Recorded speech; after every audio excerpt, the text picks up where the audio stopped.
Towards the end, Tweek started doing the monkey flip grab though, and he caught you a bunch of times with it. Yeah. Was there a moment in your head where you were like, "Oh, he's figured it out. I gotta get out of here"? Well, I really only view that as a threat when I was gonna lose the stock for it, basically.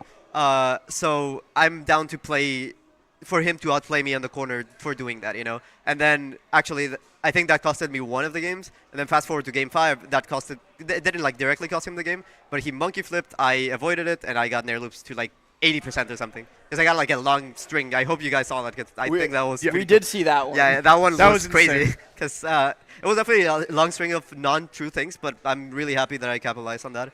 And yeah, like I think both sides have to outplay each other with soft reads, and any hard reads that go in the way of the opponent can potentially cost you the game. Because if you saw the clock, literally I think all the games were going to like 1 minute or 2 minutes. Oh yeah. And it wasn't even that we were thinking of timing him out. Like, sure, if it happens, it happens, you know. But like, we were both just playing really patient, respecting the reward that both characters could potentially have, you know. But we do have many more sets to go before we even get to the top 8. So thank you so much, Shiny Mark. And Thank you. Man. Oh, he's staying. He's taking the hoodie off. Dude, it gets too hot in here. It is a little bit warm in here. Compared to yesterday. Also, your shirt is fire, by the way. Yeah, literally, your yesterday shirt was cool. What's he doing? I just realized what he was doing. He's saying hi. He's saying hi. Okay. He's not doing anything I saw wrong. it up close enough. We're going to get into our next set, which is going to be MkLeo versus Glutonny, and we have maybe the most stacked couch behind us to analyze this set. There's got to be some way we could get a 5th person over here. We might be able to like go. Production telling just us said no. negative. An enormous red light just started shining in the distance. Yeah. No. Incorrect buzzer noise. So we got MkLeo facing off against Glutonny for our next set here. Another top 8 qualifier. Yeah. I believe Mark plays the winner of this, right? I'm not sure at all. Okay, I'll have to double check on the bracket. But let's say you were. Is there a player that you prefer to play against? Honestly, I've been having really good set records against both of these guys, so I'm pretty confident against both of them. And actually, I've talked to Leo about this matchup before. Sorry? Oh, I thought someone talked to me. My bad. So Focus on the set. Yeah, my bad. So I've talked to Leo about this matchup in the past before, because he asked me like, oh, how do you feel so comfortable with dealing with Warrior, you know, because he's very slippery. He has such a weird mix of attributes of being heavy, slippery, good disadvantage, kill power, comeback mechanics. Like, it's obnoxious to deal with, but you just gotta like play for the long game for sure. And I think one big adaptation that Leo is gonna need to win the set is a lot of gun usage during the fluff of neutral in this matchup. Yeah, we've been seeing a lot of Joker from Leo in the past couple of days. A little bit of Meta Knight, too. Yeah, the Meta Knight was crazy to see that coming out, getting that set win against the likes of Zoma. But now here with the Joker coming out against the likes of Wario, already has Arsene. This is kind of how this match is going to play out, like you said, right? Playing passive, waiting for someone to make a overextend with a mistake, and then going for the punish once Arsene is here to scrap. Yeah. Something that I also want to point out, like we were talking about which person Shiny Mark would rather fight, but Leo definitely does not want to fight Gluto. His set record against him, especially recently, has not been good. No.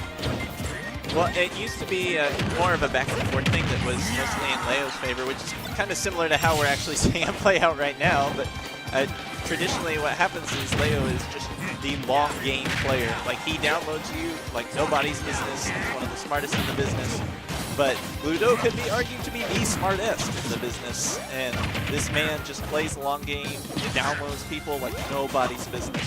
Speaking of smart, though, Leo tried to go for a mid-advantage state Rebels guard to catch Gluto swinging like haphazardly. Gluto, like you're saying, one of the smartest, did not fall for it at all. Would have worked on literally anyone else, maybe.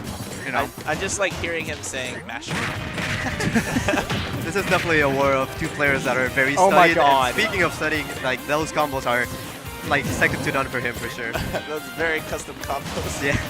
Dude, I feel like he just labs them out, too. No, he even just like, makes them up on the spot, Really? I mean, I wouldn't be shocked, dude. The way he plays, it feels like very custom combos, like I said. But now, seeing with Gluto, he's at 132. With Arsene out, it's very scary. But we're going to go for the up B out of shield. Arsene almost out of there.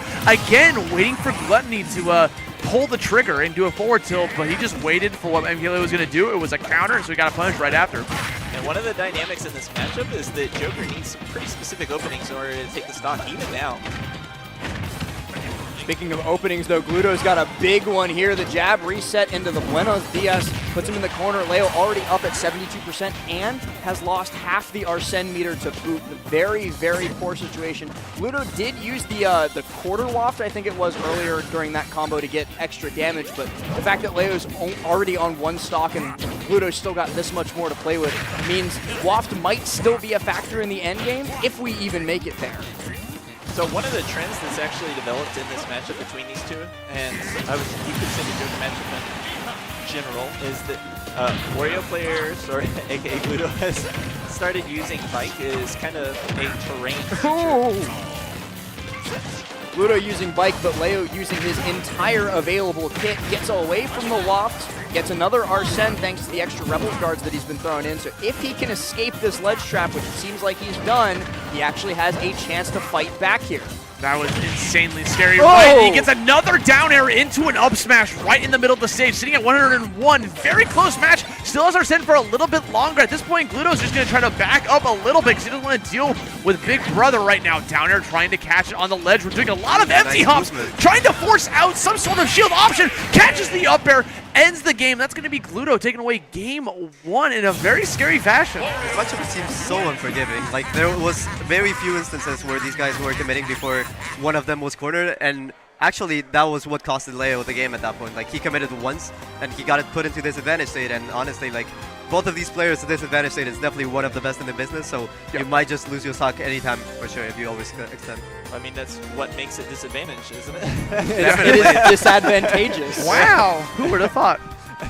Something, too, that I did want to point out is that, like, Leo was trying to abuse empty movement a lot more at the end there. We saw when Gluto did neutral get up in the corner and then immediately went into shield, Leo was like, dash in, dash out, short hop, dash in.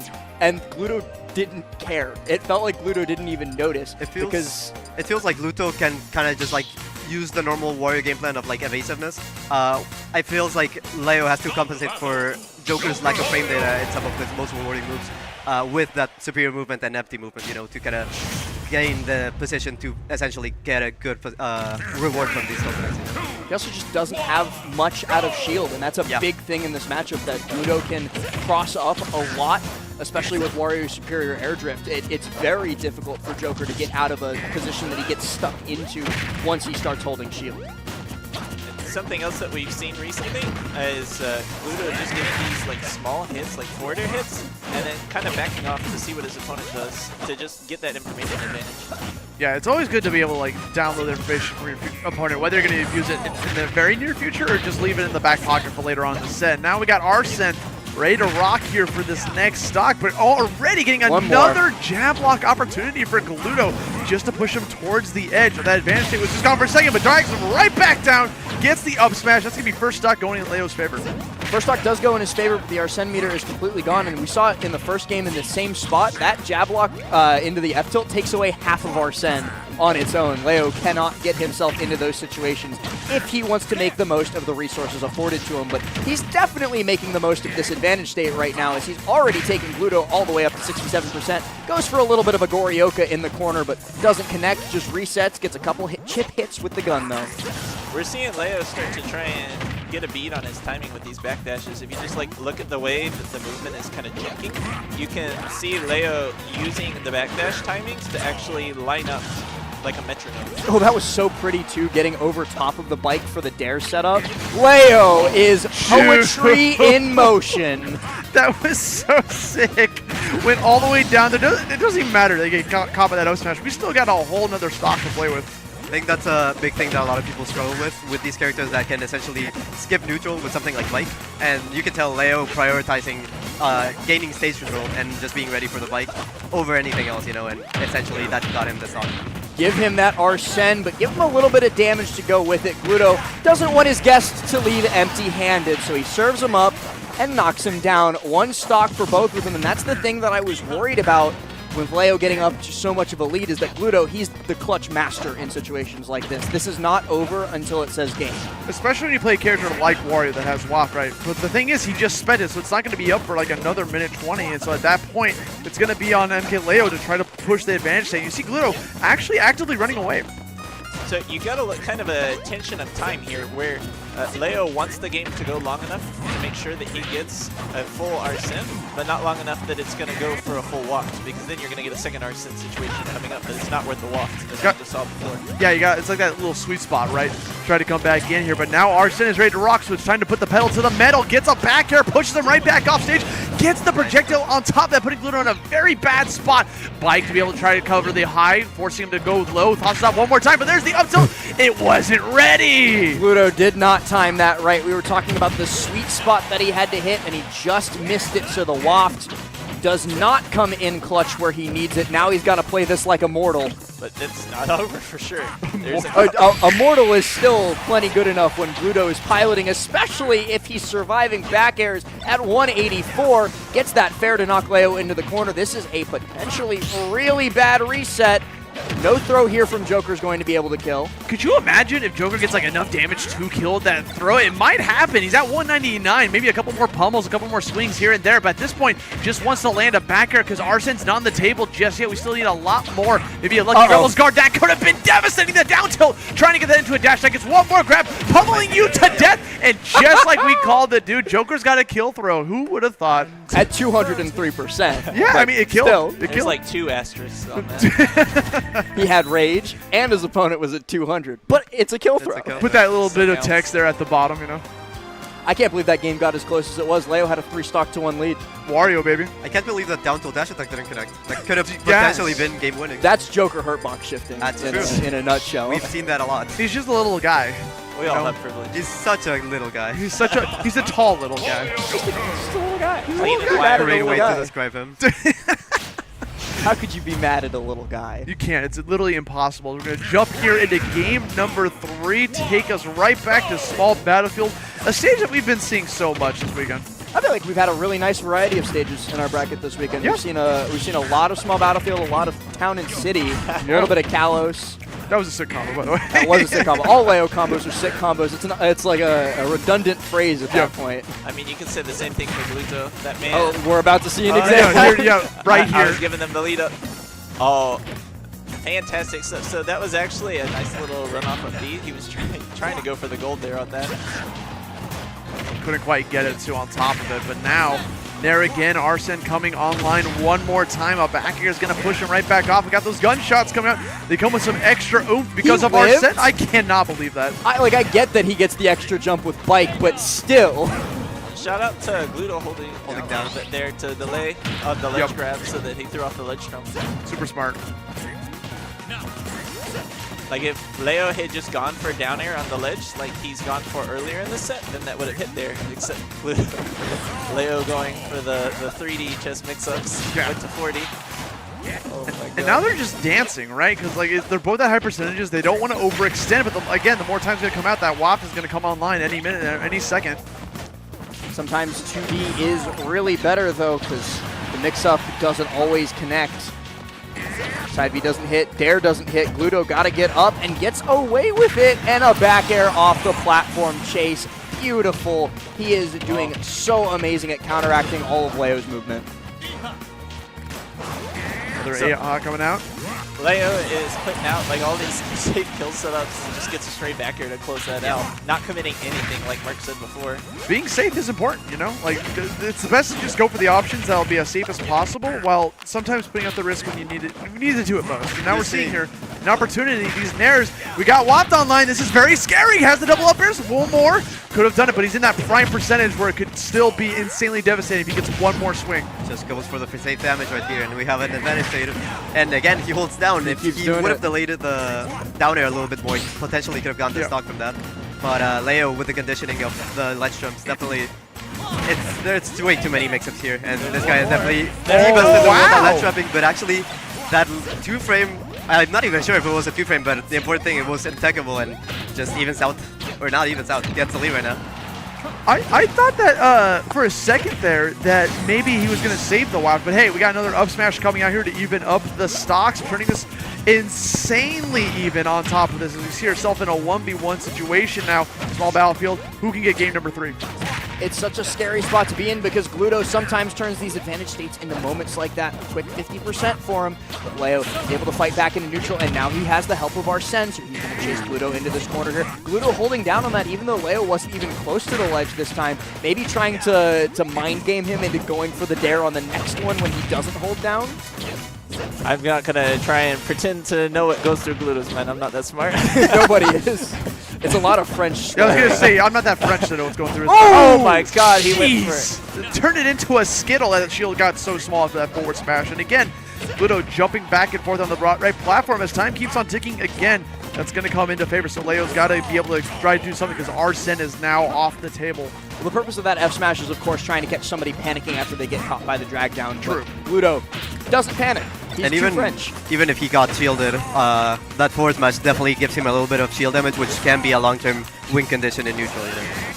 Especially when you got this much pressure with the Speaking Wow! of win conditions. Leo, Raindrops. the classic, always dragging him down with the up air onto the platform, getting the up smash right afterwards. Going to turn that into a game 4 situation, 2-1 in favor of Leo. So now the onus is on Gluto to try to bring this back for stage number 4. Especially given how. Oh, go ahead. A question for you, actually. How much rage, or what percent for the forward air drag down on the thigh hitbox to get that into a mistech for the forward smash? I actually don't know on Wario specifically. I think it's the like 65 to 75-ish range. Because it's different character to character. It's based on their hurtbox when they can tech that.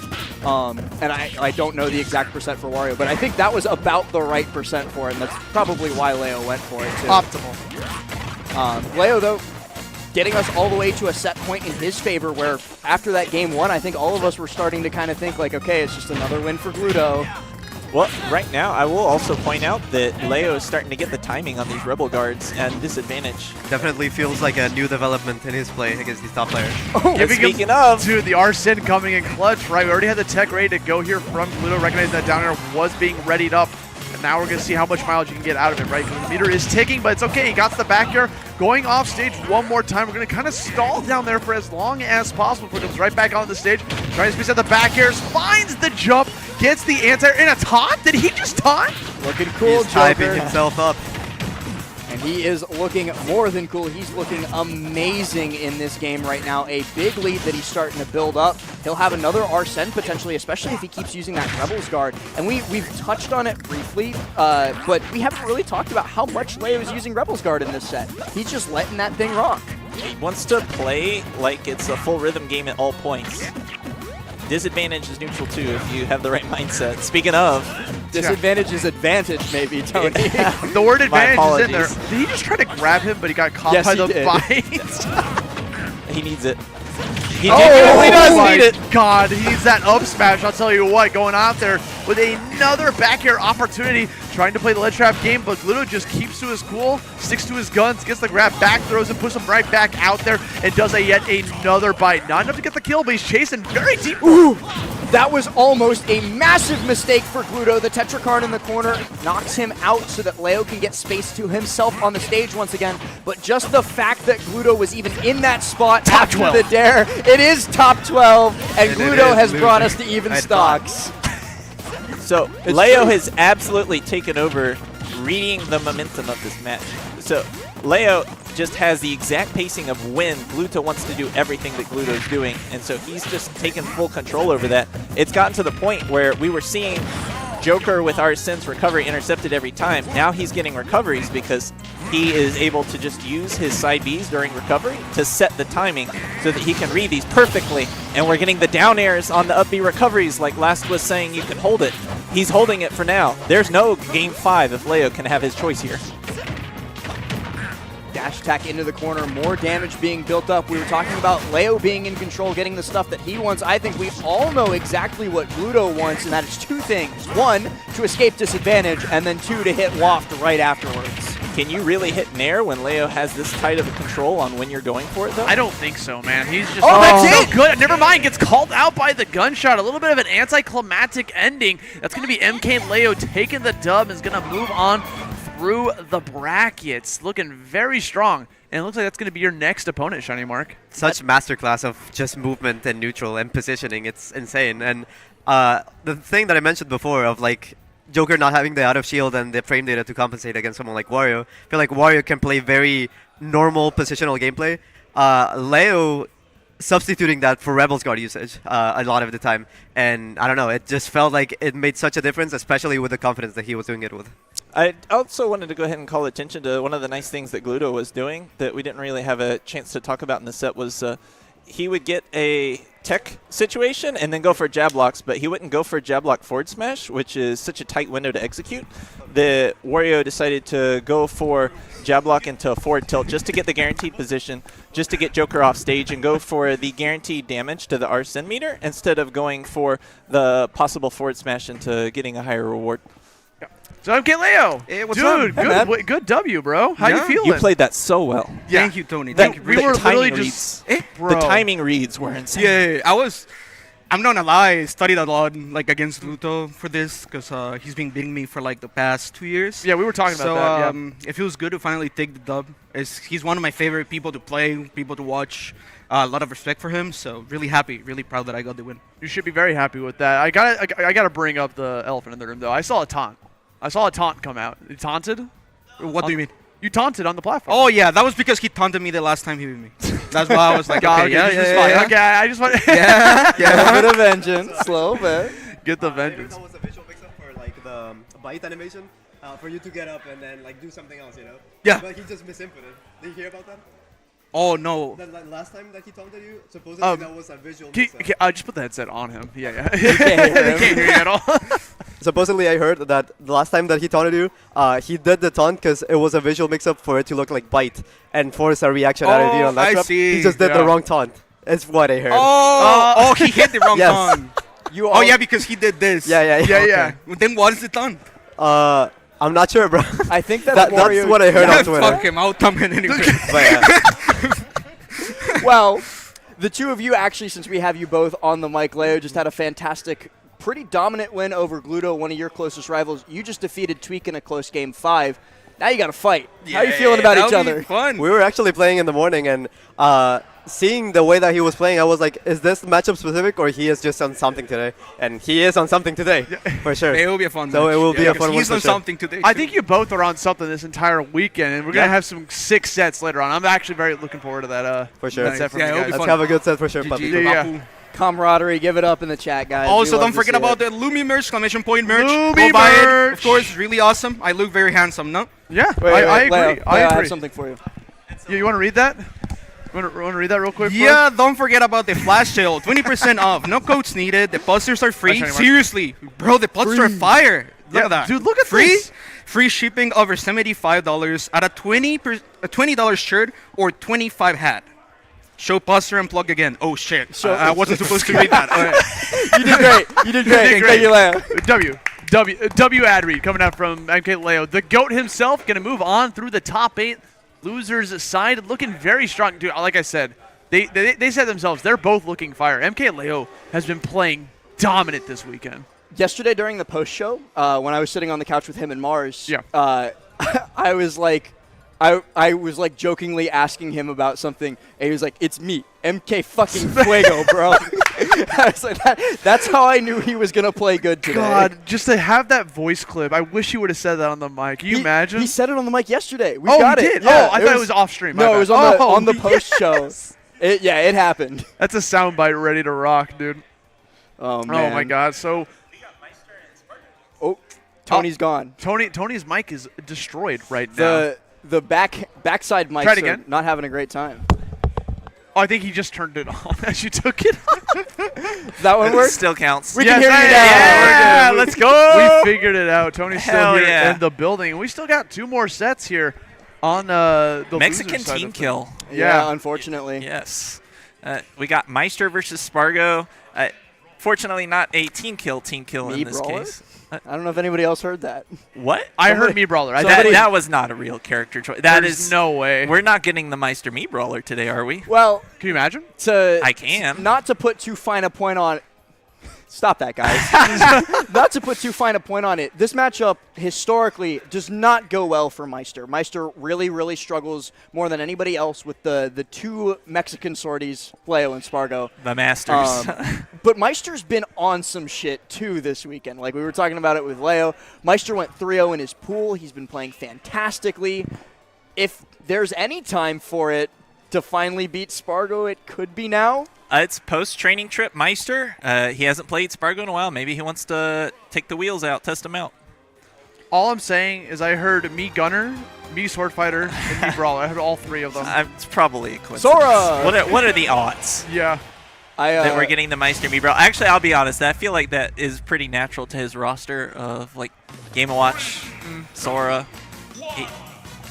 It makes sense. Okay, we are getting a standard matchup. Thank God. Yeah, No goofing around today. Me Gunner versus Me Sword Fighter is not happening at the LG Invitational. It's in the player's contracts. I just checked. And it is apparently in Meister's contract that he gets hit for 60 off rip. Yes. As one does. When The throat claws. But now it's his turn to get 60 because it's Game & Watch juggling. It's not 60 yet. He's still got at least one more hit. He's in violation of contract. Shame. Get him. I guess he really can't go me Brawler now. I feel like I've been seeing so much of, oh my god, I've been seeing so much of Spargo's Roy that I almost forgot that we got Pyra Mithra too, even more dominantly. And, oh my god, what a way to end the first stock. What percent was he at? Like barely 70, 100? 80? I think he was at 100 by that point. But it was still. triple digits. Oh, okay. It wasn't that ridiculous. Imagine. It was just a jump scare of a back air to connect there. You can just say Pyra back air. Pyra jump back air scare. kills at 0, dude. Like, can we talk about the Nair instead? Can we talk about any of her aerials? Straight Nair, bubbling. Talk about this 83. character? Bye. Down Spargo's air. at 48. Wow, did you see Pyra hit down air to up air? So this is why me Brawler was a reasonable choice. No, in seriousness though, this is definitely a character that can get blown up pretty quickly by Game & Watch with the right hits. The problem is it's really hard to get those right hits against Mithra. She is so fast. The positions that you need to get her in are usually things like grabs. And if your DI is as good as Spargo's, your drift is as good as Spargo. Look at that. It's tough, dude. Like to be able to like close that distance and get that grab against a very quick character like this. But one thing that Meister's been doing a lot today is going off super deep for those back airs. Something, too, though, that I want to point out with Mithra specifically is that even if you do get those early hits, if you're not exactly perfect, you get foresighted, and then it's a reversal, and then you're suffering again. Speaking of suffering, this dare up air, not quite enough to KO. Meister has maybe one more chance to fight back. Oh, this is it. Yeah, that's the dead. moment, right? Has him off stage, no double jump, you're too low. Even Spargo knew, right? He just drifted right up to the blast zone, and now we have ourselves a one-stock match. Unfortunately for Meister, though, he is like one swing away from being sent into game number 2. And he's also one jump read away from getting a straight hit and to taking Spargo's third stock here. Just It like the is second one. entirely possible that Meister just gets a quick triple back air off stage again, so Spargo has to be very cognizant of it, as I'm sure he is. Looking for this jab on ledge, and it's just a fade back fair. Okay, Spargo had his number. Yeah, nothing too fancy, right? Just playing it super safe with the fadeaway fair to be able to close that out. But Meister started to adapt there in the late start part of that game, so that might come into play later on in that set. I would actually say that was kind of fancy. Not just like fadeaway fair is Yeah. basic stuff, but the triple jab into the air, making Meister think that he was looking for him to like neutral get up so that he could get the gentleman jab for the KO, and then him neutral getting up anyway, and I think it was smart by Spargo. Yeah, the mental game. So usually what you see happen in that situation is as soon as the defending player sees a multi-jab like that coming out, they're going to stop, recognize it, think about the situation, and take their time. Because usually players commit to holding the jab. And so Spargo timed the jab release into the forward air so that it would come out right after he thought Meister would have enough time to think of it and then make a decision. So the forward air was just there to beat any decision made. Very smart stuff coming out here from Spargo to close out that first game. Now we're coming over to Hollow Bastion for the second one. And, you know, having this... Oh, okay, we got Foresight coming out. Not going to be able to get too much off of it. But this is a stage that has that middle platform there. Going to allow for some tricky escapes from Meister if he can try to land down on the ground. He does have access to the Dare. Very fast-falling move that allows you to have that active hitbox, but still getting called out a lot by these up airs. And again, like last said in Game 1, most of these openings came up from a Foresight on a landing nair that was from Game Watch's landing trap. It just turned into Mithra's landing trap. I'm not quite sure what the entire interaction with that was, because that was some spaghetti from both of them. Meister bucketing at ledge against a character with no projectiles, and then... Hey, you never know. I think he was kind of expecting Spargo to try and cover his landing with a side B, but Spargo hasn't been side B'ing at all, and so it was a really hard call out there. If it had worked, we'd be calling it genius. That's the thing that we see a lot, right? Just being able to come up here with these smart plays and another down tilt to pop them up, right? That's going to be a very classic move from anyone with a sword. And now we see a raw forward smash being able to call you out, but we bet it almost all. Still gets back onto the stage, right? Pyro's got so much verticality on that up B. It's incredible how Spargo manages to commit so far into these drifts on these edge guards and not get burnt up. Hey, at least we got a shot. At least we got a shot before we died, you know? Got a little bit of damage in, and that's all that matters. It's like the Tweek barrel against Shiny Mark's T-Belt too earlier. 5%. Case in point. Nuh-uh. It matters. Safe nair, not with Foresight. No, Yeah. just Foresight's down and down smashes. That's a stock gone. Feels like Meister didn't even make that big of a mistake. He hit you. He's not supposed to get punished for hitting you. Okay, now we got the Nair again calling out the jumps mid-air. Another Foresight going to be in favor. 2 double dash attacks. Oh my god! That would have killed. 24? I don't think it He's actually on would people. have. If it was DIOA for sure. I mean, if I jump towards the blast, we're now at forward smash kill %. Ladies and gentlemen, My start grandma your had engines. wheels. She'd be a bike. Oh my down smash god. connects there? Spargo. He's so angry. What did Meister do to you, man? Something happened, bro. I'm not sure, but there's some anger in There's these animosity. swings. Yes. Spargo wants this game over. Not 5 minutes now. Like, I don't know what sort of enmity he's holding against him, but that's going to be another forward air dropping down right on top, evening up the stocks one more time. Meister could bring it back, but no. Nice try, Austin. Yeah. I saw what you were trying to set up there. Literally just got called out by the hit. Again, these sets are consistently starting out on the first stock where Meister is just going back and forth on pace and neutral, and then Spargo's just running away like a freight train at some point in the first stock, taking it into an advantageous position, holding it there for the rest of the stock, and then taking that lead and then pushing it for the second stock, and then Meister's just bringing it back. So Meister is definitely keeping a pace here. It's just a matter of, can he find these big plays that are making his comebacks early and then sit on top of that lead? Because we haven't seen Meister get a big lead yet. I think describing him as a freight train is really apt too, because it feels like Spargo on every matchup that he plays is so heavily momentum based that once he really starts to run away, you're drowning at that point. It's so hard to find any sort of respite against him. Case in point, this game started, we're 15 seconds in, and Meister has had maybe one of the worst disadvantage states he's had in the entire set, and it just keeps going. And he almost died from the down air too. And Yeah, make no lucky it was mistake, technical. that's not a bad disadvantage state. Any bad disadvantage state would have already been dead like 3-4 disadvantages ago. No, like Meister should be commended for living for 30 seconds. Yeah, Like, honestly, good stuff to Meister. Great stuff, Meister. He lived for so long.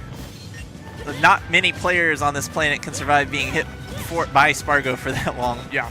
Dear God, this is... The wave dash back before the fair Spargo. My goodness.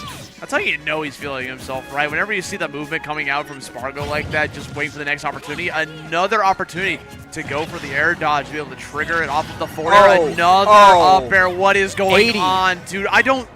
This is not possible, Something right? else, too, I just saw somebody in chat mention it. Meister went 3-0 yesterday. He had an amazing day yesterday, beat one of his biggest demons into Buzz, and then today he goes into 2 Aegis players. One of them played Olimar for the set, but Dude, Shuton and Spargo just ruining Meister's weekend. they always say you could be the best player that day, and tomorrow's another one, so something might be different here. Spargo might be feeling himself, because Spargo had a terrible day. day yesterday. And Exact opposite. And he's playing on fire right now. Doesn't even give him an opportunity to even mount a comeback, a 3-stock to finish it off. Spargo going to move on in that top 8 spot there, loser's side, taking out both Sonics and Meister. I actually hope he does come over to take a quick seat on the hot seat right behind me, because I do want to ask him about a bad day yesterday into a great start today. He's already beat Sonics. Now he just beat Meister, 2 of the best players on the face of the earth. Very dominantly. He's got a hard bracket ahead of him, but he's off to a great start. Well, I mean, the way I saw somebody phrase it was grand finals for last place. That might actually be true. Every set's a grand final set here at the LG The way Invitational. Spargo is playing today, it's looking like grand finals every set. All right, kiddo. I got a question for you. Here we got Spargo up here in the hot seat here, fresh off a dominant win. I'm not going to mince words. You had a bad day yesterday, right? Yeah. Come out swinging today. What changed? So I think the thing about yesterday was that I don't know why, but I felt like I didn't care enough because I don't know the reason, but I was playing like especially against Leo. I don't know. I feel like my decision making was off, and I don't know if it's because it's an invitational and not an open bracket, but I feel like I didn't care enough and I lost. But then I feel like for this day I had to remind myself that I do want to win, and that's what my mindset was against Sonics. That I really want to win. I really want to beat Sonics and make the run. A lot of people have been speculating that you need the bracket itself, the extra stakes to motivate yourself. And do you think that because it was round robin pools and losing didn't really matter, that's why you couldn't really force yourself to play at your best? And now today, what we just saw, you're playing so much better now that the pressure's on? I think, yeah, maybe it's because of round robin. Because now that I'm in losers, it's way different. Because if I lose, you're I'm done. out. Huh? If you lose, you're done. Yeah, I lose, I'm done. And I realize that I want to keep playing. That's a good way to put it. But yeah, like you said, we had a very dominant set against Meister. You had a very close set with Sonics earlier after that. After you got that victory with Sonics specifically, what was going through your head after like such a nail-biter of a set? So I think one of my main goals of this event, besides winning, was to outplay Sonics. And That's so brutal, but also based. I mean, I don't know if he sees it that way, but I consider him to be my rival because we go back and forth a lot. Yes. And I think this year he's won more times against me than me against him. So I was really happy to finally have an answer to Sonic, which is Roy. Yeah, being able to find that answer. I would say everyone finds that as like a rivalry. But we got our next set coming up, guys. Thanks so much, here. Spargo. Thank you All right. so much, Spargo. Next set coming up here. We got our final qualifier here for top 8 ready to rock. You know them, you love them. They eventually had to face off against each other. It's gonna be Light versus another Mars. regional team kill here. And somehow they Dude. always find each other in bracket. Yes. I feel like Every single time. That's a major. testament to Mars, though. Mars was feeling dejected when Light lost to Zomba as well. Mars did not want to fight Light and was over in the back area behind us talking to Tweek going, what if I just went Game & Watch, man? I think that when it comes to both of these players, you can never trust what they say about a character pick. Literally, Oh, no, ever. I don't No, think he's they're going trolling. Game & Watch. Like literally ever. Hey, Light. Light just pointed at us and yelled something. I didn't hear I it. think he was pointing at me and told me to shut up. Oh, yeah. I don't think that was the full phrase I heard. Oh, yeah.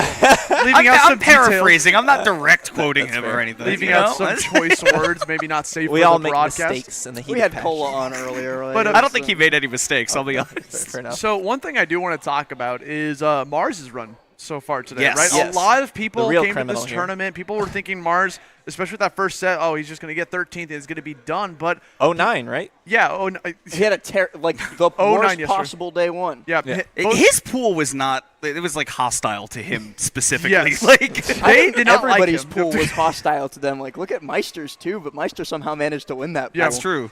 TM Zap had a very difficult pool on top of Yeah. that. Like, dude, like a lot of these pools were bloodbaths, and Mars, against all odds, able to take a victory for himself and come into this qualifying spot to face off against Light. Again, same region, Connecticut versus Boston. Sorry.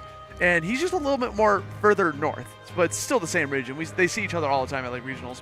They call each other like their fated rivals. Like these two are like the Goku and Vegeta. I don't know which is which, but like I think we know exactly I want you who's to tell which. me- I think we do know who. Pomona, I want I you to think tell they're- me which is which. I think they're both Vegeta. that's what I was gonna say. that's the meanest Like, possible thing that you could say. There are no Gokus here. Absolutely not, but we're going to dive into this first set here for this qualifier, this first game rather, and we're going to go straight over to Small Battlefield. And I knew Light was on the 6 because Xenoblade music was picked. Oh yeah. It's this song and the if he's on a Pokemon stage, it's the Team Galactic. Yeah, Coincidence, I'm sure. he's always got he's always got He's really songs. lucky and random. Yeah. Wow, he's so mysterious. Well, something that's not mysterious is how much early damage is going in Light's favor. 90% already built up onto Mars, and look at how ambiguous he was with that movement against him. Positions himself perfectly right underneath Mars. The up smash not quite enough for the stock, but Light is already firmly in the driver's seat, and he does not look to be relinquishing the controls anytime soon. Mars finally able to fight out with 3 fairs. Gets down low, techs up high, and we just reset. Nobody much the worse for wear. And I was gonna say something about Light in general. Fantastic back air, by the way. I mean, a taunt right afterwards the boot. When the Light starts short hopping without doing anything over and over, he feels like he's feeling himself a little bit. That's when he's like not messing up his movement. Like he's Yes. not he's gonna short hop fastball. If he's successful with that, like yeah, he can move wherever he wants to. I feel like more than anybody else in this bracket too, other than maybe Tweek, Light doesn't want to lose to Mars. He would be Specifically. very, very angry if he lost to Mars, especially for 9th place. Yep. Can't lose to Mars and Cola in the same weekend. True, he would be furious. Yeah. Despondent. Tech chase here, down tilt into an up air. Mars has no safe harbor, so he's just going to create one for himself. A quick little flip kick, puts Light into the corner. He's chasing with neutral B there? Why? Might have been like a misinput or just something, but another taunt coming up from Light is so disrespectful. I genuinely can't think of a reason why neutral be there, so it had to have been a misinput. Yeah. Rapid jab in the corner, more damage on. Come at me, man. Brother! He knows what he's doing. He's about to add a new one in. He's going to hit the, my father's dead. Why did he appear in F-Zero? Father? Well, low angled F tilt from Mars. Puts a tourniquet on the wound at the very least. It's going to stem the bleeding for a moment, but a moment might be all you get because it's right back to the battlefield. One of the problems in this matchup for characters like CSS versus Fox is that, like, even when you get out and turn like 4-hit combos into 2-hit combos, you're ZSS. So Ooh. Also, in some cases, your CSS. Like, Yikes. That can be both like positive and negative. Like your ZSS derogatory. that's the way Mars prefers it. I assure you, ZSS is a very derogatory phrase. Yes. ZSS sucks? Put the suit back on. I think that's canon. Wow, I didn't Dare into an F smash Whoa. attempt on a tech chase. We I'm love glad frame that one Mars jabs. didn't get hit by that. So is it Light's DI or is Flip Kick really not behaving today? I think it's Light's DI. Okay. Yeah. Definitely knows the matchup again. Plays against Mars so many times. Definitely has this matchup down. Not going to go for the punish, recognizing just going to back off instead towards the ledge, giving up a little bit of stage control in the process. Raw up smash, going to punish right back in time. And Mars standing there, collecting his thoughts, was ready up for this final stock. That's another example of knowing the matchup really well there. The side B on shield, Light doesn't try and like dash in like most people would in that spot, thinking, oh, she's in lag, I can punish her. Well, she was not. You could not, and Light knew that. Speaking of what Light Fake knows, he back knows air. how to close out a set, but it's not with those back airs. He knows that those kill screens aren't real. Yeah. That's a speaking of character problems, like Fox is a little lacking on these. It's stale is the biggest problem. He hasn't really had opportunity to do stuff like hit laser to unstale moves. He just keeps hitting back here, bro. That must be a tough world for him. It's not like you can just run off stage and just nair ZSS to death. Yeah. I say that, but He might. I was going to say, speaking of nairs to death, like, oh my god. a nair over at the ledge from Mars, like, with this rage, like, this is a really awkward percent. That was 6 spacing, by the way, coming out from Mars. He literally dash danced to bait out that attack from Light. Still back here off stage at 156. Has to get back onto the stage. Does the cross up, catches the jump out of the shield. Now all of a sudden, almost had a down tilt to pop him back up into the air. Shine? Sir? What game is this? Forward throw again, puts him back here on the ledge. We're just going for a lot of flip kicks here just to get away from dodge. 170 damage right now on Mars, but it's not enough to avoid that eventual back air because it's coming. It's got your name on it. 40% later, we'll try the same back air in roughly the same spot. See if it works this It'll time. work eventually. Good old back air never fails me. One of my favorite stories about Light is, I think this was at Pound, like the final Pound that happened about 2 years ago. He lost a set to Gluto because of back air not killing at the corner. And so he comes off stage and he just like really loudly goes, "How the does staling work?" So I think it was actually Gluto who explained like the stale cue to him. But Not like right after the set, hopefully. Right, like after he came off the stage too and Light asked him. Let us begin with the 9Q. Light is the most hilarious player on the planet, dude. Like, you just like, there's just things you think you would know. Top player does not know how scaling moves work. This was 2 years ago though, so he knows now. I hope. Oh my god. The world is meant to be grown in. Yes. We as humans learn something every day. Light is definitely a heart player. Plays with his heart. Actually, most of our top players in Ultimate are. I won't Yeah. lie. Most of our guys are instinct players. This is Leo, an athletic Spargo. game. This is an athletic game. You gotta have fast reflexes, tight execution. Make sure to stretch before you play, you know? Unironically, yes. Mental Probably, exercises. That's a form of athleticism. Yeah. With that one that went around, like I do 10 sets of counting to 5. 2 sets four of the ABCs. alphabet. I name countries until I run out of them. I do the alphabet backwards. Do it right now. That's my. We don't have C time. Y X W U T U S. I'm not doing this. All right, Austin, now blow into this device for us. Well, Oh god. Osti killed Light. I can walk was in a straight. confused. I can walk in a straight line. I promise. I think that's something we all expected. Eventually, Mars is going to hit one of those dares. That is his thing. He did it versus Shattuck. If a set happens where he doesn't land it, then was that a real set? To be fair, he was not exactly hiding his hand there. It was I think that was the very first thing he did as soon as he got Light on the ledge in this game. Ooh, I like that drop down to avoid the ledge trump and be able to just, because ZSS's jump height is so big that he doesn't even worry about like, oh, like roll onto stage, maybe Light gets a follow-up. Like literally just leapfrog over him, get back on my ledge trap now. Same kind of problem, though, that Light was running into at the end of the previous game. He just cannot kill Mars. Mars is too careful around the options that'll kill, and so he's letting Light get away with a lot of straight hits. What? Excuse me, sir? He literally jumped behind Mars. Though I want to be closer to the blast zone. And it worked. This is my spot, actually. And they both lived. That's the craziest part. No one died in that exchange. Oh my Fox god. F-throw. Yes, And it didn't work, Tony, no! No, at 200% it didn't work. Puts the paralyzer right back on you. Can't get the grab. 220%. This is like my Fox Online, like on Elite Smash. I take it back. Straight back airs. Straight back airs. This is the way. Hit him! Yo, check him, Zero Suit. What is this percentage? Up throw might kill now, bro. I don't know. There's a suit on under the Zero suit. Like, Light dropped his It's made kill out of confirmed. lead. lead suit Samus. Light dropped his kill confirm. He didn't put out all 4 pummels before he forward through. That was his mistake. Okay, Nanner center stage just Yeah. killed, by finally, the way. Mars bless. drops the tungsten cube. Finally going to go down from that first stock. And brings it to the Questionable next DI stage. from Yeah. Mars. Mars, why did you die? He just explodes at 225. My Smash Brothers? More likely than you think.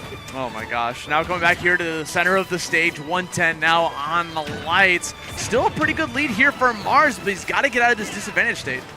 And he does so. That's the second time this set that Light has done a random side B from the corner, and then this time he died for it. Last time he got lucky. To be fair, from my perspective, like the setup on that side B, it is usually Light setting up for a tricky defensive position. Like I remember on the first one, he got a really nice slide off on the platform and buffered it.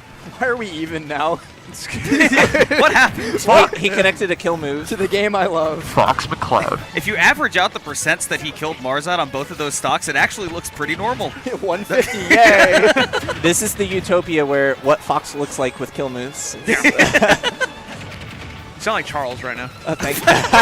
We traded one analyst who loves Fox for another. Ouch.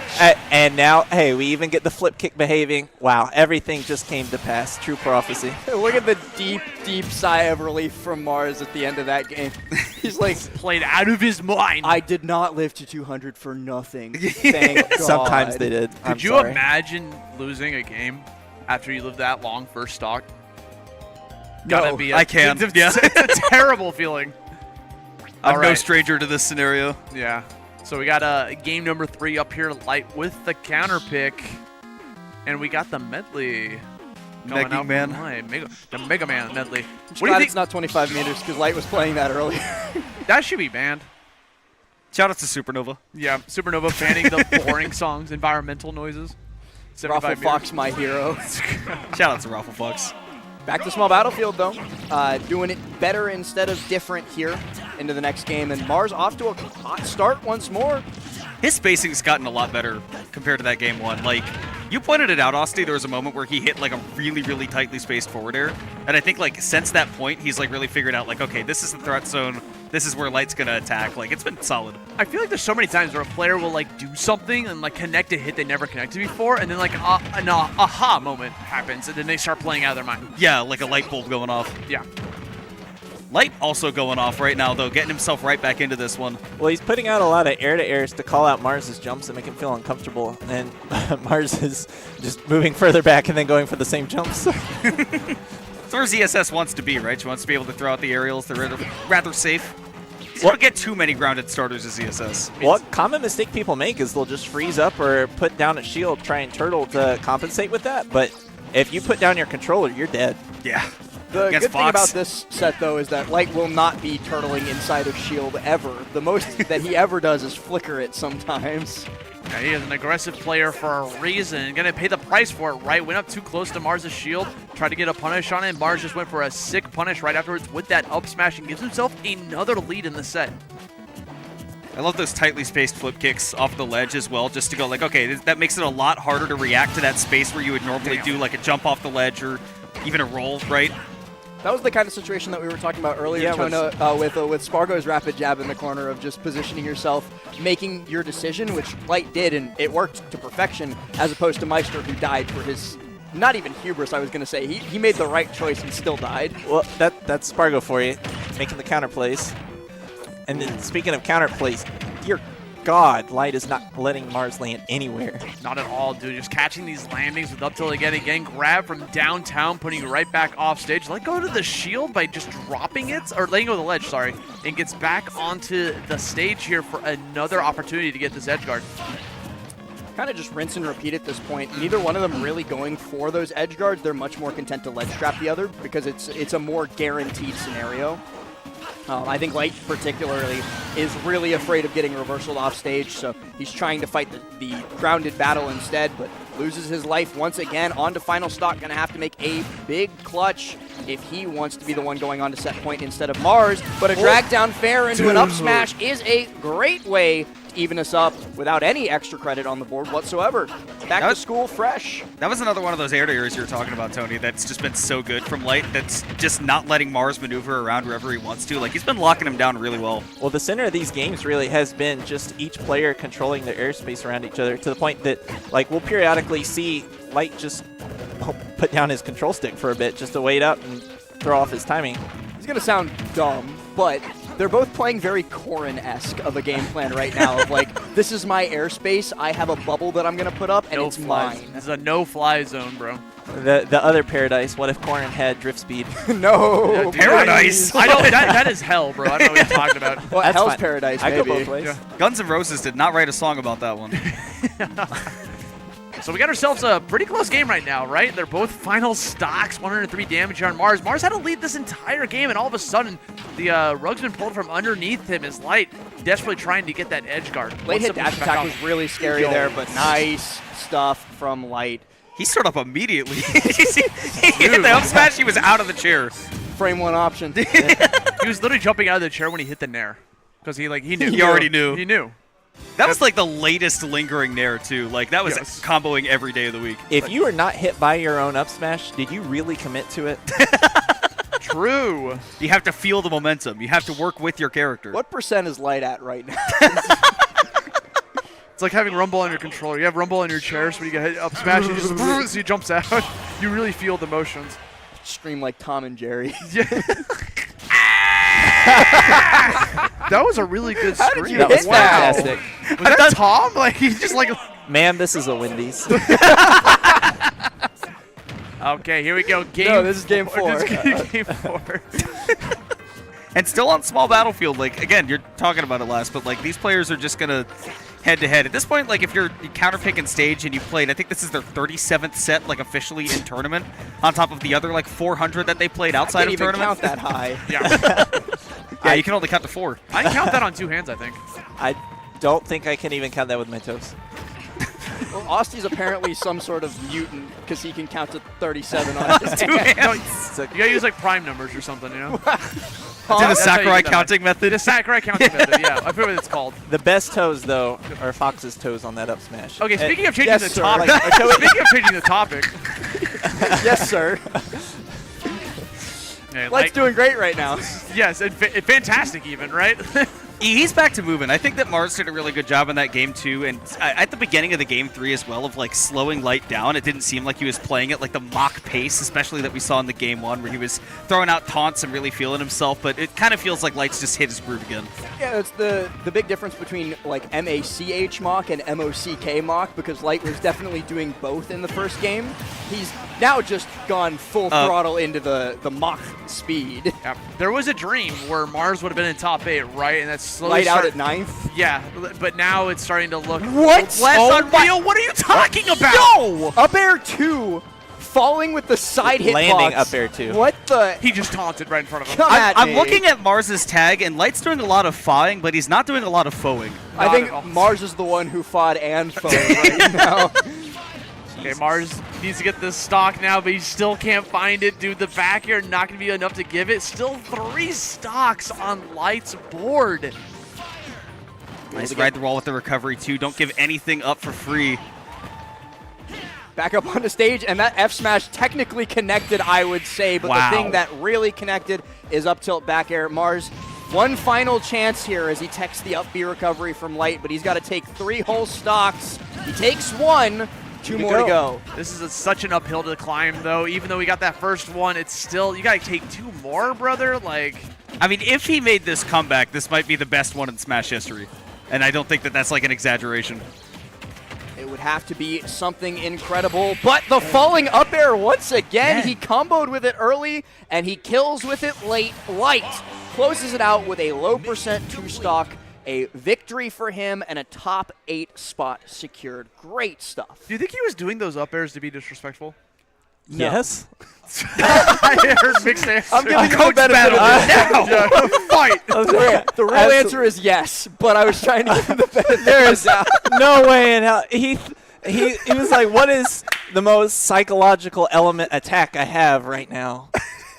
After the combo with the 2 up air 2s that we saw, like... Hey, man. What's good, Light? Like, were the up airs disrespectful? Tell us Those about falling up airs. Those falling up airs at the end, were they disrespectful? No, I was trying to lead into like I a was right. 90% combo. And Mars knows my timing very well, so I was doing unorthodox things to like throw off his timing. Because if I just keep fast fall back airing or tomahawking, I'll get either 10% or he'll just hold shield. So I was like, let me see if I can throw off his timing while I have the lead before we're tied and I have to go for risky options then. Brother, that's not the answer we wanted.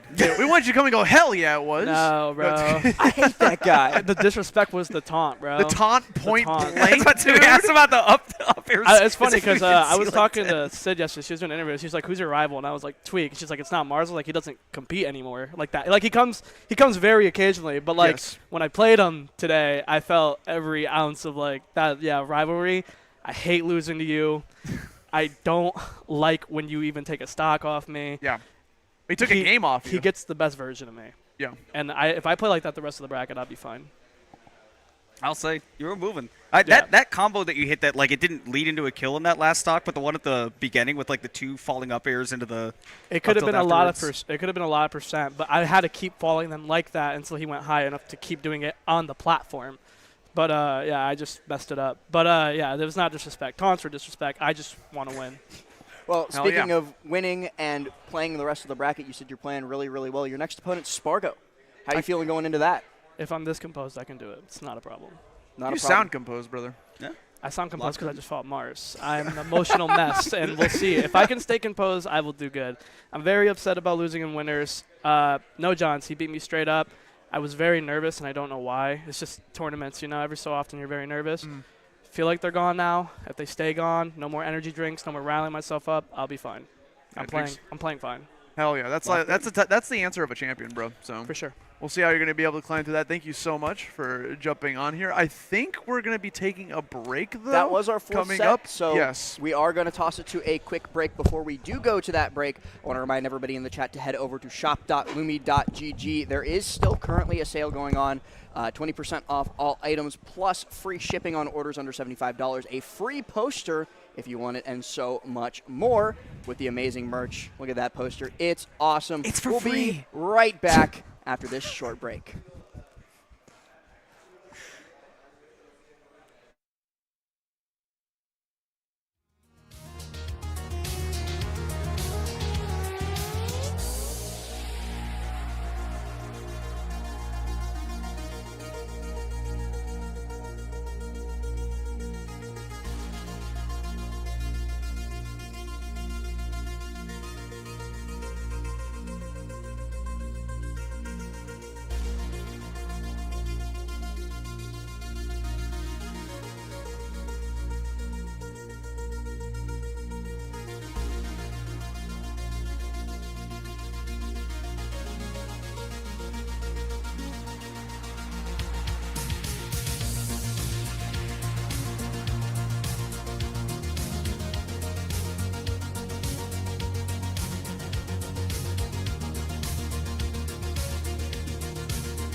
Hello, everybody, and welcome back to the Luminosity Invitational 2 Back to School. I'm so very proud of you all. I was watching you attempt to count to 100, and I think you all did a great job. My name is Last, this is Kimona, and this is The Buzz. We're going to be bringing you the action for some more of these sets. That's awesome. As The Buzz morphs into the Riddler behind me. I'm the Riddler? Damn. That's the other Liquid player. What are you talking about? Oh, my God. Now I got to think of something before I'm done with this. We do. Who do we put Ask on me the a spot riddle. earlier? We put Shiny Mark on the spot. Austin and I put somebody on the Oh, spot no. earlier, too. We put Cola on the spot. Oh, I already what know I what Cola forgot said. He did not give us a riddle, that's for sure. You don't have a riddle for me, Buzzby? I do not have a riddle for you, sorry. Well, Unfortunate. we've got matches for you coming up here. We're getting ready to kick off the top 8. Before we do, we really quick want to tell you about the merch. I know we told you before we went to break. Let's tell you real quick one more time, such as this poster that you can get for free when you make your order. We have the 20% flash sale going on right now. Not even any need to go for a code right now. You can just get in there, get that 20% off. I believe it's $75 or more on an order. You get the poster for free, right? So it's actually free shipping on orders of $75 or less. Oh. You can get a free poster no matter what. It is $75 or more. I was imagining the sheet of paper that I memorized earlier, and the alligator eats the bigger number. Now. But the one that was behind this the poster. piece of paper, actually. The secret ad read behind the poster. But yeah, on orders of more than $75, you can get free shipping, and so that knocks out the cost that you would have to pay to ship that free poster out to you. But Kimona mentioned it, we have a lot more fantastic matches now that we've made our way into top 8, so let's take a look at what the bracket looks like. That's a massive pencil. Right there. It is a huge pencil, isn't it? That's what we used to write this bracket. And this is a huge bracket indeed, just like this pencil that I'm holding. Winners semifinals looks the way you see it. Zomba versus Shuton and Cola versus Asimo. I know that latter one is something that everybody is looking forward to. Before we get into that, I do believe we're going to be taking a look at what happens in the loser side of top 8. Now, before top 8 was already a bloodbath, and you see it's not going to get any cleaner. Shiny Mark versus MkLeo and Spargo versus Light. Two absolutely insane sets, and we're going to be starting off with Shiny Mark versus Leo, a throwback to Collision of not this previous year, but the year before, at one of the first real tournaments that Leo did not make top 8 at. It was kind of the end of an era. Everybody was so shocked, even though Leo wasn't winning everything, he was still top 8ing everything. And so it was a big shock to the Smash scene to see Leo get 9th place to none other than Shiny Mark. Yeah, somebody who had a great run at that tournament, and somebody who's had a great run at this one as well. He's going to outplace that mark that Leo was sent out at there at Collision, but this is going to be the chance to make it even further. And you see that run that Shiny Mark has had as well, right? He had a really difficult pool. He had to beat Tweek to get here, and it's not been, that much easier for Leo as well. Had to vanquish his demon in Glutonny, but now he's here to fight against Shiny Mark, and that is coming up. Yeah, so let's get right to that set, because it seems like the players are more than ready, and we're misinformed. Oh, my God. We're so normal Smash bracket pilled that we forgot that this is an invitational and things are weird. We've got Shuton versus Zomba up next. Hey, Winner's guys. side, Wow, baby. now we have to explain the story and backstories of all these players right now in 10 seconds. Shuton beat Zomba. Last time they played. No. Zomba's going to be Shuton. Duh. This time. Whoa, crazy. Amazing analysis. And here they are. We've analyzed it. Now we have to see what happens when it gets put into practice. Both of these players have been incredible all weekend, but Zomba's been one of the real standout performers, I feel like. I'm expecting the Zomba pit. Just throwing this out there. I hope we don't get the Zomba pit. And I actually was talking to Zomba a little bit during that break before this set, and something that he said to me that kind of stuck out was he said, if Shuton beats me, he destroys me, but if I win, it's a close set. That's a good point. This is one of those matchups, right? Because he just does 47 over and over. So it's like Rob has to win in neutral interactions that he's going to very rarely get to win hard. I mean, he does pay the heavy tax, right? Like, he will get comboed really hard at the beginning, but it's how you close out the stocks against Rob that's so important, because you're not going to get, easy edge guards or anything. I'd like to point out, too, that Zomba beat Spargo in this matchup in his pool. The first set of the entire weekend was Zomba winning 3-0 against an Aegis. See who can come out on top, at least here in this game number 1. Big read coming out from dang. Shuton, not finding anything. Shuton baiting right there, honestly. That whip down smash. Oh, no. Dare Prominence Revolt connects, and Zomba's first stock goes the way of the dodo. It is gone, and we will not be seeing it again. Is this the first time that we've seen Shuton's Aegis today? No, he played it during one of the games versus Meister, unless I'm... No, I think it no, was all of them. Spargo's, I think it was all Spargo's of them. Aegis versus Meister. That's Never right. mind. Okay. Yeah. So yeah, he has been all Shuton's only played 1 set today. I guess I was thinking more about what happened yesterday, but regardless, yeah, I do think that this is the right pick. I mean, Olimar versus Rob is like a no-go, that right? matchup's Like, garbage. Like, it's winnable, but when you can play Aegis, why play the losing matchup? exactly. And this is definitely a winning no. matchup. Second verse, same as the first. Shuton, Dare Prominence Revolt, another stock gone. Zomba, like he said, if he loses, he gets destroyed in this matchup. He is going to get a stock here, hopefully. No, the side B and the footstool from Shuton. I'm just gonna lock in next game. He's just dropping the small stuff too. Like a few spots where he's missed the advantage state and got punished big for it.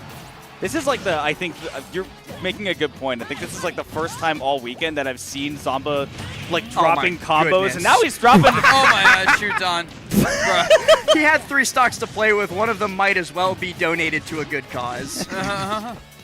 Nah, but the stats chart has to have 3 stocks. It's funny that way. Is Zomba's ego a good cause?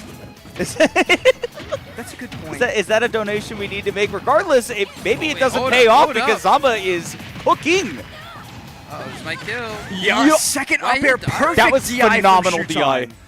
I can't believe he lived that. He was basically in the blast zone already when that connected and still surviving. Zomba looking for a quick little roll read. Not going to connect, so the up smash unsuccessful. Gives Shuton control of the ledge, but the rising fair gets him out of there. Zomba gets put right back in the same spot again, though, and that's the big scary thing about Aegis' speed is she gets to reposition for stuff like that so frequently. Whoa. And the reverse prominence revolt. All 3 stocks taken by the same move. Yep, it's a good move. I just wanted to mention when Shuton's in the top blast zone, he switched from Mithra to Pyro right before getting up aired to be heavier to not die from the up air. It's a genius. Don't let Pyra hear you say that. That's a whole Never plot talk point in the about a game. woman's mate. Wait. Listen, just because of her giant sword, bro. Ah, yeah, Same it's just side, bigger, yeah. huh? Fire is heavier than light. Makes sense. I'm just saying those hitboxes, bro. If you told me the sword was twice as big, I'd say, yeah, makes sense. Yeah. Alright, that was way too quick of a game. I feel like Zomba needs to slow things down. Longer stage, maybe. I think so too. Honestly, I think he also like locked in a little bit after Shuton had that SD. Like, I think he took that a little bit personally, and I think that like woke him up a little bit. Because I think Zomba's one of those players that like plays. This was not the case earlier on in his career, but I think like now that he's been playing long enough, he plays really well when he starts like riding a wave of emotion. Like if you make him angry, I think he plays good now. Shuton, though, like not really a player that you can crack. He really doesn't show much emotion. He always plays like very solid, fundamental, sticking to the game plan type stuff, and it obviously works so well for him because he's one of the most consistent players in Smash Ultimate, and he's looking to make his way into winners finals of yet another event. I will say that does describe his playstyle, although last night sitting at that table where like the whole cultural exchange was going on, Shuton was funny as hell. We were teaching Shuton Spanish while he was teaching us some Japanese, and so we got Shuton to keep saying "no mames way" over and over, and it was very funny. He's also got like Jim Carrey level faces. Like the expressions that he puts out are fantastic. He'll have to put out one of those expressions in the blast zone here, because despite getting one last hit with the Chroma Dust, he still goes down. Zomba, though, does not get to continue the pain train. Yep. Respawn invincibility, Mithra. Oof, that's going to be his free damage for her right there. Scooping the happy arms too. Rob's going up as he's like, get out of here. Oh, wait, hold up. All right, he's going to double jump immediately. Yep. Oh, you missed the laser. He had the right Down-angle idea. laser. Okay, wait. Catches the miss tech, and that... Is that a stop? Oh, That's yeah. absolutely a stock, Busby, if you connect with the second fair. I think Shuton could have survived before the fair hit, but after that, it's curtains. yeah, maybe like air dodge the fair. Uh-oh, now he's fishing for a kill. I think Zomba's just going to just take trades, shoot some projectiles. You can't try to cheese neutral with Pyro all the time. You got to never mind. You can try to cheese neutral Oh, with you said Pyra, what now? actually. Never mind, actually. Okay. Shuton's like, wait, but why can't I? I think I can. Speaking of a conversions. lot of neutral, these doesn't get the chance to play it that often when you a big body versus Mithra like Rob. I love that. Zomba's done that a couple of times, but I love getting to see that. That's actually like a pretty safe way to get back up on stage as long as your opponent keeps respecting something like the forward air coming off of ledge, and the drift into center stage as well to get control. Really, really good stuff from Zomba. We're playing Minecraft right now. What's that footstool dare about? Footstool dare, but it doesn't do all that much. Zomba really trying to close this out with the blazing end from off stage. Thanks to Shuton, he throws out another one, and it works just as well. Gives him full control over this stage. Down tilt, up air. He's dead and gone. Why? What percentage? Like 70? He was at 81 before the down tilt, 98 after the down tilt, and died. The power of rage. They said the power of the Aegis. No. You know, this reminds me, I was thinking last night, of all the characters that were released as DLC, I think Pyra Mithra was the one that was most obviously like top 5, top 10 on release. Everyone else was like, maybe, maybe not. And this kid came out, everyone's like, oh, clearly top 5. You can tell this character Look at those is good. hitboxes. Yeah. Wow, this character kills and has this frame data? Take me back to the first 2 weeks of Steve being out where people were like, oh, it's C tier. Like, I don't know. We thought Steve sucked. Yeah, we couldn't tell. I was like, hey, he's not that great. He gets camped out by DDD. We just didn't have it like that. But this character, yeah, continues to, I mean, I wanted to say develop, but like, it's just that like the combos have gotten more damaging, right? We've seen like better recoveries come out from players, but aside from that, it's like, yeah, this is what we expected. Big damage and being able to play neutral into big kills. Yeah, but like this is one of those characters where I would say if you have fundies, you can play this character because the kit tells you what you want to do. New gen Palutena, basically. Honestly, that is the best way to describe her. But really with good grounded moves. With good grounded moves Yeah. is the worst part, That's why actually. she's But new generation, the the advanced one. the really scary thing is that both players have a very obvious win condition in this matchup. Zomba's is edge guarding, and he's not really getting all that many opportunities to do so. Like, all of his stocks have been taken at the ledge. It's just that Shuton's still winning. I think he's been looking for kill confirms rather than looking to throw Shuton off stage. And you're right, like that can be a really big win condition. I can't believe he made that back, I'm going to be honest. But again, not picking up that edge guard, that's a really big deal. Oh, 2 IRM. Oh! Okay, dropped it, picked it up before it hit the floor. I love that. You're in a restaurant, you look around, did anybody else see that? I'm kind of awesome. I should get tipped for this, they don't even know. Double nair. Damage, damage. Oh, but Zomba catches the gyro. The combo catches the double jump. Oh, But he gets clipped by the bottom hit. I'd be so massive if I hit it. I can say that about both of these characters, honestly. Oh my, I've gotten hit by so many side beats from Mithra that I'm like, this shouldn't hit right. And yet. And X-Glass. Nice. Getting the punish on that up tilt. Even though it was at like the further end of it, right? That forward facing end of the up tilt, still punishable. Good recognition from Zomba. But the down air up smash on the top platform. You could slash his percent in half and that still kills. He bounced all the way up to the top platform. Now, I don't think you could slash his percent in half because he wouldn't have bounced that high with half the percent. But still, the fact that he got up there and the fact that Shuton knew to up smash in that spot. Bait reaction right there. Switch him down to the Pyra to get that quick upwards recovery right back to the ledge. Shuton, I mean, Zomba looked relatively in control or at least even going through, but his prophecy is starting to come complete. Like, yeah, Shuton is winning, and he's winning by a lot. Also, honestly, I don't think Battlefield's going to pick for Zomba just because, as you see, once he just has center screen, like those hitboxes control all the platforms from the center screen very easily. Goes just high. a little note for the future. Still not able to confirm it into a stock. These blazing ends from Shuton, the only way that I can describe them is ignorant. he's throwing them out Single there. player game, right? Like, there may be a Rob on screen, but I don't know who's playing him. I'm throwing out this side beat. Shuton, a big fan of, your general RPGs like Xenoblade Chronicles 2. For the Nintendo Switch? For the Nintendo Switch. I heard that console has games. Like a certain other one. No. No! Getting a kill off of that would be heinous. That'd be funny. That'd be a clip right there. Looking for a back air here, too, abusing that hurtbox shift to try and get around some of Zomba's Oh, trickiness. this is scary. Big opportunity for Zomba. Shuton just lets that Prominence Revolt rock. No And way. the second time does it. No. Did you Remember see when I Zomba? said ignorant? Zomba tried down being and got stuck in the leg because the gyro wasn't out of the blast zone yet, right? So it was in the bottom blast zone when he fired it. He had extra lag when he wanted to just charge out a down B. So he got killed for it. Funny game. Again, Knocked up. ignorant. Shuton didn't care about any of the stuff that you just said. That's true. He just said, funny move. Prominence revolt. At least when he got to press buttons. Because, I mean, I think the thing that really drove that set for me was the fact that, like, Shuton's disadvantage was basically perfect the entire set. I can't think of a single moment where I was like, that was a really big mistake and he should have chosen a different option. I think that's a good way to describe Shuton in general is that he just doesn't make mistakes. This is... Put it on, yes. Sugoi! Wait, that actually looks really good. Yeah, rock that. He actually rocks that hat really well. Kawaii koto.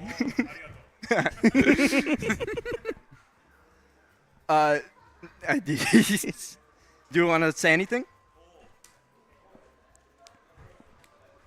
Buzz, could you give Naru the mic real quick? Yeah. Yeah.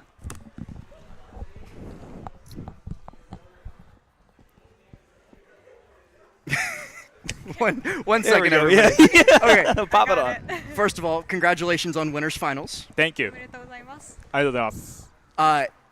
The way that you just dismantled Zomba was first and foremost really impressive, but second of all, it felt like through that entire set, you didn't really care what Zomba was doing. You were just doing your own thing no matter what, and it just kept working. Do you feel that you kind of ignored his game plan in favor of yours?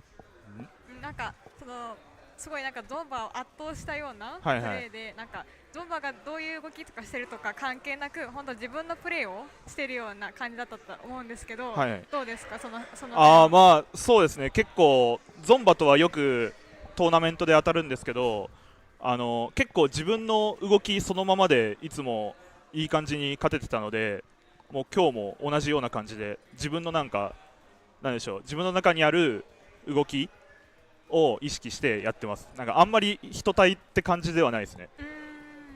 なるほど。So we play a lot at events or at tournaments. So every time we play, I just do my play. So- It's not that like I learned counter play against him. It just the way I play works against him. That's Okay, how so- it is. So you think it's just like a good matchup? Yes. Between you Yes. two? Okay. Something that Zomba actually said to me was that if he beats you, it's a close set. If he loses to you, it's just absolute destruction. Do you feel like it's just always going to be that kind of thing where you just roll him over? Sorry, can you say that again? Where Shuton just runs over Zomba in the sets that he wins. Okay.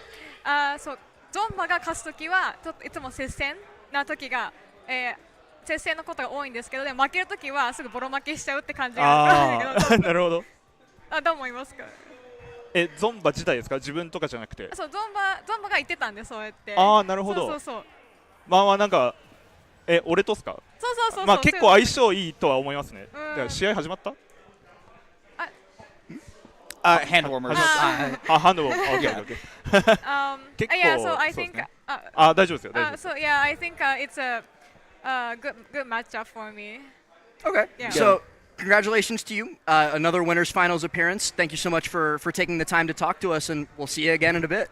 Thank you. Good luck. Thank you.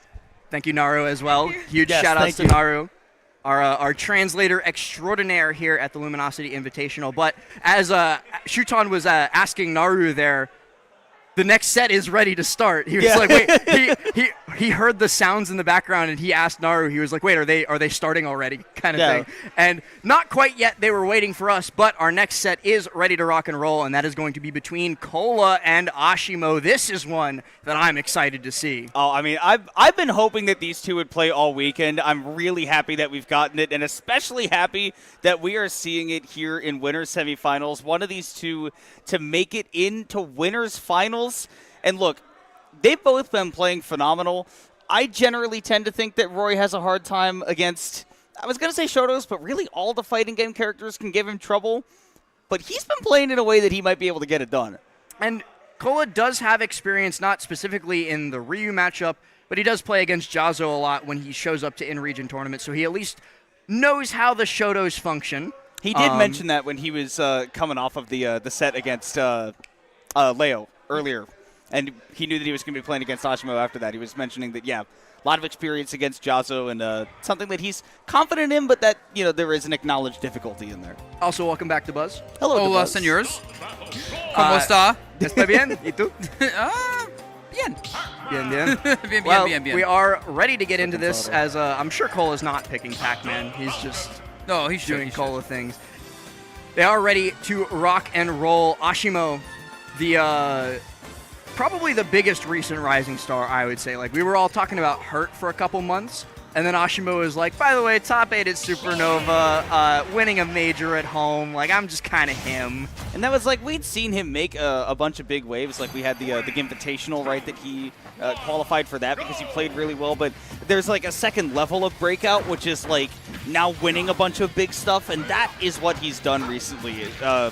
So I think, like, definitely, like, overall, you look at the past month or two, one of the hottest performers, but you look at the past couple of days, Cola is also one of the hottest performers in Smash. And he's starting off just as hot as he was against Leo, 65% off rip, but now he's in a bad spot. He's chased into the corner by a Ryu, and he's dead. Yep. You die for that? Yep, you die the forward to then you just die. The car cancel into the Hadouken to set up for the corner pressure, and then immediately go for the forward kick into the downer. Like, that looked like Street Fighter. That literally looked like Street Fighter. I'm pretty sure Asimo is a Street Fighter player, too. That would make sense, based on that setup alone. If not, he should definitely try it. Cole looking for this jab to try and confirm a stock, but look at how aware Asimo is in those scramble situations. Oh, no. Cola tried like 5 times to make him panic pick an option so that he could get a jab or a grab to punish, and Asimo dodged every single one of them.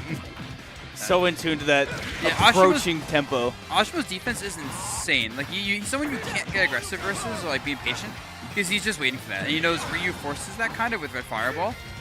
So like, Yeah. you have to play at his pace. It's just slower or you lose. And Cola does not do slow. He is a he is a speedy player and does finally find that double-edged dance, but sitting at 118 with an invincible Ryu chasing you into the corner, not where you want to be. Ryu wants one thing and it's disgusting.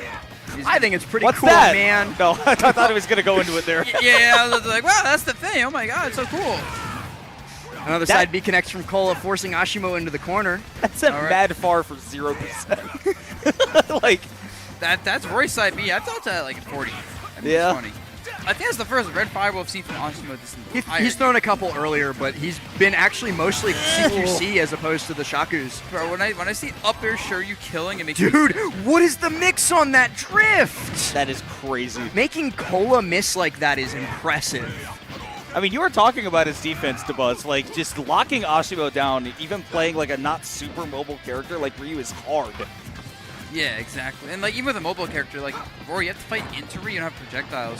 It's like he knows he just has to wait for that like approach. That's all you have to do. There's no other threat from Rory. It's the same sort of thing that Tweek was talking about after his set with Asimo of just like, I can't get in on him, and I also can't stand still because he blows me up for both. Well, and even if you move around super well, right? Like, Tweek was moving around super well against Asimo earlier too, but eventually, like, he starts getting really good at picking up on, like, air-to-airs and locking you down so that you're forced to play more grounded. Not going to be able to get grounded for a little bit longer, though, because Cola is in advantage state, trying to keep Asimo stuck, but the focus causes Cola to back up just long enough for Asimo to reset. Throws out another one of those Shakunetsus, and now resets into the back air. Cola on ledge, not where you want to be against Ryu, but it's where Cola wants to be, because he is supremely confident. I think it's actually might be important that the double-edged dance is staled after that. Although, I mean, jab back air at the ledge, and he's looking for it, but yeah. Wake up DP. He is a Street Fighter player. Play Street Fighter, bro. What a way to end game number 1, too, just as it seemed that Cola was starting to make the big clutch, the big comeback. Chases Asimo all the way into a corner, and in a situation that most other characters would be checkmated in, the jab on shield from Roy, the best that they can usually hope for is to reset and get out of there. Asimo does not get out of there. He sends Cola out of game number 1. A quick short you can, like you said, the DP on Wake Up, it is huge, and it is lethal. You have to be really careful about that, too. I mean, considering that we saw that a couple of times from Asimo. We never saw it at kill percent, the short you can out of shield, but I mean, at this point, you really have to be mindful of that as Cola, is that, like, Roy is so used to sort of still kind of having a turn even after hitting your shield, but you just don't get that against Ryu. Yep, it's a frame 6 option as shield, by the way, that kills. So it's like a lot of things that are normally just safe in this game, that's going to punish straight up. Dr. Mario up B's frame 3. That character's top tier then. It's true. I just had to put that out there that sometimes frames aren't everything that matters. It's the ability to make use of them, but Ryu has both. No, I think Ryu frames are has- pretty important, though. I'm going to keep a stack with you, man. Oh, what's important is not getting the punish in that parry. They both swung and missed. I think that was smart. I don't know if he actually got anything off of that down tilt. Like, I don't know if you actually had anything at that range to get a full punish. Oh my goodness. I actually think there, if Cola committed to the full side B, he would have won that interaction, but instead, because he canceled it after the first one, Asimo gets away with the spot dodge. Nice little double edge stance off the ledge, though, to make up some space. Cola's going to react to those and reset the situation. Oh, the roll in. Dude, anytime Ryu rolls at me, I'm so scared because it's like, oh, what if you just roll tilt and I mess up? Yeah. Oh, that back air? Man. Rar Bear, Ashimo's speciality coming up huge here, and the fact that also Cola missing a tech chase kind of showing like Ashimo is rattling him right now, because Cola usually on point with those. Oh my god, so much damage so quickly. And yeah, he's giving Asimo a lot of respect on the ledge because he knows, like, ledge up, fireball, roll. There it is. I mean, and that's why, like, Cola even thought about the Shoryuken out of shield, right? And then he just went, well, you're still minus, so I'm still going to do the Shoryuken. Because you do get plenty of time to react to that, right? The moment that Roy starts doing that, you're going to have enough time to get, what you said, frame 6? Frame 6. Frame 6, by the way. Also, out of the up air, you don't even need the frame advantage, because that is true. Well, I'm just going to say every time I see an up here, though. Frame 6. Frame 6. We had a Pit player from our region that, like, literally, when he used Pit down smash, he would shout, frame 5! He just wanted to do it. He's like, frame 5, by the way. Frame 5. Frame 10, by the way! Same confirm that Ashimo hit him with on the first stock of game number 1. It's that front kick dare. Cola is gone, and he looks dejected. 71, no rage, by the way. I think he died earlier the first time it hit. Yeah. I mean, we're about to get another Japanese winners finals. It's about to be Asimo versus Shuton. You know? It's starting to look a lot like it, huh? Starting to look a lot like Christmas. Everywhere you go. Even though it's not even Halloween yet, get those decorations out of the store. You gotta at least wait until November, guys. Come on. Going into game number 3, Cola running it back to PS2. This is not your Georgia-grown Ryu player, man. This is so much more than he's used to dealing with, and Cola just not keeping pace, which is an insane thing to ever say. I feel like, yeah, he's not keeping pace, but also, like, the times he is matching Asimo, like, he's just reading him wrong. Like, there. Like, Asimo's just ready for the grab when Cola does catch the opening. And he also, like, in addition to that, he gets reversal a lot. Like, Cola's going for his normal bread and butter stuff, and Ashimo's like, actually focus, die. Yeah. Oh, yeah, yeah. Because, like, Ryu's, like, surprisingly, like, small for his weight, you know? And, like, his hitbox is not the biggest, but like, since the frame there is so good, it's, like, it's awkward to hit him. One unsafe option coming off the ledge, though. No awkward hits for Cola right there. Nice and clean into the jab back air. To finally take the lead here in this set. Maybe this is what he needs to be able to start building up a lot of damage and maybe, you know, control the pace, shut him down. I like the idea to try to counter the Shoryu in case it missed the ledge by just a little bit. And maybe you're feeling yourself a little too much. The adaptations, too, are huge from Cola. I was talking a little bit ago as Ashimo connects with Jab Jab Shoryu. I was talking about how Cola, like, his combos are getting cut short by focus a lot. So that time, he changed the route so he could drop down underneath Ashimo and double hit him. And so, you know, he's coming up with new and creative routes. He finds maybe not as creative of a raw back air, but it's still enough to close out the stock. And Cola looking very good to take his first game of the set.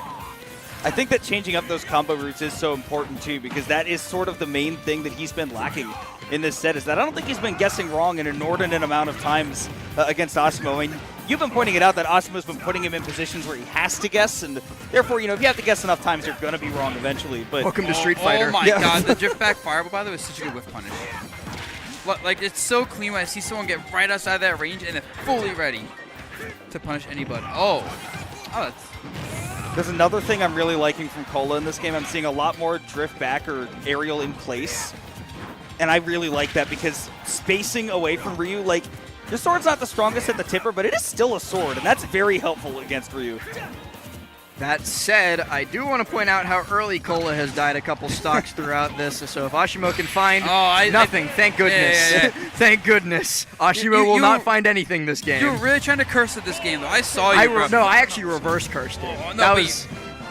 unintentionally. Actually, every time we're gonna need you to say, I don't know, this is looking bad for Cola. This looks. They spawn in 3, 2, 1, go. This looks abysmal. This is looking pretty bad for Cola. I don't know, guys. Cola's at 0%. He could die to anything right now. Not anything before the game But it's gets kinda started. true. Just as they're banning stages, Cole is in danger. Ooh, they can't go to WarioWare. This is going to be tough for Cola. Bring out the halberd counter pick, Cola. No, Trust. sir. That's for Asimo. No, sir. No, though. I have a feeling Roy could kill you with like ladder up air combos and halberd. That blast zone. You might be right, dude. Crom I don't on want to Halberd? find out. I kind of do now. Yeah, right. That'd be awesome. We'll test it later. There's a sicko inside of me that's curious. Yeah, right. Come on. Like, it's Smash Ultimate. You gotta experiment with all the fun rules and stages and everything. That's what I'm saying. About to find out which one of those fun stages that these two have opted to go to for game Small number battlefield? 4. Oh, FD. Interesting. That makes a lot of sense. Tell me why. I think that what we've seen a lot from Cola is that he's been able to avoid engaging with Asimo and give himself like optimal spacing by escaping the platforms and jumping away from him. Now you've got no escape zone, and that fireball game from Asimo is going to be a lot more effective. Oh my. Dude, when I see Ryu hit anything, it's like 40 damage with the fire blender. I'm like, oh no. This is looking really bad for Cola. Hey, you said to say it at the start of the game, and Yeah. you're not even lying. This time it's just a prophecy. Oh no. I wonder what Punish Cola the land. banned now that I'm thinking about it. He Because banned Battlefield, Smashville, and probably Hollow or Small. I was talking with him about it before the set. Dude, is it 3 leaving FD open still seems so hard. It's weird because, like, yeah, you want to ban a lot of stages versus Ryu, but, like, at least in FD, he doesn't have a platform to hide under with Red Fireball. But, like, Asimo hasn't been using Red Fireball that much versus Cola, so that didn't reapply here. He's only using it when it's guaranteed damage instead of as a zoning tool. Exactly. Well, there it is. that time it was a zoning tool. I'm surprised he's used more for ledge trapping, like Red Fireball to cover ledge off. Is he dead? Okay. No rage. Which is really, really big there for Cola. Giving him an opportunity to turn things around. We need to see him pick up those ledge traps too, because Asimo has honestly been doing way too good of a job getting off ledge, and he almost had the tech chase again. Quick turnaround, though, puts Asimo at ledge, and Cola has an opportunity to do something here. The air dodge back down into the grab. Oh, Double fair. 2 hits, breaks Nice. the focus. Ooh. Glancing blow on the forward smash. That's a kill. Wait. There we go. All right. It was looking bad for Cola. That high Wait, and no, in? Cola's still in danger. Like, Cola is one hit away from losing the game. All right. Oh, wait, yo. Ryu's trying to play footsies here, literally using that down tilt. No drive rush in there this you go. game, so got to make use with the Tatsu instead. Imagine Special next cancel game he all could of just a sudden. glow green at you when he wants. God, please no. That'd be really funny. But then he has to have a drive bar. I don't know. That'd be really funny. Oh, nice spacing from Cola. Okay. This is the ledge trap coming in. This is what he needs. Oh, Big he damage missed from the Asimo, though. jab. Okay, this is. Oh, wait. Ooh, Cola fiending for that stock with the dashing. We've seen that a couple times already. Cola does the one side B on shield, then dashes back to look for something from Asimo. A jab near the corner can definitely close out this game. Cola has not been missing those jabs, but hold on a second. Oh, it's so much damage. Cola really is in danger now. This part's not part of the bit. A couple more hits from Asimo. I was surprised he didn't let go of that and just kill Cola. Jared does not finally connect, but missed Cola it. does dash in for the grab. Puts Asimo at the ledge again. He's looking for that jab, but he's wised up. He doesn't want to get caught by the Shoryu out of shield. Nice, and he's going to sacrifice it. some Oh, I stage. thought that Asimo was is it. jumping. Looking for that sliding That's- F tilt. Jared, too high That's percent. it. Oh, he no. misses. Oh my gosh, 147 now. Cola has a myriad of options to get the KO, but so does Asimo. I mean, any of those down tilts could lead into the kill, but he Is that didn't it? find That- it. that's No it. Tech! A neutral gap, and he survives the up smash. Cola, one more massive chance to send us to game 5. They're Both both of these guys are rolling like crazy. Oh my And it's God. a back hit nair. A What back is hit that nair DI? from Cola does it all. Takes us to game 5. Oh my god, that was a clown fiesta, and those players were so nervous. Spaghetti great. all over the floor. You know it was real when you pop off game 4. Yeah, Like, we're not even into game 5 yet, and we are already out of the chair. Now the question is, every time there's a game 4 like that, game 5 either is the same thing really close or it's a washout. Like, you're not gonna see like, it was a kind of close game. No, the first stock for this game 5 is gonna determine the entire, like, it's gonna be super explosive. If this is like a high % 2 stock, I would be surprised. Yeah, Hey exactly. guys, I think Cole is in big trouble here. Yeah, there is no chance for Cola, everyone. He has no chance in Game 5. He is- Throw in the towel. We don't even need to watch it. He is already at kill percent. Lock the fuck in, Cola. I mean, if you think about it, against Ryu, you kind of are already at kill percent. Pac-Man? I didn't hear a Ryu I after did the hear Pac-Man. Pac-Man lock. No. I didn't hear the announcer say Ryu after. Oh wait, that's probably Cola, right? Okay. Okay. Oh my I was God. about to be like, wait a second. All right, well here we go. Game 5. We are back on Final Destination, and if it is anything like that Game 4, we are in for an explosive finish and an explosive start as well. Cola, 15 seconds to get that forward smash for that first stock. Cola is the danger. He is not in danger. Skylar, get out of there. Oh my god. Oh, that missed? I'm surprised it didn't connect. Do not sell my husband back airs. Oh my God! Sell my husband a dare. You were so right, it was. What? I know. How did you do it? Oh my god. What can I tell you? I know how this game is. Oh yo. my God! Cola. Yo, Asimo's gonna be looking at these VODs later, crying. This is a rough game for 5. Cola did his homework, dude. They were actually all saved adaptations. He was holding back. Now he will try. Cola looking to go to winners finals in just a moment. Asimo potentially on his last legs here. Okay, but what if Asimo the clutches back out? with the side B was sick. Oh my God! Wow, he just does it. All right, Cola. Oh my God! That was emphatic. Cola turned that set around Oh like my it was God. no big deal. The power up, dude. I'm crying. The start of that game 5 was insane. The fact the first stock got taken in 15 seconds, and I was like, okay, it might be Ashimo's turn, and it never was. Nope. It was never his turn in that whole game. Dude. Normally the first 50 seconds of the game, like, okay, they're feeling each other out, spacing a little bit. No, apparently we take 15-second stocks now. Cola just went, hey, let me just press some aerials. I guess it'll work out. Yeah, what if I just forward smash him at 70 low? Come here now. I figured out why he left that D Come open. here. Come here. Winners finals. Put that Dude. headset on. Cola. What the fuck? Bro, you were getting First farmed. of What all happened? that, and second of all, winners finals. How does it feel, dude? I cannot believe that both times I fight him, it's a reverse 3-0. Like, yeah. Oh, so basically you just have to go down 0-2 versus him every time and you'll win. It has to look Yes. really bad for Cola. okay, like, Jazo plays Ken, and sometimes he plays Ryu, but I don't even like Ryu, like, as a character. Like, when I personal. Yes. Like, since Smash 4. Like, when I fight Jazo Ken, it feels more, like, I understand this, blah, blah, blah, but Ryu is just stiff. Like, he just stays in one place, he shoots a laser, or what's it called, fireball. He's technologic. He's upgraded. Robot Ryu. Like, when I fight Jazo, he's more aggressive with the down tilts. I don't think he didn't down tilt, like, aggressively at all. He didn't like ledge trap with down tilt, so he kind of waited the ledge a lot more, right? Yeah. And when that happened, I was like, okay, well, if he, like, what's going on? Like, nigga, down tilt, nigga. But, It's like, you're ready for it, you're ready. Yeah. Every single Shoto does the same thing when I land on them, spot dodge. For the first 2 games, I was like, bro, I can't catch on to this. But I think, like, game 3 and onwards, I would just jump down, dash back, and then I jump back in and do, like, anything else. Because they all do the same spot dodge, bro. Spot dodge, down tilt, combo, dead, LOL, right? Yeah. But, I mean, look, yeah.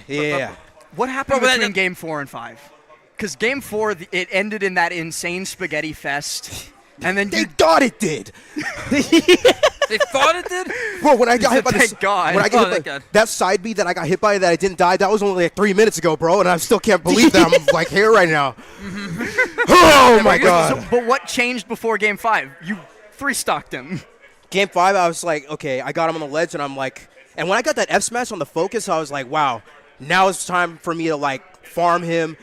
I did the up air on his spot dodge, and I was like, "That it's over. I already won."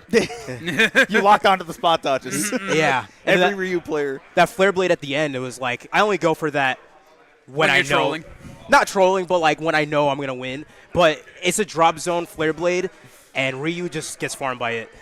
Oh, is yeah, 'cause his it like angles are disjointed linear. and like? Yeah. Okay. I wouldn't go for that like regularly because it's really hard. You wouldn't go for that in Game 4. No. No, Only in you game should 5. catch people off guard now. No. Yes, trust. I did that game 1 against Leo. Did you win that set? You did win that set. Yes, I did. You conditioned him with that option, bro. Yeah, I also almost got 3-stock that game. Speaking of winning sets, though, you've now advanced to winners finals versus Shuton. 1 Japanese player down, 1 to go. Yeah. The only Aegis that really farms me now is Spargo, but even then it's pretty close. Shuton I feel pretty comfortable with, but it's still -2. Like, I really don't like that matchup. And I know people are like, no, -2. It's -2. And the reason why is because Mithra and Pyra are just Roy combined, but better in every single way possible. Then hear me, ditto them right now. I did that. I got 3-stock twice. Well, you won't get 3-stock the third time. Good point. There's no way. All right, if I get 3-stock, I'm going to kill everyone in this venue. All right, thank you for it. Thank you for Thanks for joining us, Cola. Thanks for joining us, Cola. Things are looking That real was bad awesome. for Cola right now. For legal reasons, that was a joke. Yeah. Luminosity and its constituents do not support the words of Kolola Adian Or and Cody, anything for that that matter. is said. I'm trying to mentally recover from the ending of that interview because we've got another set ahead of us. I hear the players in the room. They're getting ready. They're locking in. Let's go to the graphic. It's Shiny Mark versus MK fucking Fuego, bro. MK Fuego, let the learning begin. What are we going to learn today, Professor? We're going to learn how early Pikachu can kill Joker. I was about to say the same thing. We're going to learn that this matchup sucks. Hey, Tony. What do you think, Tony? I don't think that mic is on. What? Production? Get Tony on the Turn mic. on Tony. We turn on Tony. Oh, Tony the Terror. That's why they didn't I'm turn glad on the mic. wasn't on. There he is. Hey, Tony. The lost footage that will never be heard. So I think Pikachu is actually one of the best characters at regulating the match so that Arsene is just not a character. Oh, yeah, especially with how That's his a good Shiny point. Mark plays, because it's just like you throw a T-Joy, you up, you around, and you kind of make the Joker impatient to use Arsene, and he has to be. But then Pikachu's like, LOL, back her out of shield. And then T-Jolt, like the lifespan on it, is such a nice tool for catching Arsene too, just because.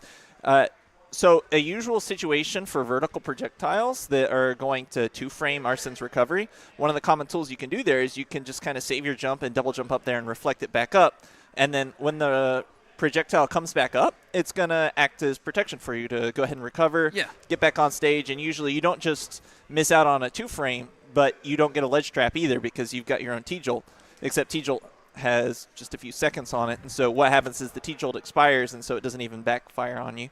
And top of it just being such a long-lasting projectile, it just hangs out down there, just wants to be your friend, give you a hug. Yeah, T-Jolt's a great buddy. Give it a hug. Not even mentioning how good Quick Attack is in the matchup. It's so easy, not just for Shiny Mark to skip ledge with Quick Attack, but also to just, hi, surprise, I'm in your face, jump scare type stuff towards Joker, especially if Joker ever tries to flicker shield. Yeah. And it provides a unique literal angle to go ahead and interact with things like gun camping. Allows you to go through like the Joker side Bs, the AHAs. Usually in these kinds of matchups, what you'll see is players like Leo will go for undershooting the side Bs just because you want to make sure that no matter what, Pikachu can't just dash through and such. So what happens is... Yeah, sorry, what were you saying? I was hypnotizing. Come on, my bad. You have somebody like Joker putting out those side Bs, except Pikachu can either high profile or low profile and kind of mix up which way they go. Because one of the issues with Joker side B is it kind of goes in at that diagonal angle, and Pikachu is just one of the only characters that can manage it. Would you like a turn? Do you want to have a pencil? No. I promise I put was away my listening. Green Man days. Yeah, I was You enjoy the pencil. For Tony reasons, that was a joke that I was making. I'm sure that everybody in the chat was as enraptured with your explanation as I was. You don't have to attack DeBuzz or Kimona with that pencil. It's okay, Tony. I don't Listen, have if you to. attack me, I'll defend myself. It's okay. DeBuzz is Kung Fu Master. Production is literally in my ear telling us to tone down the violence, guys. Cola already did enough for the day. That was such a hot set. We need to treat each other with kindness. Cola is so good. We are in school right now. The class is in session. I was always rambunctious. See, in look class, at how yeah. kind pencils can be. They don't have to be weapons. They can be happy. They can be friends. They can be friends. Speaking of friends, I am your friend, chat. And so I'm going to take this opportunity while Shiny Mark is back here for some reason. He's out here with us. I'm going to remind you all to head on over to shop.lumi.gg, where you can find a whole bunch of cool merch for very, very cheap, alongside the amazing poster designed by Ghoul Runnings. Currently, the flash sale is still ongoing, so 20% off all orders. You get free shipping on orders more than $75 and a free poster. That's awesome. A free poster, by the way, with those big orders. Yeah, and it's a very beautiful poster. I believe B made this poster. Ghoul Runnings Yes. on Twitter, but AKA The Wonderful B. The Wonderful B. And yeah, it's a great poster. Highly recommend you get your hands on one. While we wait for this set to There he start. is. And here he The is. rat. MkLeo and Shiny Mark ready to kick it off in just a moment. And this is now on the loser side of things. Yeah. Within top 8, so you got to win to stay alive now. Loser of this set will get 7th place. Not something that you'd expect to see from either Leo or Shiny Mark, but it is a tough, tough bracket, and only the absolute strongest have survived thus far, because the rest of the absolute strongest have already perished. And those are some of the absolute strongest in general. Now, they were both warming up together this morning, and obviously Shiny Mark has relatively warmed up way more, considering he had a really rough day yesterday, but then today he's just been running straight hot since he started. We asked them after Shiny Mark, or after Leo finished the set versus Gluto. Shiny Mark was on the mic with us. Leo came over. They were talking to each other about their set, and they just said this is going to be a good set. That's all that they said. I don't doubt it. I know that Leo has had times in the past where Pikachu has been a struggle, and just like you guys were talking about, particularly you, Tony, I mean, this can be a really tough matchup for Joker, and I mean, here at the start, it's running relatively even, but I think that as the set drags on, it's going to become a lot more apparent just how much. And like you were talking about how Pikachu can deal with Arsene, definitely will show where Leo can struggle. I want to see how Leo's SDI is, because when you fight Pikachu, the biggest thing is, are you SDIing the back airs and theirs properly to minimize damage positioning? Because like Pikachu only gets the crazy kills, generally off not the best SDI, I'd say, and get Colic in the corner. I think it's a good sign, too, that we haven't found out how Leo's SDI is yet, because he hasn't been hit by the back airs and the up airs yet. Leo's taken a very proactive approach to kind of cut off the ability of Pikachu to start up any shield pressure on Leo, like even here. Woo! Yeah, you want to talk about proactive. Quick drag down into the forward smash. No text means that you're going to get that combo. And another drag down forward air. I mean, that's like the Leo move, right? Is the drag down fair into whatever your imagination desires. Fun He's stuff. definitely the originator. Fair off ledge from Shiny Mark. Still pretty hard committed to not doing normal things on the ledge is Shiny Mark. He always does something weird. He loves going for trumps, I've noticed, and he tries reacting to like what the opponent's DI is on the trump. And I think, unfortunately for him, it is a product of most of your top-level practice being from Wi-Fi. It's a lot harder to react to somebody going for Trump online, and so a lot more people fall for the Pikachu Trump, as Leo falls to Pikachu up throw. And even on Smashville, like Smashville has a kind of high ceiling too, so I was like surprised. I know it's strong at those percents, but I was surprised that got the kill. Oh wait, let's see what the SDI is. Oh, that is not the right direction. Let's look at the funk real quick. Hold up. The air dodge high was really good, and the rep that was guard the right previous after Rebels two. guard. It worked though. It did, yeah. Hold him out.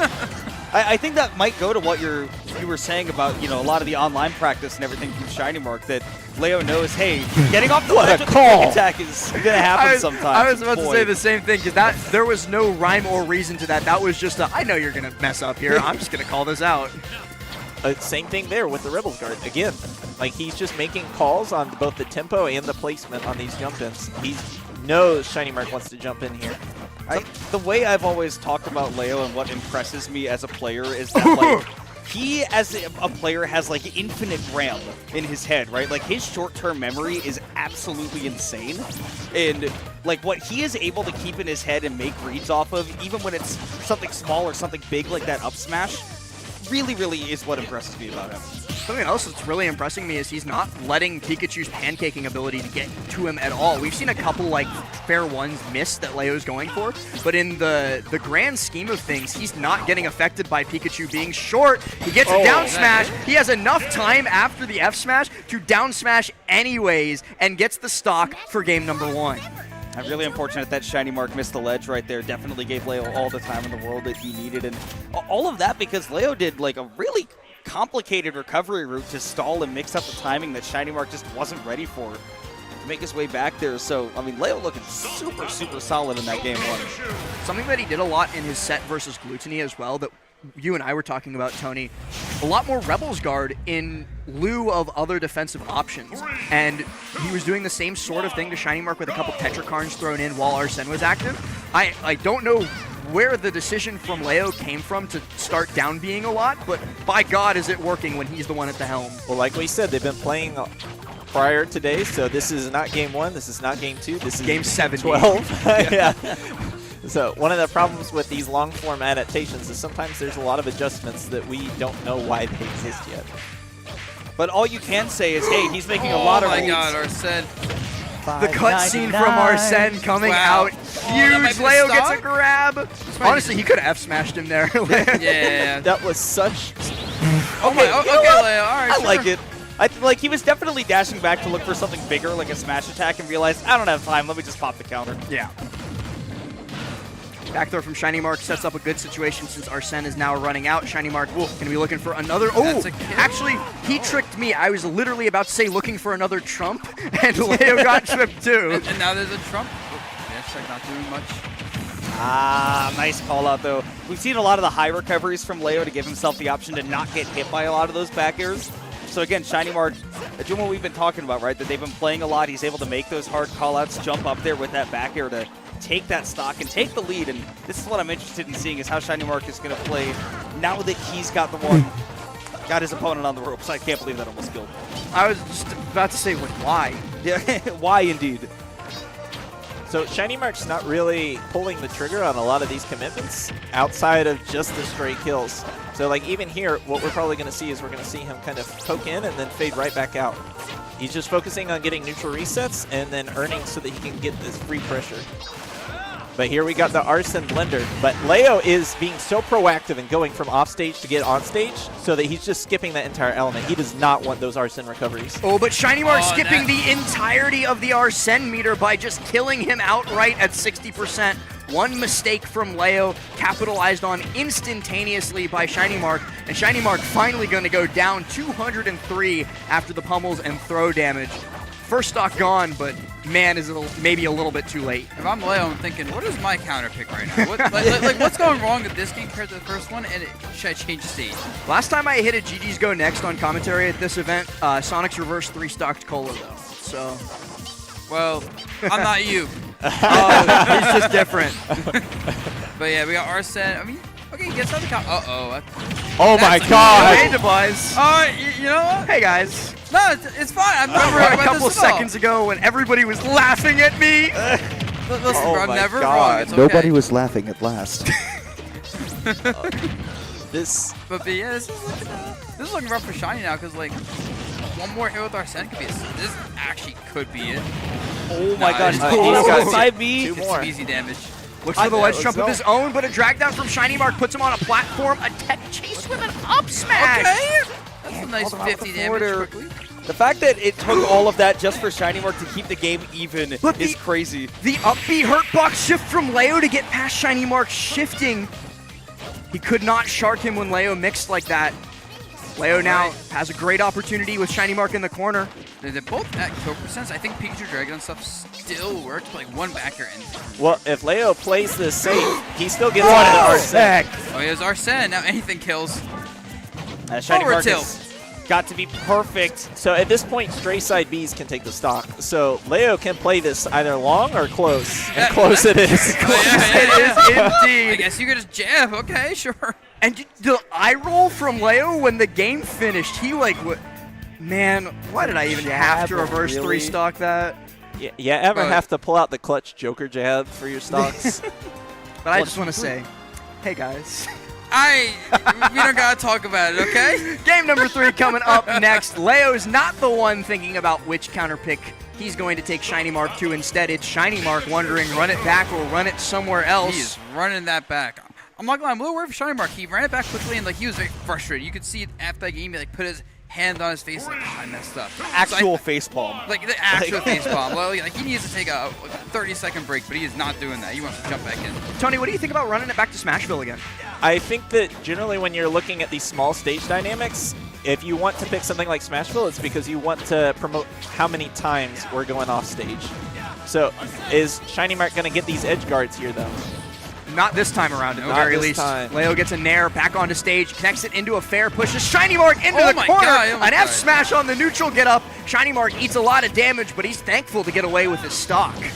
That had to be Sour Spot, right? Because I feel it was 59, Kimona.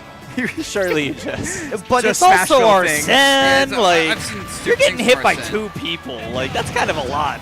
And one of those people is scary. It's like a demon thing. Not even a people, if you really think about it. Well, okay, let's not discriminate. Sorry, Arsene. That was a nice patient stall on that quick attack regrab. Oh, not a down smash there? I'm surprised. It's drag that down smash. And he's looking for messes up the fastball, I think. And I think Shiny Mark's just kind of dropping his execution right now. Yeah, not quite getting the confirms, but dash attack plenty strong enough to do it on the stray hit. Yep, Leo getting way too antsy there. One of the things that I think Shiny Mark does better than most players is just calling out how people try to disengage or burst with their movement. Like, we've seen him get lots of dash attacks to cover rolls and such on reaction. Very nice. One thing that Shiny Mark does exactly the same as other players, though, is die to that raindrop up smash. Everybody's been getting hit by that this weekend. Leo's got the classics. Looking for that Rebels guard again. This time, though, Shiny Mark going to call it out with a big punish. No, Leo gets out. Great defensive play. Yeah, Leo's has been very good on point with all these combos. He's not really getting hit for much generally. In fact, I think he's comboing Pikachu more than Pikachu's comboing him. Which is terrifying. Leo's combo DI has been phenomenal. Like, even at the start of the stock, Shiny Mark had like a really good starter, but it got a little awkward with the platform, and Leo put himself at the perfect spot where Shiny Mark really didn't have anything to like reset the combo back onto the platform or carry him back off. And again, like you're talking about, Leo is not short on damage himself when he gets his combo started. Even the fair hit number 2 to take that stock. Leo 1 away from moving on. That was kind of just Shiny Mark putting himself in a situation with a regrab, a habit that he's been getting called out for a lot in this set, just because Leo's so strong at like preemptive space coverage on exactly where you want to be, and he just knows. So something we're seeing from Mark here is we're seeing him get a little bit more aggressive. And I think Leo read that too with the forward smash. Oh, you're eating a down smash for that up smash for sure. You're in the corner at 70%, and Leo is half an inch away from Arsene. This is looking like curtains, boys. It may not even have to come out the way he's been playing. Footstool out. I guess he gets to stay alive, but Shiny Mark again. I mean, not a lot of confirms from him. He's looking for a lot of stray hits, even the ledge trumps as well, but Leo has not been letting him get that all set. Right. I mean, 150 up throw certainly kills now. Back here kills now. Okay. I do agree. Asimo would have killed, though. Yeah. You're not wrong. And now Shiny Mark really has to fish like a 0 death, so Leo just needs to stay center stage until it hits like a high percent where he doesn't get looped. If Shiny Mark can bait Leo into chasing him into like the mid stage and then setting it for a corner, I don't think that bait's happening. Like we said, that's the Leo classic. That is the Leo combo right there. The drag down fair 1 into the drag down up air, and then into the up smash. Beautiful. Yep, right. You're under a platform. Watch out for that. And that was more fast. intense 3-0 than expected. That's why Leo's the GOAT. That is why he's the GOAT. He's probably going to come over and have a couple things to say to us here in a second, but in the meantime, I want to say I'm sorry. I doubted Leo. I never should have. Never doubt the GOAT. What's up, Light? Uh-oh. Light got okay, something he wants to say. say something. Talk to us. Speak to the people. Hi. That's all I got. I agree with that statement. I just didn't want to wait for them to get out the room. No. You know what I mean? They'd be taking forever sometimes. Yeah. All right. Take it easy on the couch. You have a good rest of your night. Yeah, you too, man. Light, those are beautiful words. Thanks, Light. What a polite young man. Anyways, hi, Leo. How did you feel about that game, too? When you were down How'd you feel with the reverse 3-stock game too? Yo, that was crazy. Like the double downer. Yeah. I even did like a little pop up. Like, I knew, bro. Oh my god. Remember the thing that you said to me yesterday, like last night when we were on the couch? MK fucking Fuego? Yeah, that's me. That's MK fucking Fuego. Oh, I think they put MK Fuego on the. They did. On That the was name, your right? tag. They knew what was about to happen. That's why I won. That's why I won. Okay, next match is Samba, so I got to wait. Oh. Oh, you said you're he's going to gone. win? He's got to wait. Oh, okay. Yeah, I'm gonna wait a few matches. Well, thanks for joining us. All right, Good to sir. hear from you, MK Fuego. He only had one thing to say. Yeah, I am MK Fuego. That's me. That's him.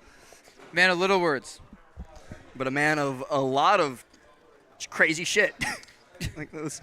Crazy shit. Speaking of crazy, Hey. let's think about what's going to happen in this next set coming up. The other side of Losers 8's Spargo versus Light. Battle of the crayon and the duct tape. Still don't know what Light's doing there. Two of the greatest masters of aggression in the game, I would say. Tempo to the T.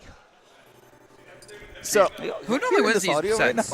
Like, they is go it back and normally forth. Spargo that wins this, right? I think Spargo's won their most recent, but I'm going to pull up Smasher's app real quick and check. Granted, Light's one of those players where like he's sometimes just playing on point, doesn't drop stuff, and he just wins.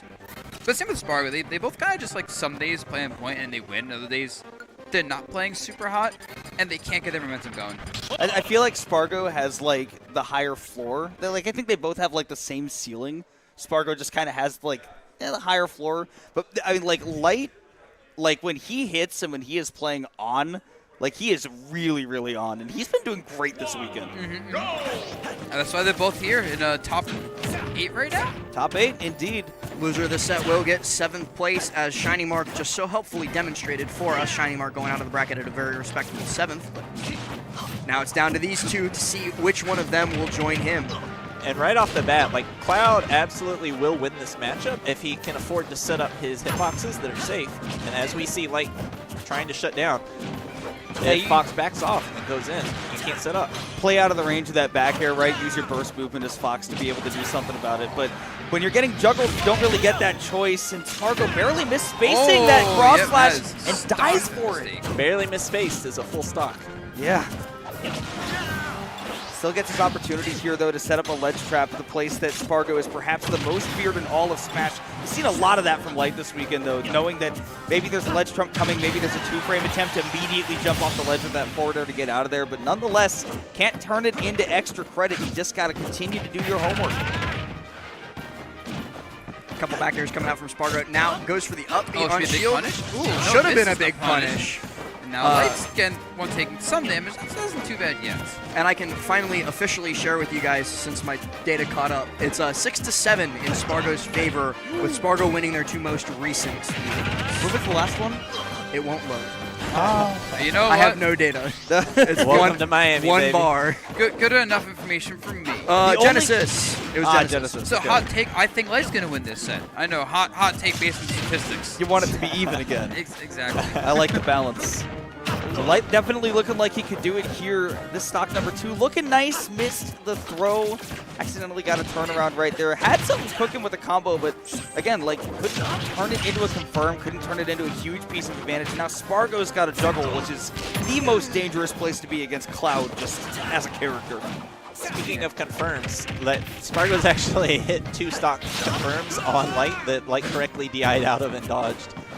So you just can't tell because Spargo's play is so seamless and so perfect on his confirmations that you just see nothing. It's beautiful.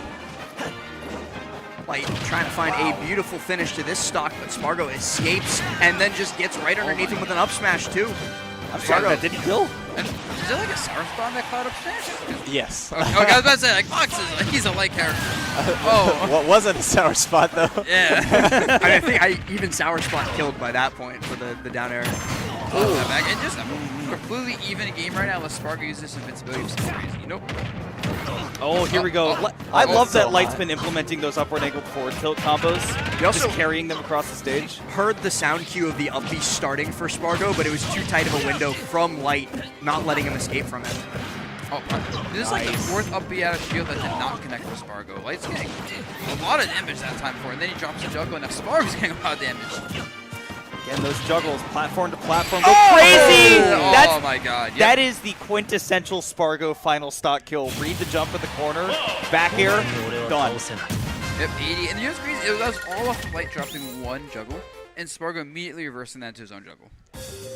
The conspiracy theorist in me is going, Spargo actually missed that up B on purpose so that he could get out and reverse Oh light. my god, I'm kidding. Theorist, liquid last. There's Spargo. giving credit and then there's writing fanfic.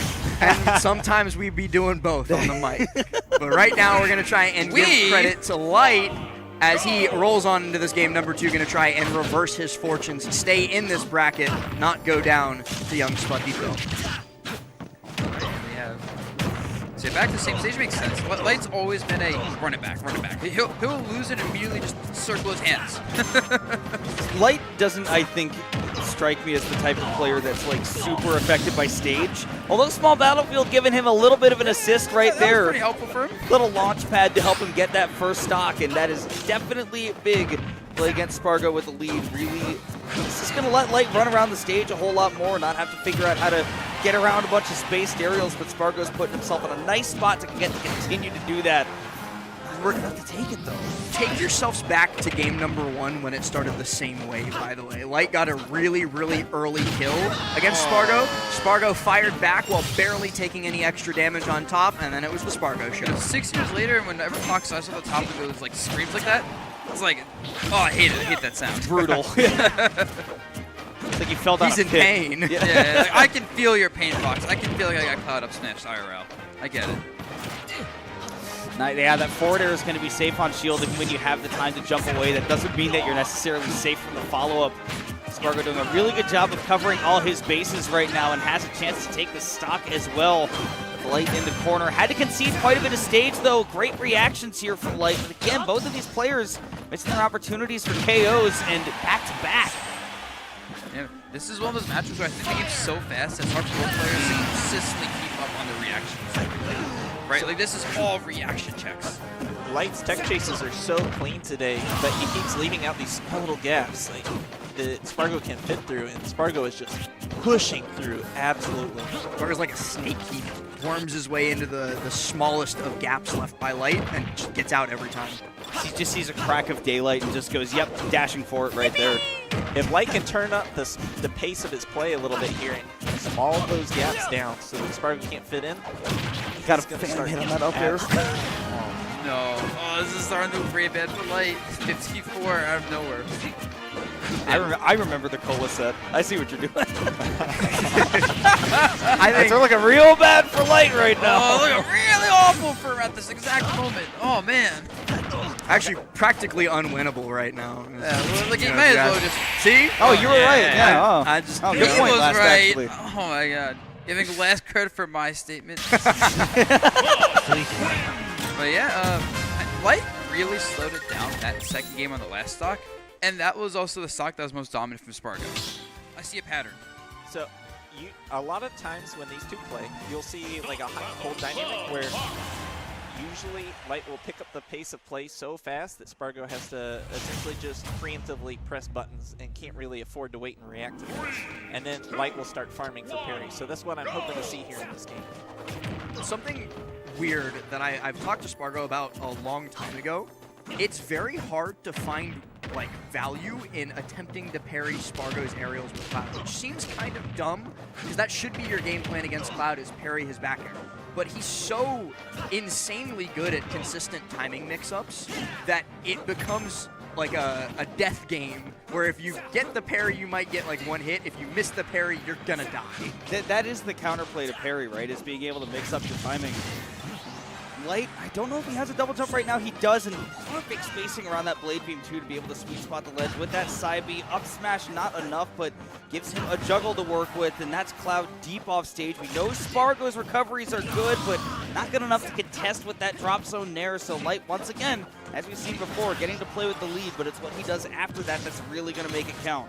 Every single game so far in this set, despite the set count being 2-0 Spargo, as he makes the stock count 2-2, has started with Light getting the first kill and double spot dodge past the grabs. Oh, man. All right. Oh, my God. He gets the up tilt. The combo doesn't connect. And very weird scraps happening, but Light comes down on top on that one, hitting a lot of damage, and Limit's about to go, I think. So Spargo has to burn it sooner. There's that parry we were talking about, but again, no guaranteed follow-ups off of it. You just get, your reward is you get to escape from Cloud, right? That's really what you're looking for. Yeah. And I like how Spargo's just, when he loses Limit, he just immediately goes platform camping with Limit charging, because as you mentioned, Tony, Light's slowing it down a little bit, so Spargo has the time to just go to platform, charge Limit, throw it back there. And Spargo's actually trying to slow it down himself there. You saw him hold shield, gives up enough time for Light to actually set up shield stats with his back air. I think we were talking about it earlier, right? Like, one of the things you don't ever want to do against Light is give him that opportunity to start throwing things out on your shield. Like, that's the moment where you're really just letting Where him he's have like the game. 5,000 back airs, by the way. 500 back airs. Light, though, the one certainly smoking Spargo right now. Spargo finds a little inroads here, but even then, Light still makes it back to stage okay. He's going to have a plethora of opportunities to close this out, and Spargo hands him one on a silver platter. Not quite enough this time, though. I so felt Light was dead there. I did too, but honestly, like, the no mix-up on the recovery was good, and patience from Light, I think, was really the key there in that game 3. There were a lot of situations where he'd whiff a move, and then he'd immediately try to throw something else out, but Spargo was able to punish with, like, up smash, dash attack, something like that, but started using the shield a lot more, I don't know, like, he was making decisions to, I'm going to try to shield this thing, and then punish it afterwards, rather than just throwing up the shield because he wants to not get hit. So we definitely saw that with a closing cold finish. That's essentially what that shield up smash of shield was on the dash attack. So the question is Spargo going to adjust his tempo and just focus on spacing out with aerials here with the time that Light is no longer trying to take away from him? I would also wonder maybe Tomahawk grabs, right, if Light really starts to throw up that shield a lot, because I know that generally Cloud just likes to throw out shield pressure, not really worry about it too much, but I mean, on the other hand, right, we've been talking about the timing mix-ups. Just holding shield is kind of a natural defeat to mixing up the timing on your aerials, and the only way to beat that is by throwing in some grabs every now and then. Another dash attack. Light just keeping Spargo trapped in the eternal disadvantage state loop. Spargo finally escapes though, but it's just as Limit Break evaporates. Doesn't get the opportunity to use it, and doesn't get the opportunity to use that third stock any longer as Light catches that tech roll with an up smash. That all started when Spargo was a little off tempo because his limit ran out right when he went for the 15th second on that side B. Yeah. And getting himself back on stage, but staying in the corner. That means that Spargo's advantage is not quite done yet. Last chance is to set up the back airs, but Light finding just that small crack to slip through, get back to center stage. Right now, he's just exploiting the fact that Spargo is like really desperate for a kill. Like, Light's just on pure defense. Spargo, you know, the cracks is showing, and he said he's desperate, and he just can't get it. Light willing to back all the way off onto the ledge. What a statement.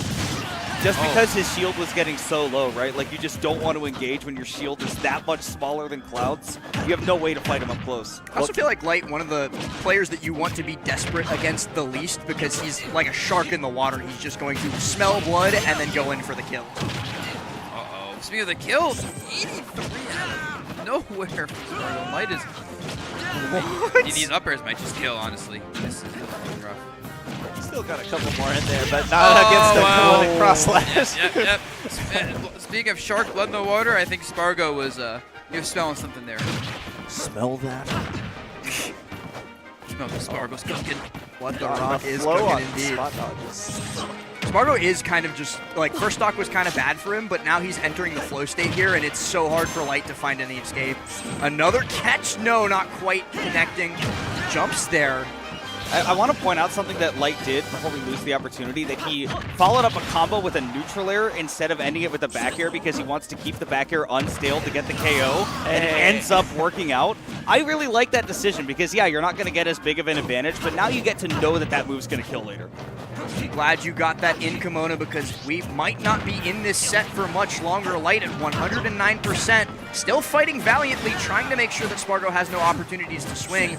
Spargo, the real thing here is when does he get to take his turn, and he takes it then, closes it out. 3-0, Light at 7th place. Spargo moving on. He's going to be facing off against Asimo, which Was is that going to be a hot was that set. the lingering hitbox at dash attack that killed? I think it was. I think it might have been. God, Yes, it was. God darn it, Cloud! What a good character. Can we also point out that Spargo started today in losers bracket, and his first match was against Sonics, and he is now all the way up to losers quarters. His first match was against Sonics. His second match was against Meister. His third match is against Light. That is 3 top 20 players, 2 top 10 players.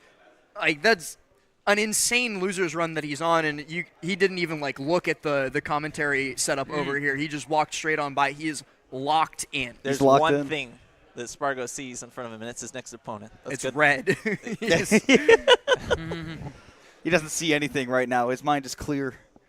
He's focused. He's got that grand Zen. finals on the mind. Who do we He have fought next? Asimo at SmashCon, right, Spargo? I believe he did. And wasn't it like really like hard for Asimo? I think so, right? It might have been. If I'm not mistaken, I believe his loser semifinals next, because I believe.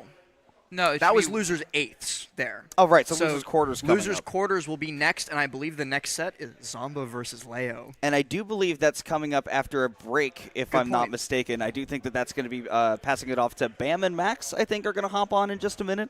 Good. But until that happens, I mean, yeah, we can sit here and wax poetic all day about some of the stuff that we've seen in bracket, because the people still alive in winners have been playing some of the best I've ever seen them play. The people in losers have been making crazy good runs. This has been a hell of a tournament, dude. Spargo would have to make the God run to win this tournament, and I think he's capable of it. Before that, though, we're going to get our second set of Zomba versus MkLeo this weekend. And that was quite a Game 5 set on the first one. So, Okay.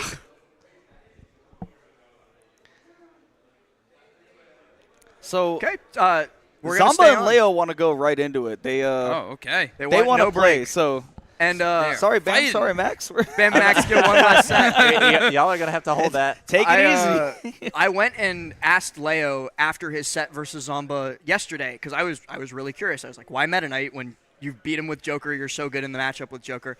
And he told me it was practice for him, because it was round robin pools. He was already 2-0 in his pool. He was basically guaranteed to make it out winners. So he wanted to work on the Meta Knight. He wanted to see, because he thinks it's a good matchup. He thinks he genuinely can figure it out against Zomba with Meta Knight. And he it wants looks that. good. Yeah, he wants it in his pocket in case he needs it later. So I think when you're already guaranteed to make it out winners, using that extra set in round robin pools to get some practice in, to test some stuff out, perfectly fine. Now though, we're in the real bracket. We're in losers bracket. He's got the Joker. I mean, and based on that last set, Zomba's apparently got a dark pit too. I hope we don't see it, but he does have it. Well, this is ultimately, I think, one of the...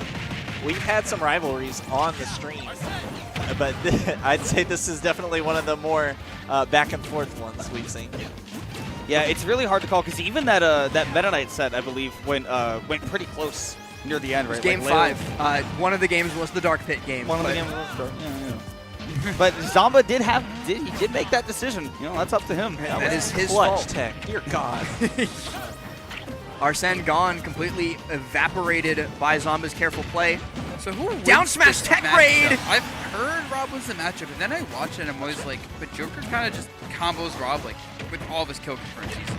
I think it's a +1 for Joker.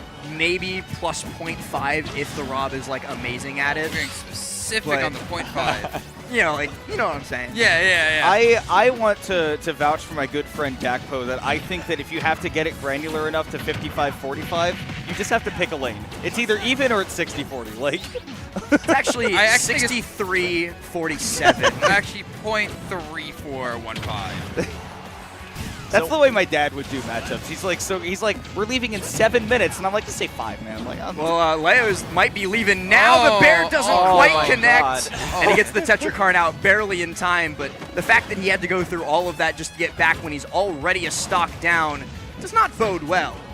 If it's not Spargo, then I would say the best player at turning disadvantage into advantage is probably Zomba himself. That back air from off stage that turned Leo's edge guard into almost his stop, incredible. Dash attack kills, though, so Leo gets to even up the stock count. He's nowhere close to an Arsene at the moment, as chat does their darndest to figure out my math. I'm just farming interaction, actually, in chat. I'm masterminding. don't make them count again. They did pretty good. They got all the way up to 87. I was proud. That's a lot.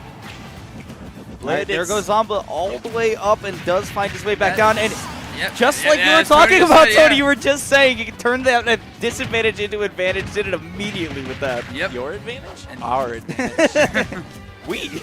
Oh, Rob and Gyro. I see. yeah. Two-player game. Uh-oh, and he is Arsene, but he's in not the best spot. No, that Gyro got axed. Leo was such Gyro a fan kinda of the sturdy. double down air from last time that he wanted to try it again. Do it again. I think when I watch Leo play, a lot of his games, like when he loses that stock and he gets Arsene, like he's very willing to just like go in and hope to get that Arsene value early on that last stock. Like he extra fast plays on the last. He's stalling out the Arsene meter is what Zomba is doing there. I guess that makes sense. He's recovering, my boy. Oh, no, Is he's he? not. He's not. No, he's not, Tony. Why Tony lied to us? Wouldn't be the first time, won't be the last. All right. Wait a second. Trying to Back throw right there. Ooh! Zomba is ready for this kill still. It's still his turn. No grab. I like that you saw that Leo autopiloted trying to footstool the person below him with no jump, even though it was Rob mid-up B. But that's just like the top player thing, that it's just like, oh, no jump below me. I got to footstool him. Oh, Two times! and you died the first stock to that. Again? That's it. With Rob, I feel like it's the same thing as Wolf, where like if you get set up for a tech chase scenario, down smash is always the threat, never rolling. I'm always going to be wary of it. But then they run up and down smash. So so this is actually a very complicated layer here. So Leo is very good at this matchup. Rob actually likes to get the down tilt into the tech chase, and so if he goes for dash up down smash, he can cover tech in place and tech roll away. And so the one that's covered the least is the tech roll in. So even if Leo gets down smashed by that coverage, it's going to send him toward the greater end of the blast zone, and he doesn't die to down. So it's a Monty Hall problem. I got it. It is quite funny, though, watching Rob stand still and just down smash in place and win. Well, it's such a hard call from Zoma that you watch him like fully charge it when a regular down smash would do.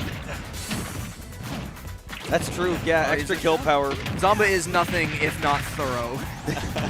No jump, by the way. That's my way to land. Oh, he's not finding a way to land. Still probably going to die here. No! Oh, wait. Someone's dying. Wait! Oh. Okay, what are we doing out there? Go home!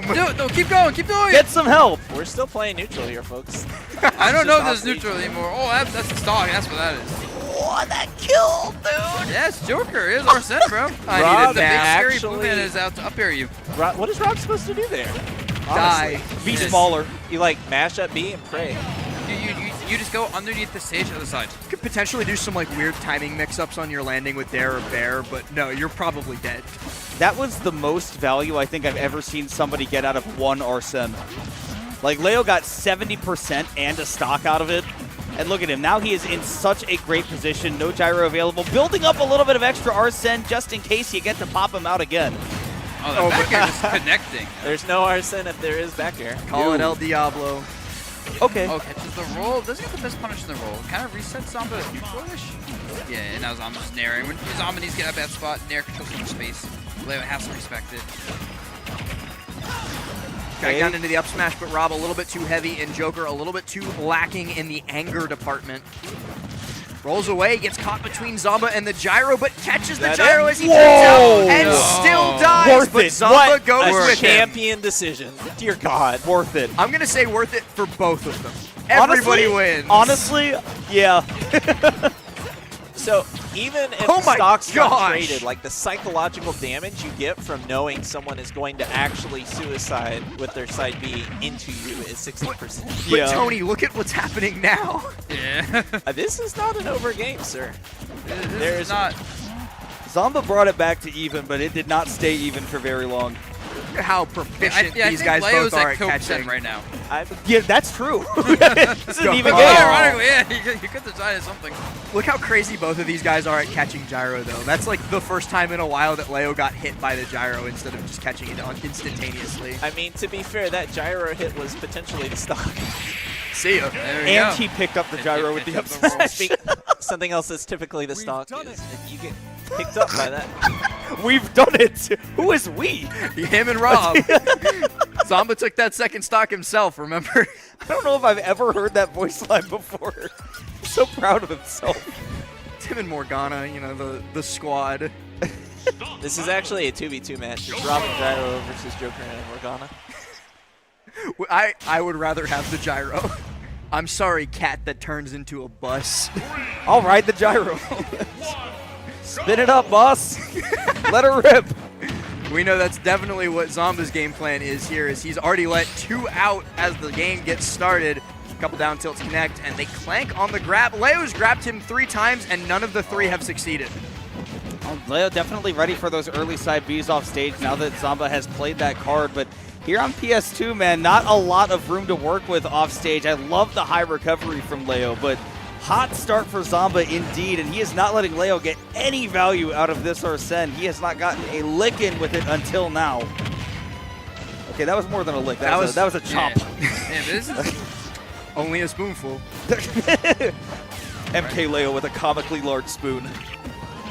So Leo is doing such a nice job at swapping between going for these high and low recovery mix-ups, and it keeps resulting in Zomba having to commit enough to his edge guards that Leo's actually able to get reversals, which is how he actually got this neutral reset in the first place.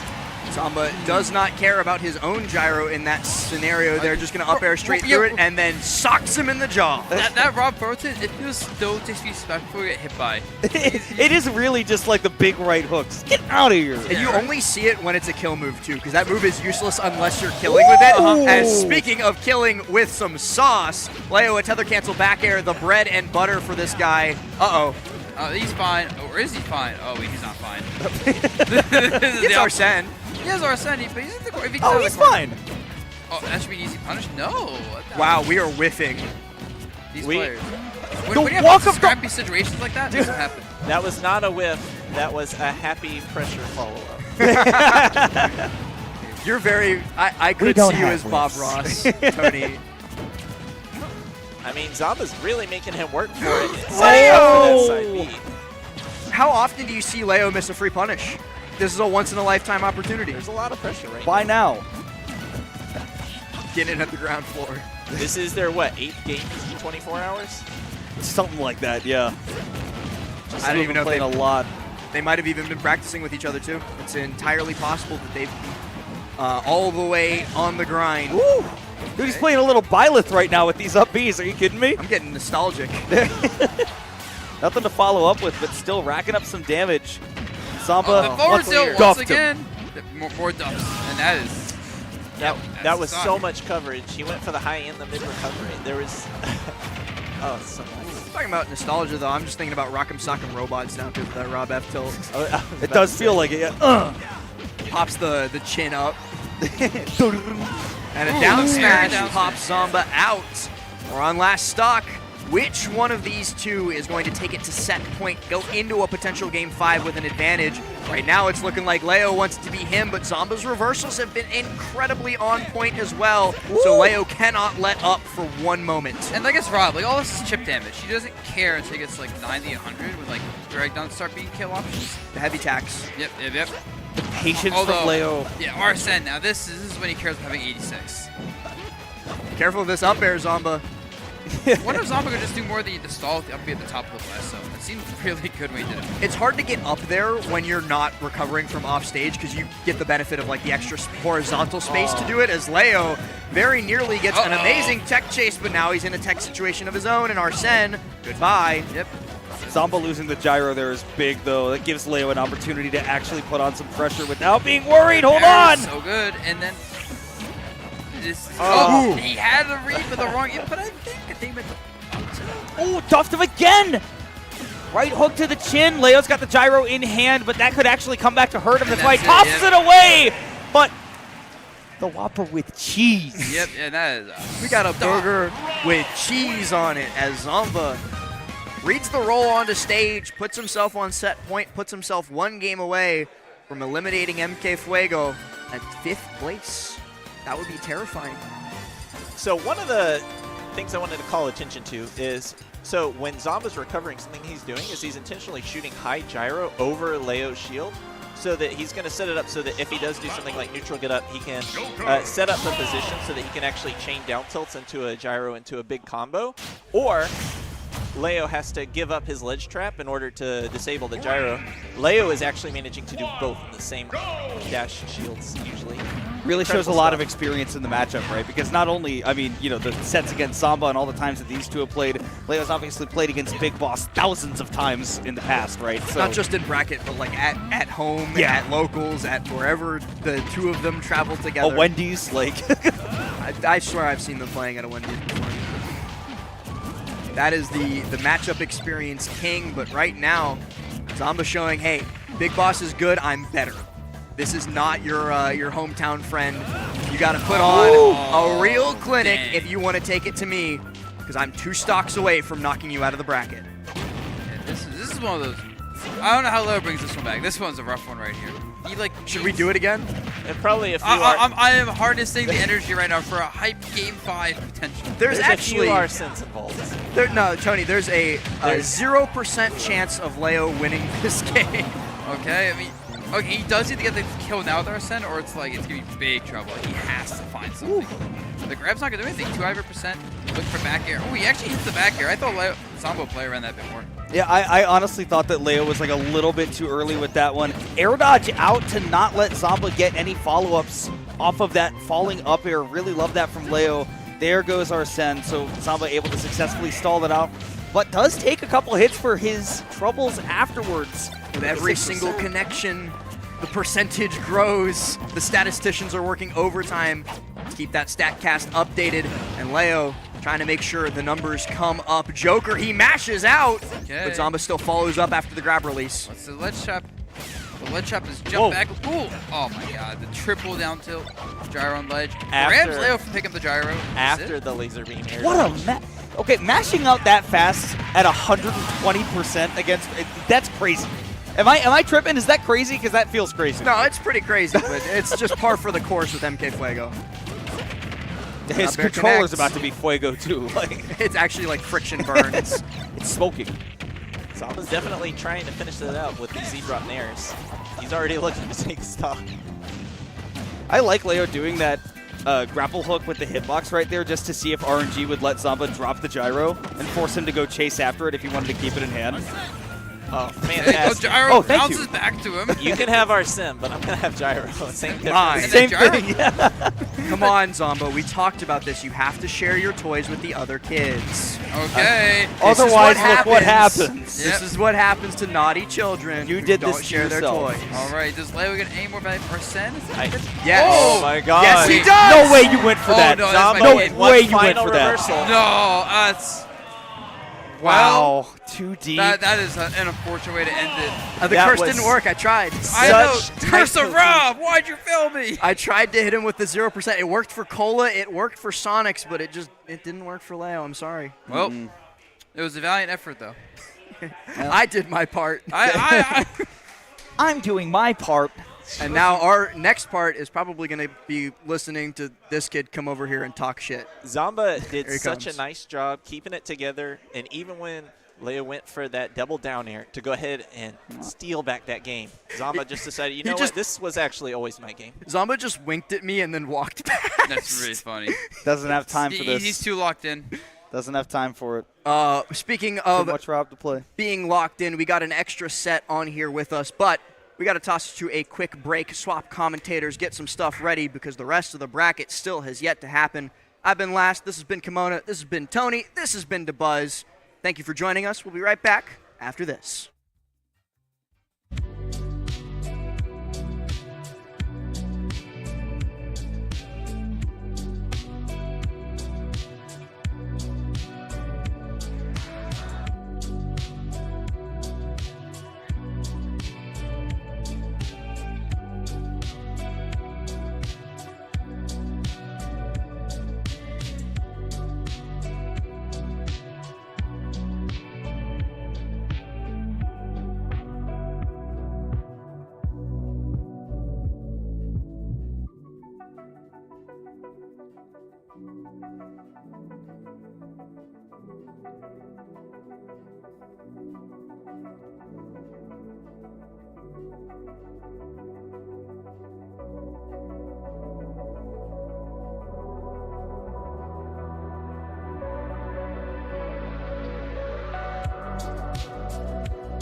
All right, welcome back, everybody. Luminosity Invitational number 2. It's about to finish. We have just a few matches left. 5 players left in the bracket, not 4, not 6. And what is our first set? I think I saw Spargo going in there, which must mean that it's Spargo and Asimo. So losers quarterfinals. We got a bracket to take a look at, by the way, if you guys want to see right here on the chalkboard. Zoma defeating MkLeo to make it into the top 4. Winner of this set will be taking him on. And then on the winner side of things, we have Shuton coming all the way from Japan and Cola with a legendary run through the winner's bracket. Yeah, no, absolutely, man. Cola has been playing absolutely phenomenal. And, you know, Cola's always been that guy, man. Always been, like, that leading Roy. But he's been optimizing a lot of his combo game as of late.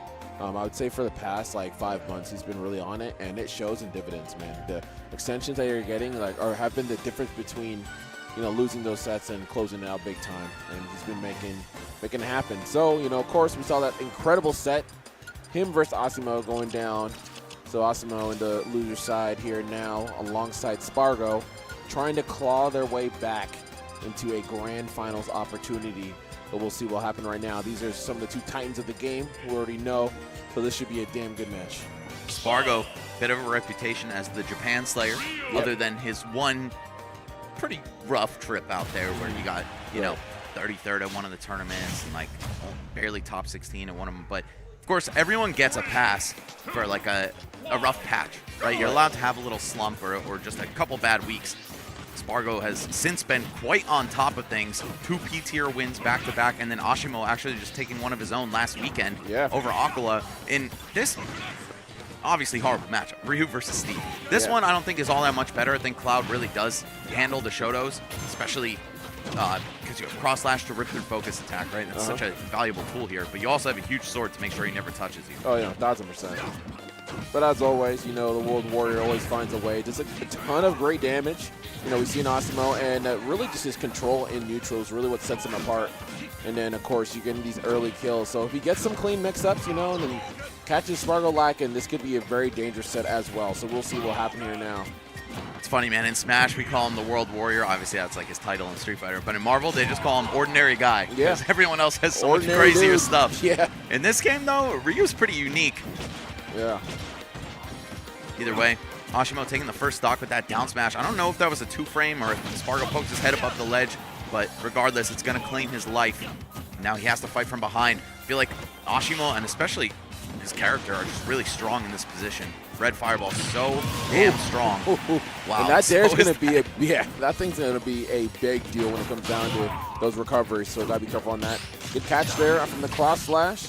Going up and down, get the elevator going. A parry into immediate down smash in between hits of cross slash. That's how you deal with that move. Forget about money. Yeah, forget about waiting for them to show the mix-up of 2 hits or 3. Oh, God. Okay, calligraphy. Good stuff here. You get a dash attack on the other side of the stage. Oh, we're going to focus that, though. Not going to get the full crumple, but just enough to get him off. And now we're going to be sitting and fighting for that center stage right here. If Ryu didn't have that move, man, he would be the freest character to juggle of all time. But fortunately, he does. Got an answer coming down from the skies. Now he's at very, very high percent. Next good hit should do it. But can Spargo land it? Yes, he can. What? What just happened?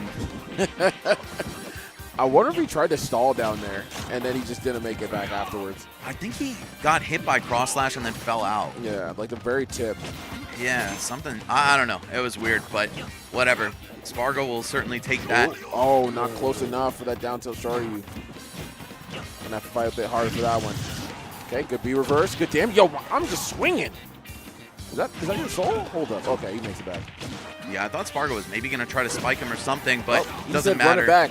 I see it this time. There it is. Man. Swipe right. I like that. Yep. Yes, sir. All right, Spargo. Pretty quick game after a little bit of a shaky start, too. He lost the first stock there. That down smash by the ledge, but that was the only way that Asimo was able to kill him there. And he kind of got mopped after that. I feel like once you get Ryu in those uncomfortable spots, namely off stage, hope just starts dwindling away from him. I heard Wolf. There's no way, right? Surely there's no way. I could see it, though. You know, you got a laser. That's like a fireball. Makes them jump. Shoto? The real answers? Can we get a switch back into the game?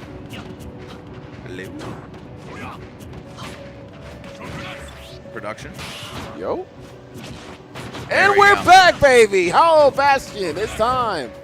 Spargo cheating for 27%. I know. Clearly he was doing some secret tech that just could not be shown on screen, but today here live you'll see it firsthand. Nah, he's not going to show the world now that the game's on screen. Not he's yet. He's going to keep that hidden. Dang, Like, hidden in the now's my tunes, chance. man. Dang. We're Oh, finding he has more no crop jump. for that. Oh, yo! And he has no to the stock.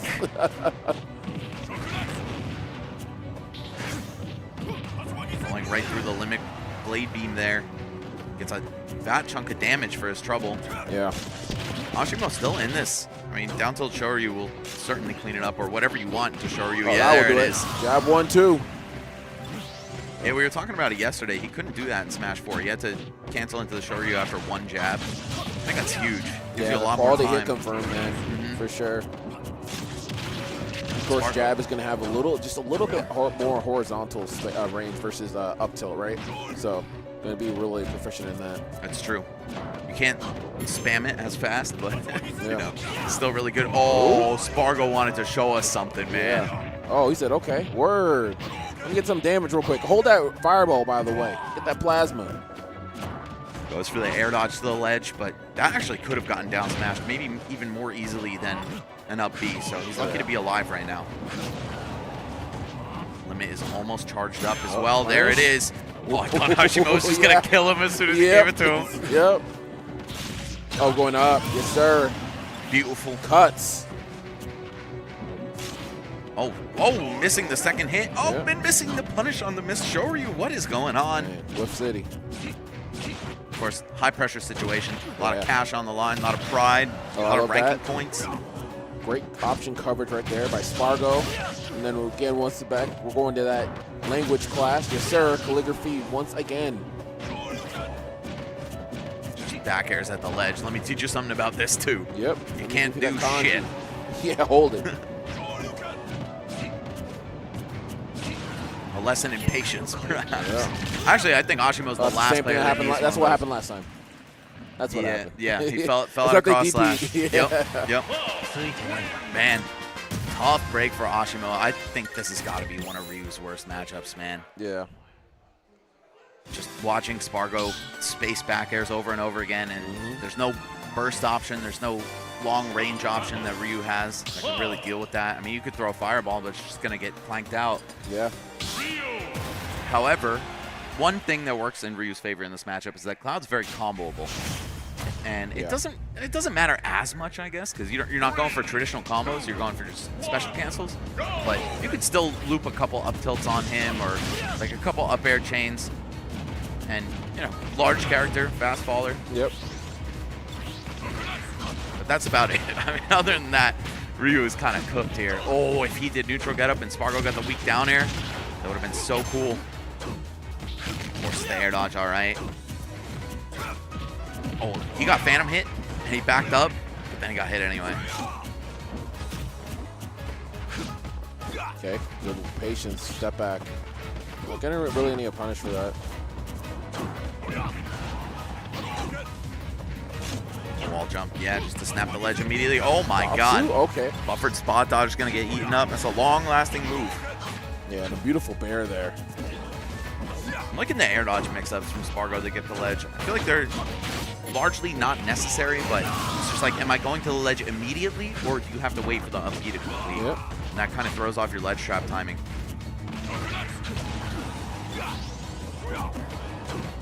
Alright, just gonna Tatsu right to ledge. Rising variation right there with the jump. Oh my god, Spargo's been deep diving with these spares. Yeah. He's showing that threat every single time. I feel like you have to, man. If you don't kill this character at every given opportunity, he will rob you of a stock. Oh yeah, of course. Empty land into the My man crowd. knows nothing but the streets. That's all facts, he does. Yeah. Uh-oh. Oh, wow. Nice. Beautiful with the wall jump. I thought he'd still have to up B, but Cloud went really far from that. Okay, doesn't read the ledge roll in time. Oh, you get that. Oh, man, does not turn it around.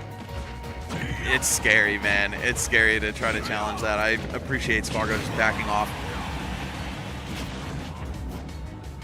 Good movement there from Asimo, going to make it back. And this is always going to be a big thing, right? When you see these people who are masters of these characters who tend to have these weak recoveries, you always know they got to have the mix-ups on deck to make things happen. Ooh. Oh my god, and that wasn't even safe on hit. Asimo able to just nair him.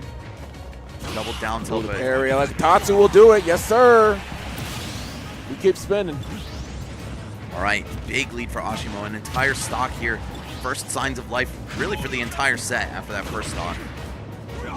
Bear crushes through. He's gonna hit him. Okay, this spacing so clean from Spargo, trying to make a comeback here. Need to, build some percent, get him off stage, and get limit. Uh-oh, he's back though. Making it, yeah. Yeah, I appreciate that from Spargo as well, just respecting Ashimo's recovery. He knew he couldn't really do anything about it from that position. Man, that gets so scary every time he gets to just that like half charge before he does a bear, because at any point in time, gets that level 2 will be crazy. Yeah, I feel like this comeback is looking kind of valid right now, Bam. Yeah, fair. Down tilt, up air. Spargo might want to end it now. Hold on. He's backing in the lead. He is looking so good today, by the way. I think those losses yesterday really motivated Spargo. Yeah, he was not about it. Not a fan. Keep in mind, he he almost had the meter too. This is going to be dangerous. Asimo has to get in. He cannot deal with him in a... Like, if he gets back to the edge in time, just I say it, there it is. And, yeah, he knew he had to force it. And he's like, yep, I know you don't want to deal with me grabbing the ledge when I have limit. Like, you're going to make a move. And I already read that. Dash attack, close out, the end. Dude, Spargo 3-0.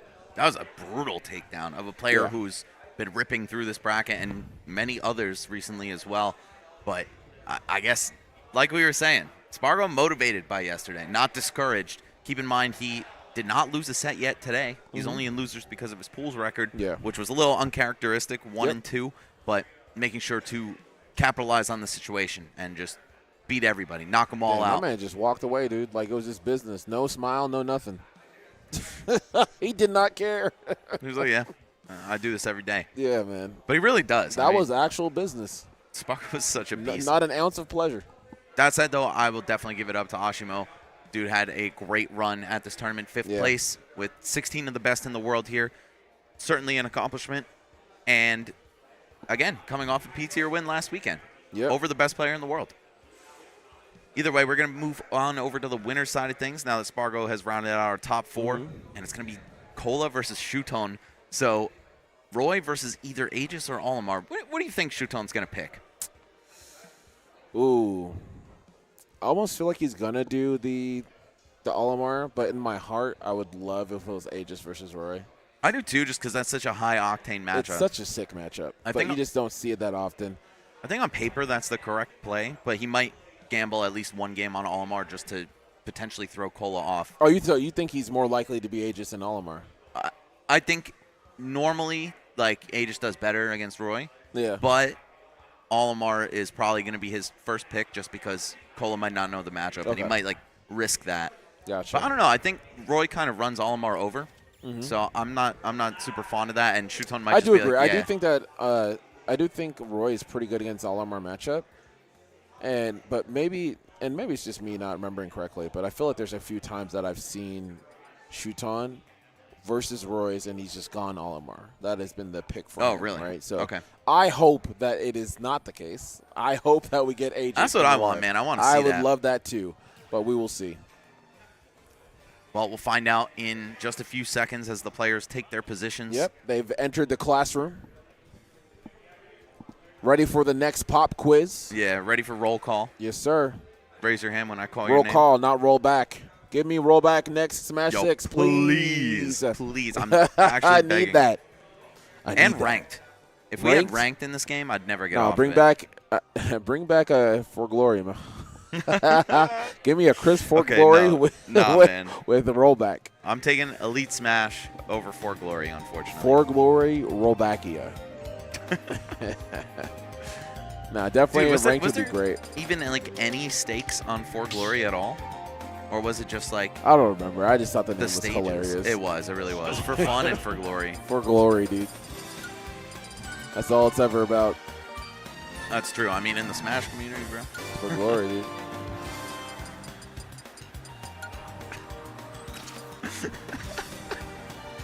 Just saw the Zoma tweet, bro.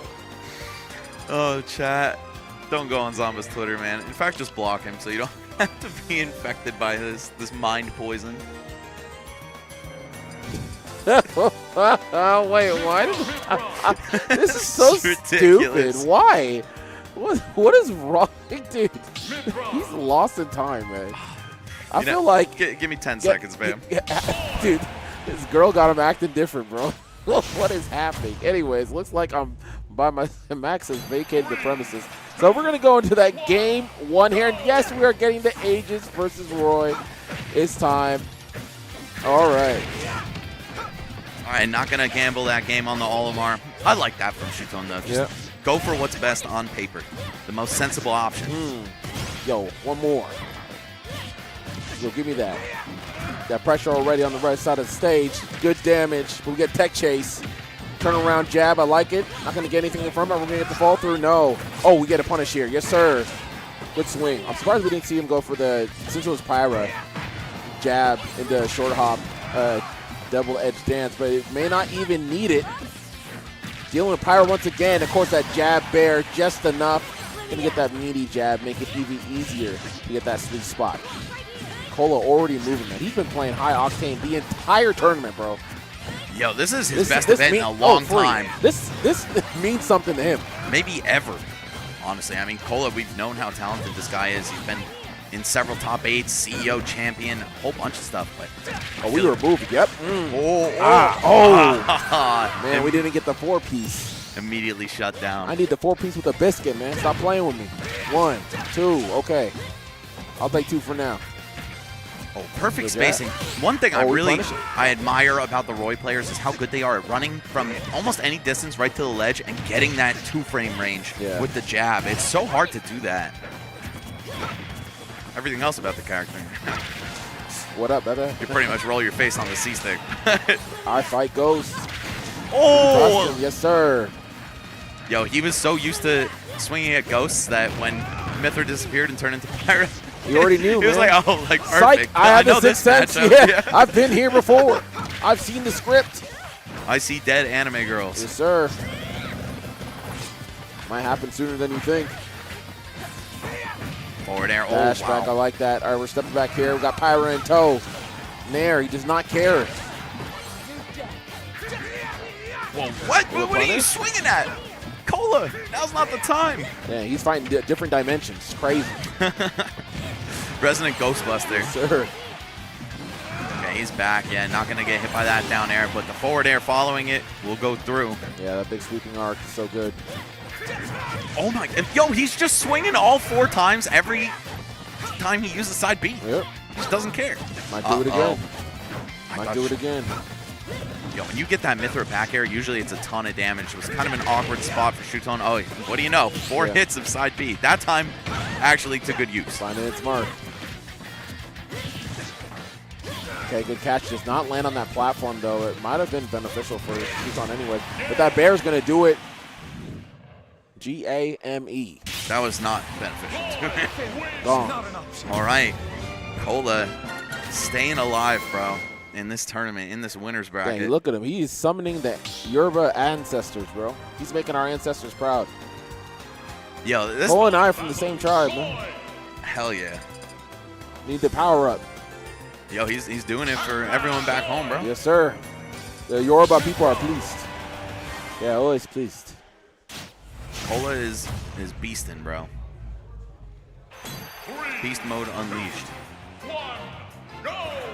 All right, Shuton, no fear of the stage. Just gonna run it right on back to PS2. And he's already stuck at the ledge. Side B's for days here. And a full combo, perhaps? Yeah, wow, into the up B as well. It's her most damaging finisher. Yeah.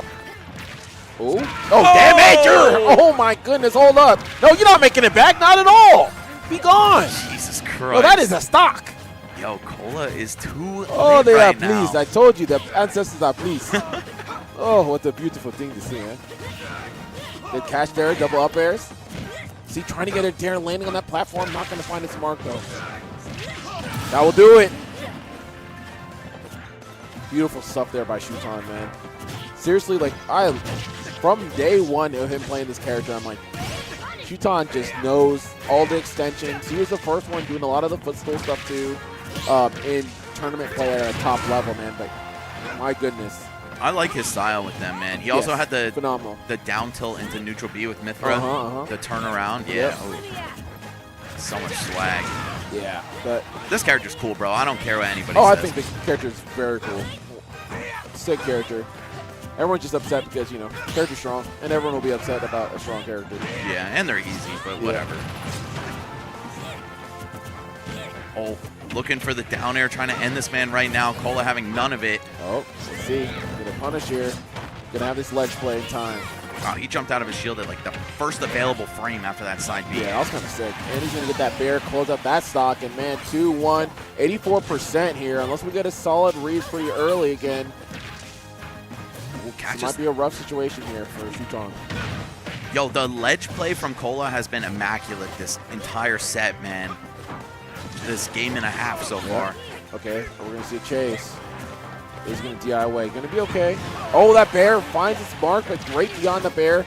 Oh, does not get that up bear. Yo, you know what might be helping Cola in this matchup? He's been playing Aegis a bit recently. He has. Forget what tournament it was. I think it was I saw Supernova. him actually warming up his Aegis actually earlier yesterday. Oh, yeah. So, that's good, man. I mean, oh my gosh, he said stop that. Playing a character helps you know not only their limits, but what they're looking for, right? And it just felt like Cola was a step ahead of Shuton that entire set. Oh, absolutely. He said, don't switch up on me. Come correct or don't come at all. Little bit of a puzzled look on Shuton's face, too. He might be considering a character switch, at least a stage switch, please. Like, don't run it back to PS2 again if you got clapped there twice. Yeah. Yep, there it is. There it is. Old Faithful has appeared. Olimar is in session. I think that makes a lot of sense. I mean, just based on the outcome of the last 2 games. But once again, on paper, this match is pretty damn good for Roy. I think you can just run Olimar down. Shuton knows that that's Olimar's weakness in general, though, and he's overcome many an opponent like that. Yeah. So maybe he has some extra sauce. My God, 0 to 85 already? Yeah, I think one of the big things, obviously, you're going to see insane combo games when it comes to dealing with Ori. Like, just Olimar has a really good stuff. He's going to be a fast forward as well, too. And then there's a lot of sequences in which you get to step back, get the Pikmin pool, and then you can get some active punishes on Roy. So there is some option there.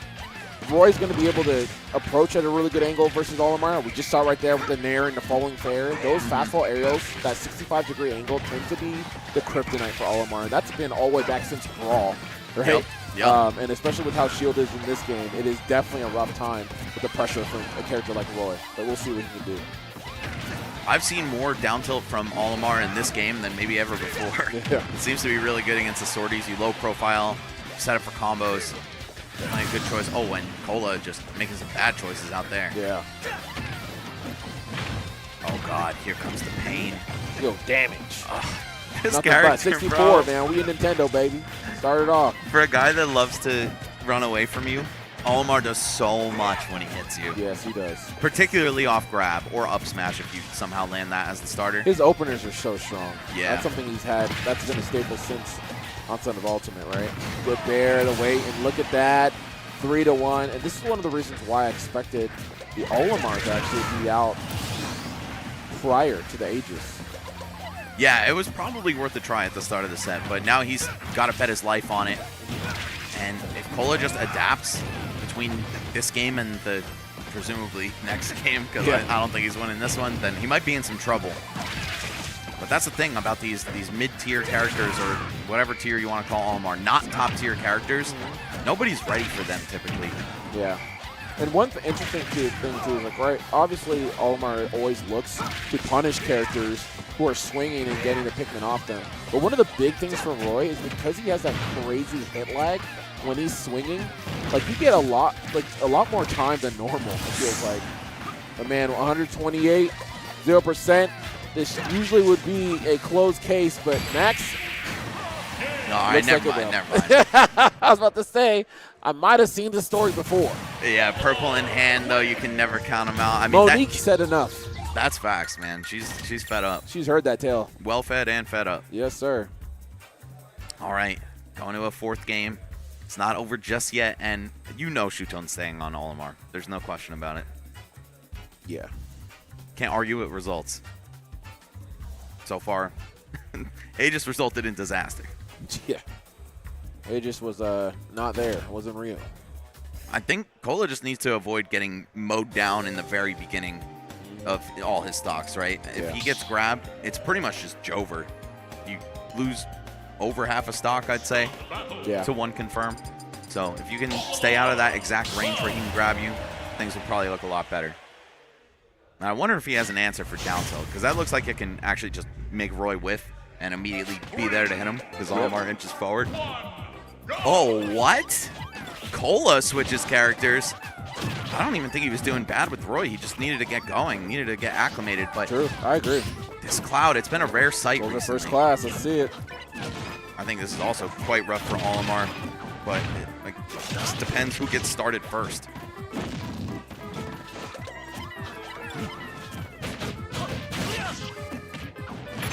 grab there. He's going to get a fair, nothing too big.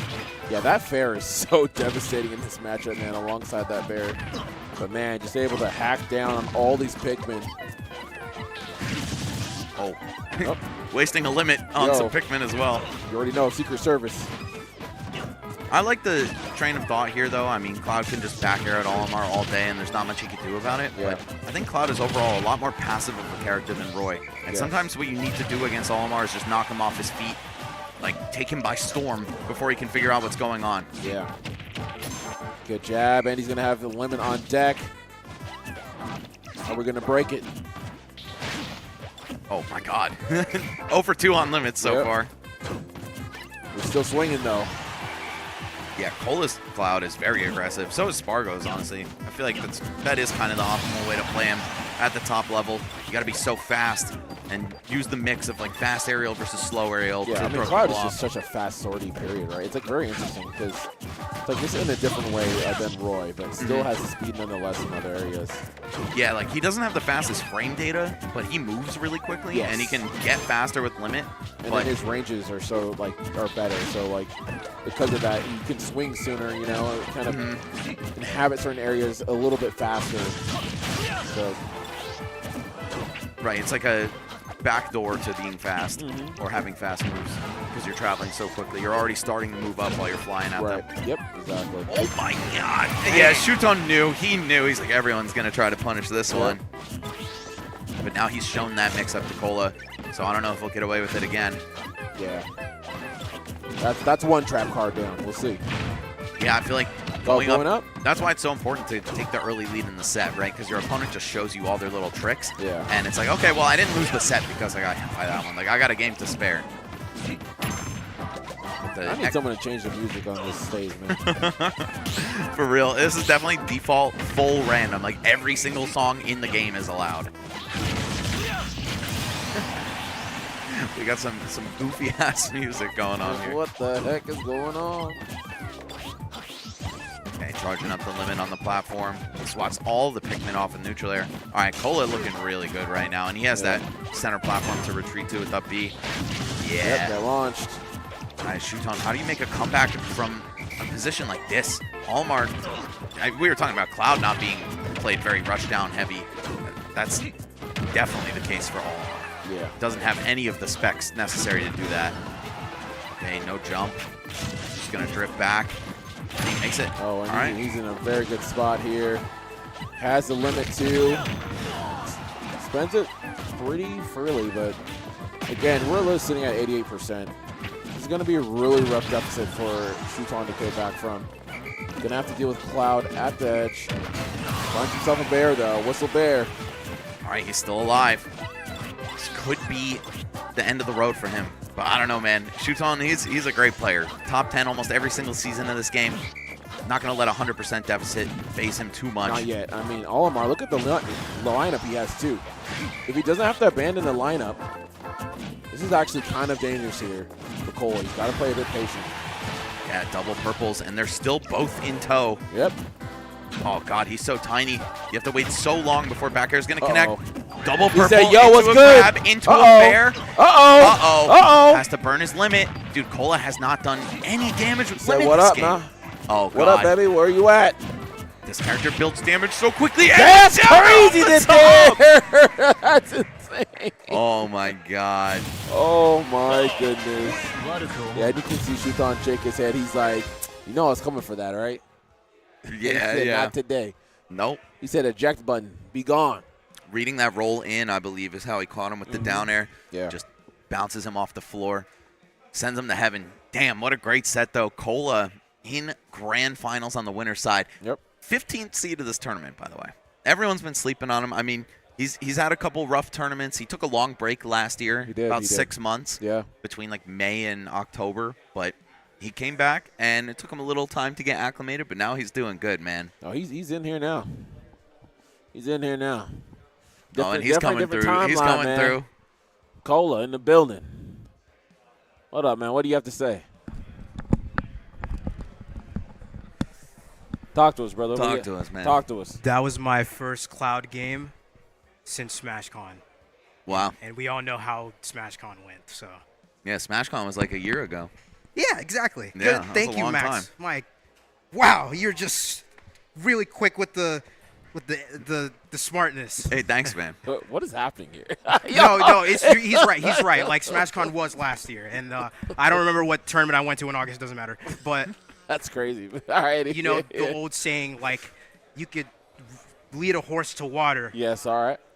But you can't teach him how to back air. True. Actually, I'm pretty sure you could teach a horse how to back air. I don't think so. The hooves. Don't know. I mean, it wouldn't maybe. work. It wouldn't Yeah. work. I agree, man. I agree. But Well- I was actually very confident into the Aegis, not so much the Olimar. Because Shuton, the way he plays is so much different than DeBuzz. He's actually like very aggressive with Olimar, which DeBuzz, he's more patient. But like it feels like so oppressive trying to fight him with the Pikmin. And you guys know that like the Pikmin, when it's attached to Roy, everything becomes laggier. And forward air is -4, but it actually becomes like way less unsafe when Pikmin is attached to him. Yeah. But like, I haven't played Cloud in weeks, bro. So I was like, man, it's a +8 matchup, might as well, and it's on Battlefield. And yeah, circle camped him, and then I hit that lucky down air. It wasn't lucky; it was actually a hard read. What made you want to go Cloud other than just like you weren't confident in the matchup? Like, do you think? Never mind. You know what? Never mind. It's a +8 matchup. Yeah, it's a +8. I was gonna say, like you just said. You're like, I want to win now. Yeah. I respect it. Shoutouts to Chicken, the Diddy. The Diddy? Yeah. Why? Because he goes Cloud against Shuton. Oh, really? Yeah. Oh, cool. All right. So I guess you just had seen that and you're like, okay, this is my ace in the hole, right? Yeah. It's my backup plan. Shoutouts to Salt1 too. Yo, that guy is sick. Yo, Yeah. godlike. Have you seen him recently?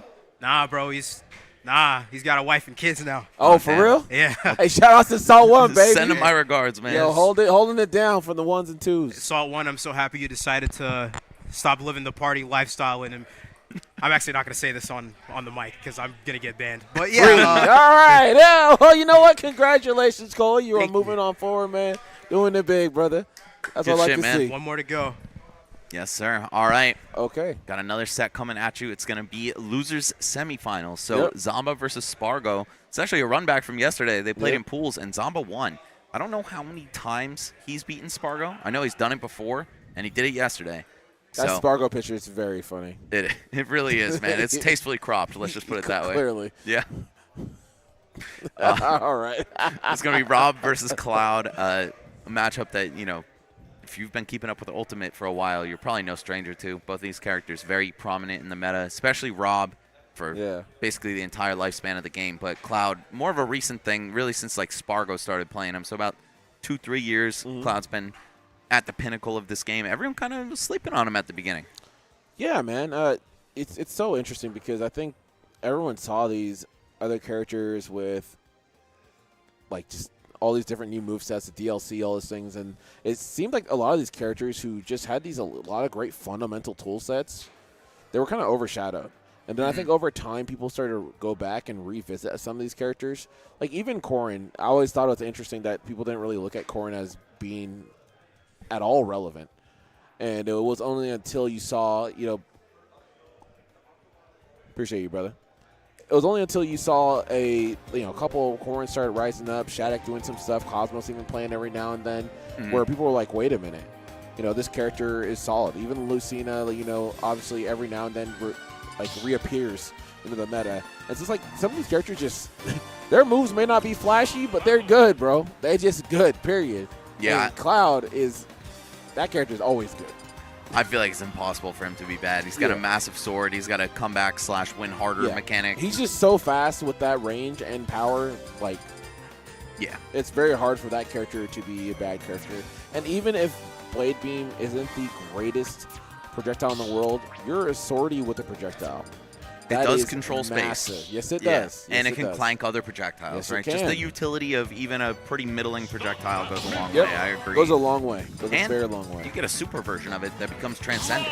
Yes, sir. So, that's pretty good. Yeah, you have multiple options at your disposal when characters are away from you and they're afraid of dealing with your hitboxes. But anyways, enough about that. Let's go into Spargo.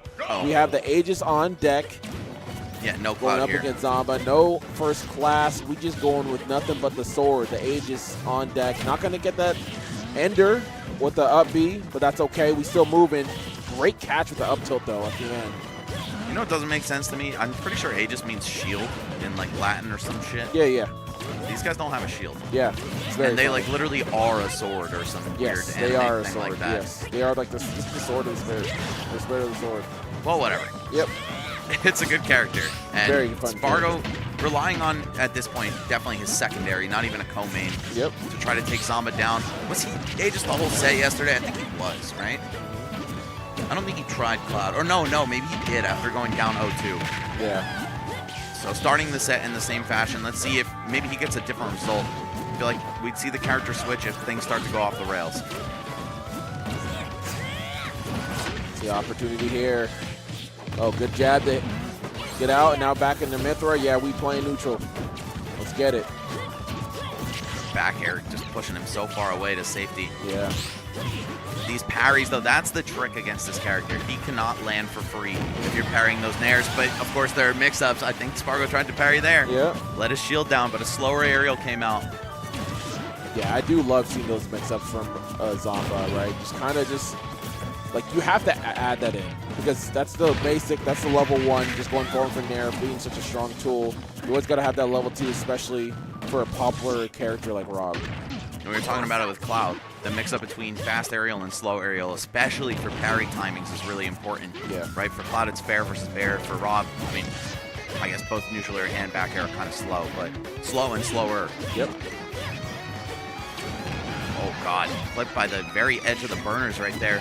Zoma back on terra firma, but not for long. Spargo just going to rush him down here, try to keep him off his feet as much as possible. Little item play as well, but nothing too flashy. Just throws it right back. Okay, just gets the air dodge down to the ground here. Spargo stuck at the ledge. Not for long either.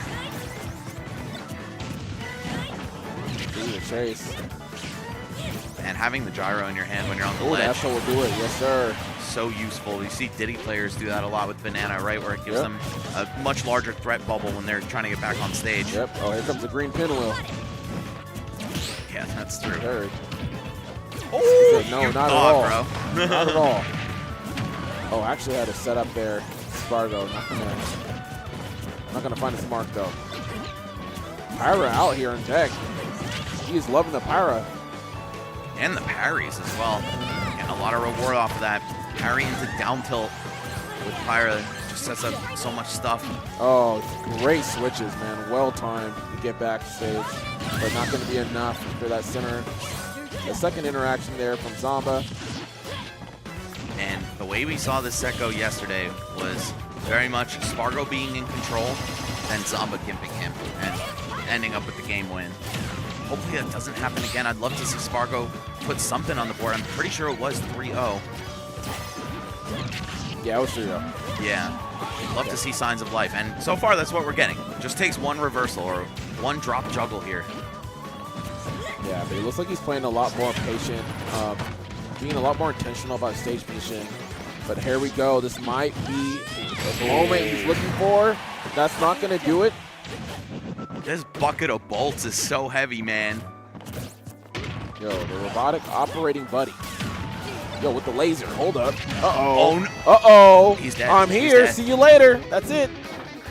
Dude, no way. The same story as last set.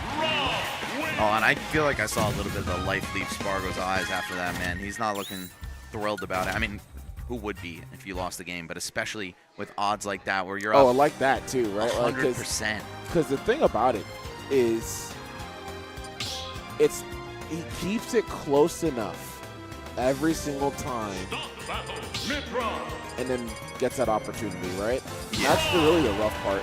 Spargo at this point is really going to have to try to push himself to get at least like an extra stock lead, right? Because that's the only kind of safe padding here in this matchup, because Rob has so many great tools to deal with this character off stage, and this character is just has a rough time off stage, period. There is a reason, despite how great this character is, that you seldom see them at the top level. And why you don't see anyone asking to ban them, right? Yeah. Imagine them with a great recovery. they'd be pretty ridiculous. But of course, having that clearly defined weakness, yeah, like you said, Bam, there's a reason they're a rare sight, especially when people are good enough to consistently pull those edge guards off. There's a lot of mix you can go for too, but I mean, this is a player on Spargo's level, right? You don't think he tried everything he possibly could to throw Zoma off his path? Of course he did. The high recovery this time, wow, clipped from underneath, okay.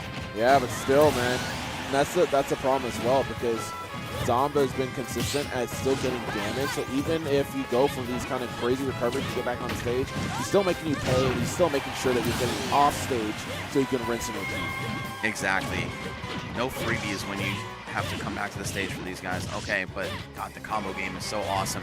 Yeah. Only 33% for all yeah, that. did not get an ender, right? And that's one of the big things. If you don't actually end it off with like an up special, or you get them off stage, then it's not really that much damage, despite all the hits you're getting there. Right, a lot of the casts can do 33 damage in 2 hits. Yeah. Midler's got to do 4 or 5. Yep. Not to downplay, of course. Oh, I mean, she's not at obviously all. crazy, but Oh, you're gone. Yeah.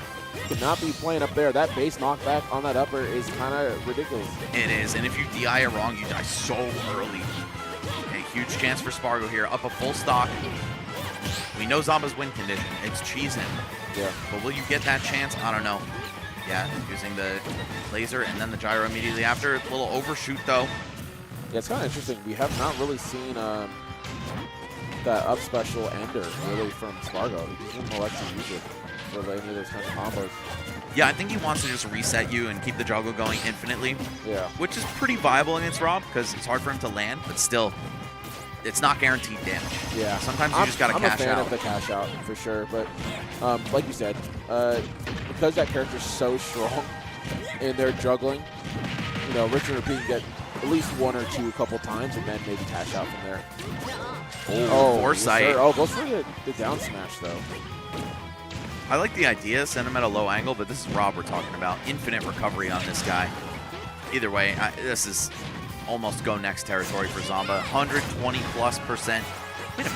The last hit of that move does like 13? I just saw him at 124 and then he teleported to 137. Damage. Yeah, a lot on the last hit specifically. I don't think I ever noticed that. Well, sets even. Yeah. Spargo not letting it affect him too much. And you Game saw one- that pretty game one could have been significant his. gap right there, right? That time around. Had the extra stock on toe, just in case. Yeah, I feel like you got to start hot and maintain that because it's so easy for your opponent to rip the lead away from you. Yeah, no character changes. I don't think we will be seeing a character change. I think Spargo's probably just locked in on the Aegis, especially now that he proved to himself he could do it. Yeah. All right, let's get it, man. Game 3. Yeah, one apiece for these two legends. Oh, tries to cash out.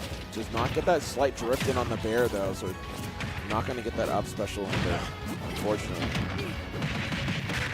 Man, just thinking about the fact that these guys are, I think they're both 18. Like, it's so crazy to be this talented at this young of an age. And, like, we're calling them legends as if they're, like, you know, some veteran players that have been doing it for decades. But they've earned that title in a short period of time, too. Yeah, they have. Shout out to them. Both of them have been playing things since the beginning of the game, too, since the end of Smash 4.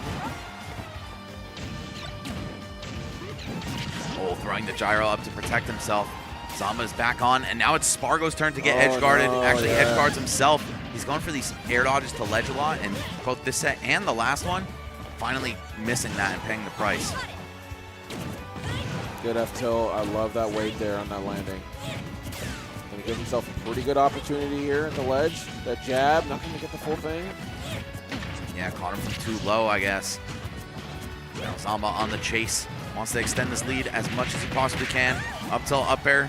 That'll do a decent chunk. Just going to retreat so he can pick the gyro up. Oh, man. Spargo running into the brick wall. Yep. Oh, looking for up smash. Up smash will do it this time around. Yes, sir. 56%. Oh, tried to down tilt, but Rob was still in the air. Yeah. That was the optimal starter, though. It gets her the most reward. Yeah. You can see why he doesn't mind extending the juggle situation and not going for a finisher. becomes so proficient at keeping his opponents above him. Oh, that's a great trade here. Yeah, he needed that. Still maintaining the juggle. Okay, finally gets back down. I love it. Falling up air. And for those of you who obviously can see that reverse nair, some solid stuff there from Spargo. Nair does start behind Pyro, right? So it's a great tool in those kind of situations. So she has her back turn to apply some pressure. Wait, it actually does start behind her? I didn't even know that. Played the character for years. Yeah, it's like. Gotta look at the hitbox now. Oh my god, trying to scout a roll read right there. Doesn't find it, but this might be the end. Yeah, off the platform. Little booster for you. Zomba's looking pretty good here. 114% on a less heavy character. That might seem scary, but I mean, Spargo has to land a tried and true kill move. Oh, like that. Clean. Yeah. Great awareness. It's going to cover a ton of options from Rob, man. So got himself the kill. And now we're looking at 0 apiece. See if we can find some stage control here. Zoma patiently waiting for an opportunity to get himself an edge guard, but here comes Spargo. Getting some good damage here, 43%. Gyro is in tow though, so he's got to be careful here. That's usually the best tool to kind of set up some kind of corner carrying edge guard situation with Rob, if not an outright 0 to death. That's if he ever gets to play offense again though. Spargo all over him right now. Down tilt up air, not quite enough, but next good hit will do it. That all-state coverage, bro. Yeah. Man is out here. Pyro's definitely fully insured. Yep. Okay, he gets hit for the roll in. Yeah, we've seen what Zoma can do off just one hit. Okay, gets himself with jab. Not going to be the gentleman. Just going to try to extend, get some good damage. Now it's going to be airborne. We have up air, potential up air, up tilt trap as well too. No, he's going to step back and fair. Going to focus on holding down that center stage. He understands he still has some risk involved. He's got to be careful here. I like this from Zoma. Just staying up in the air as long as possible, trying to frustrate Spargo, but it doesn't work. Eventually that up air will find you. All right, 2-1 in Spargo's favor, on the verge of making it into losers finals to take on Shuton. Zoma, what do you got to do in this situation? Oh man, he's frustrated. Yeah, Some choice words. Yeah, he did not like that. Hey, you're in school. That's a detention, young man. He don't want to be set in detention. That's why. That's why he's mad. He's upset. Right. He said, I thought I aced that test. What's going on? Well, you get Why expelled. am I getting that pop quiz again? You get expelled if you lose this set, man. Yep. Get sent to the headmaster's office. Damn. See you in boarding school, Jim. Right. Ooh, run off down air. Ooh, the catch. I love this. I love this. Good move. So good to scoop if you're able to get in between the opponent there. I feel like both Leo and Spargo are so creative with Mythos there. They're really the ones I see use it the most. Yeah, I think her dare is actually godlike. It's honestly kind of like Meta Knight's dare in a way. It's like a long range. You can actually combo from it as well. And even if you don't get like extended combos, you can just do reverse dare and it's safe, and you can do reverse dare and hit confirm it into dash attack if you get them off stage. It's really a phenomenal tool. And yeah, you're absolutely right. It's really Spargo and Leo who I see for the most part utilize that mid-throw dare to that efficiency. Yeah, and what's crazy is like it's definitely not a bad move, but it's her worst aerial. That just speaks to how good the other four are. It's very funny. Oh man, I thought we were going to see even more damage because back air was the starter. That's definitely, in terms of her aerials, the strongest combo starter this character has. But it's looking so good for Spargo right now. Zoma facing elimination from the bracket if he doesn't stop the bleeding. Yeah, so much damage here on Spargo's side. Oh yeah, we're holding it down. I love it, man. You have to respect that move. And the funny thing, on release, that move does have iframes. So it does. You have to respect that. Oh, that's a kill. Yes, sir. 3-1. Oh, wait a minute. I think it's frustration setting in. I think it's like 3 to 8 that is invincible. 6 frames? Are you kidding me, bro? Yeah, that move, it's ridiculous. Oh, God. Down tilt into whatever you want. 43 for Spargo already. We're playing the game. We're playing it. Oh, we're doing it? Yo, I thought Are we doing it? He's really disrespecting. Wants he, to. Yeah, he wants it for the culture. He's like, yo, I got something to say. Oh, man. We talk about how Zoma is such a little disrespectful kid sometimes. But Spargo is. He's the quiet one, though. Yeah, he's the quiet one. Just in the gameplay. Yeah, gameplay only. But best believe he has something to say. He wants to talk to him. These guys are having a conversation. Oh, a little too late returning to the ground. He hit the dare very high in the air. not able to confirm that. But Spargo, yeah, just one good hit away from winning. A little bit more gas in the tank for Zomba. There's no way he does this, right? Like, I understand you can edge guard this character, but not twice that quickly back to back. Yeah. There it is. Spargo defeats Zomba, getting his vengeance from yesterday. And not in quite the same dominant fashion because he lost the game, but still, like, pretty dominantly. Very in the strong games that he showing did for win. sure. Yeah. And I think that frustration on Zomba's face said it all, right?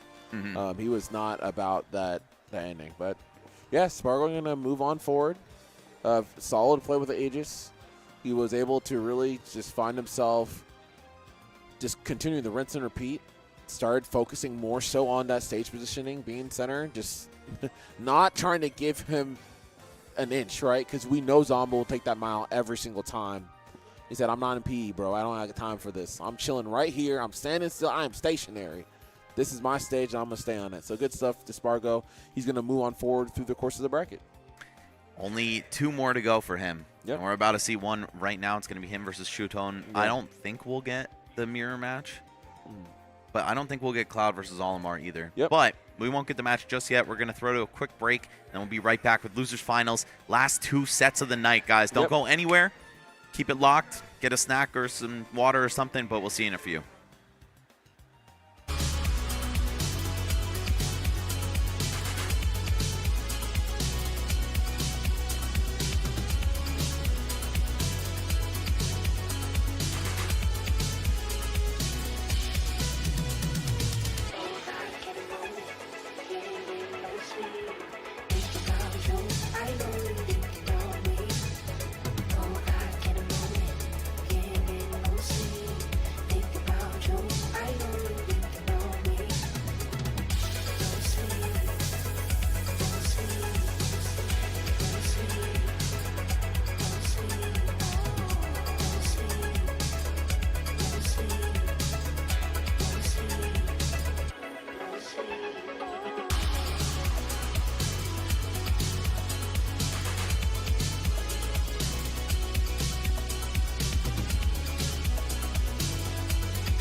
All right, everybody, we're back. Luminosity Invitational 2 is about to conclude. We have 2 more sets, losers finals, Shuton versus Spargo, and then the winner's going to take on Cola in grands.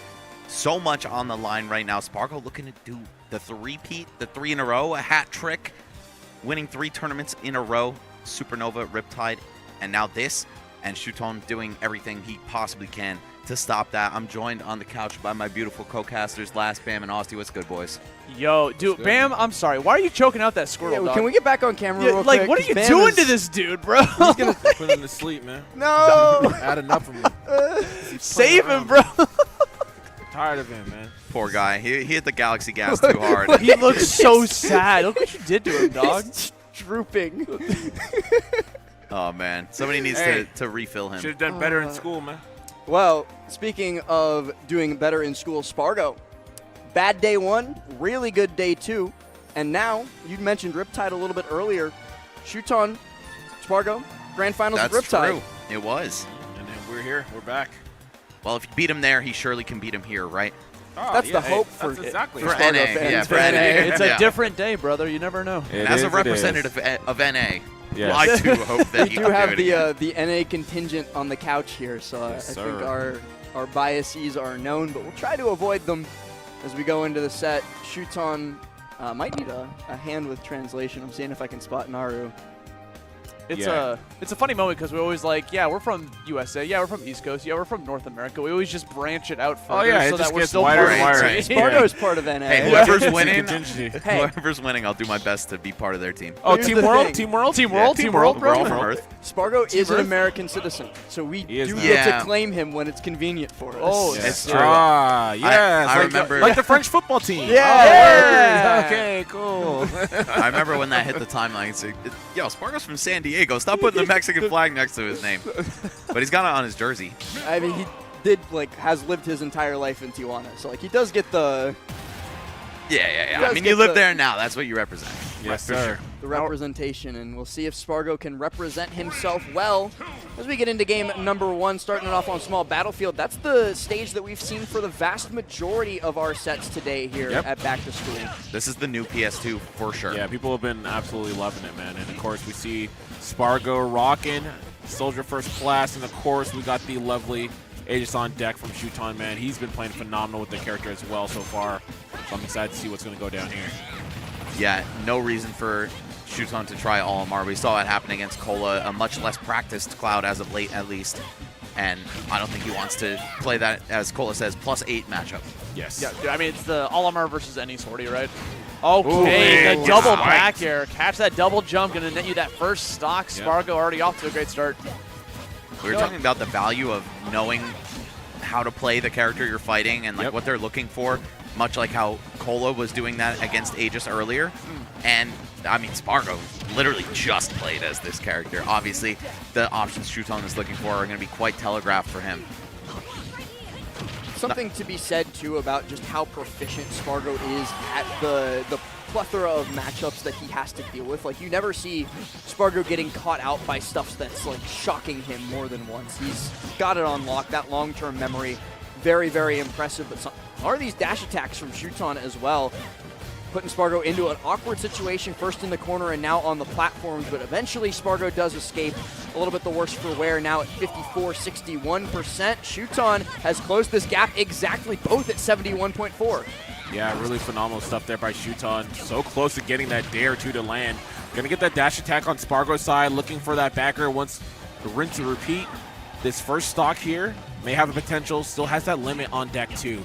That's the scary part, right? Eventually going to be able to wear off because you're going to notice that Shuton was kind of stalling out a little bit, waiting for it to wear off so you don't have to have that threat. Now we got the down tilt, pushing him back off stage. Could get a potential kill, but I guess that's how it's going to happen. I think the double jump was eaten somewhere.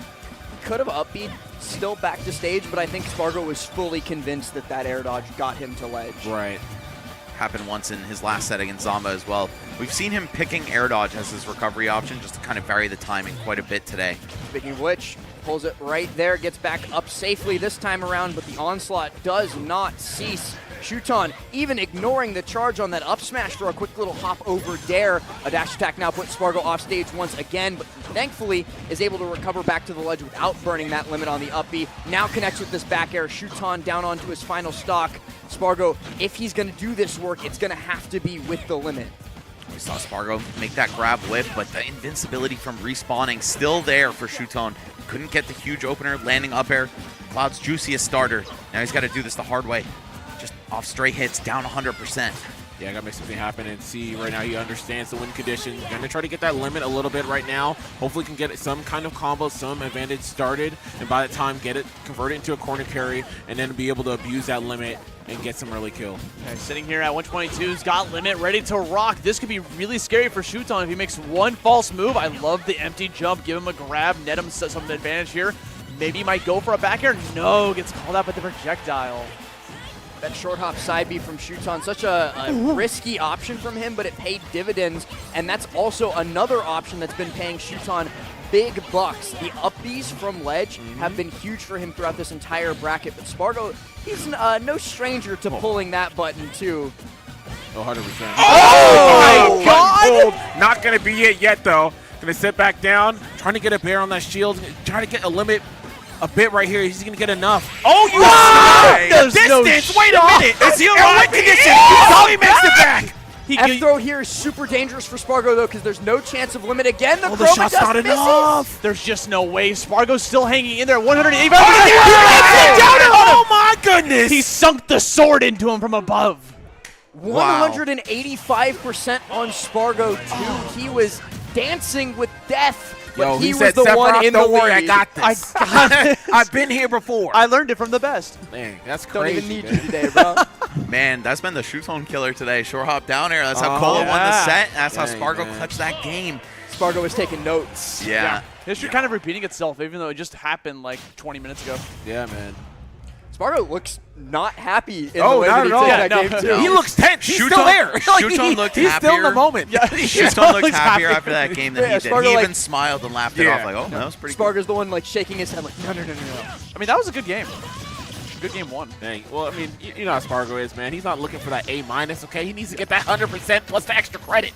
He wants what that he's about. 4.0. That's what he's shooting for. He's trying to get into Princeton next year. Yes, sir. Get that Ivy League. That's why he started I in need that. losers, man. He wanted to win more sets, more scores to put on the grade. He gets more accolades to put on his Get application. those credits.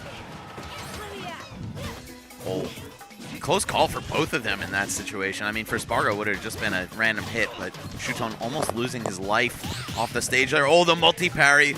Okay, Spargo. That might have been automatic, though. Mither's up smash re-hit rate is crazy fast. But it looks cool. It does. Oh, just barely swinging and missing. That's been the theme of this game already, even though we're only 1 minute in, is the near misses of these swords, as Shuton also nearly misses the ledge with that up B. He doesn't quite make it back. Yeah, unfortunate there. But yeah, absolutely right there, Last. Like, a lot of times right now, we haven't seen too many of them actually going for overshoots here. Seems like they're trying to kind of be a bit more reserved, so we've been seeing a lot of those whiffs. But it's going to press his mind, not going to find it there. Finally finds the calligraphy, and we're glowing blue. You already know what to do. See if we can make it back here. Yeah, we're going to have to burn that, unfortunately. Get that decent damage. Let's see if we can extend this lead. But that up tilt's going to find its mark, and we are at 2 stocks apiece. By the way, Shuton would have made it back if he stayed Pyra on that last recovery. Having the more verticality. Yeah. He only died because he switched to Mithra, but he wouldn't have had enough time to switch back and then up B. Either way, he's right back in the game. Only about 20% down right now. Spargo swinging as he tries to get to the ground, but they are just going back and forth here.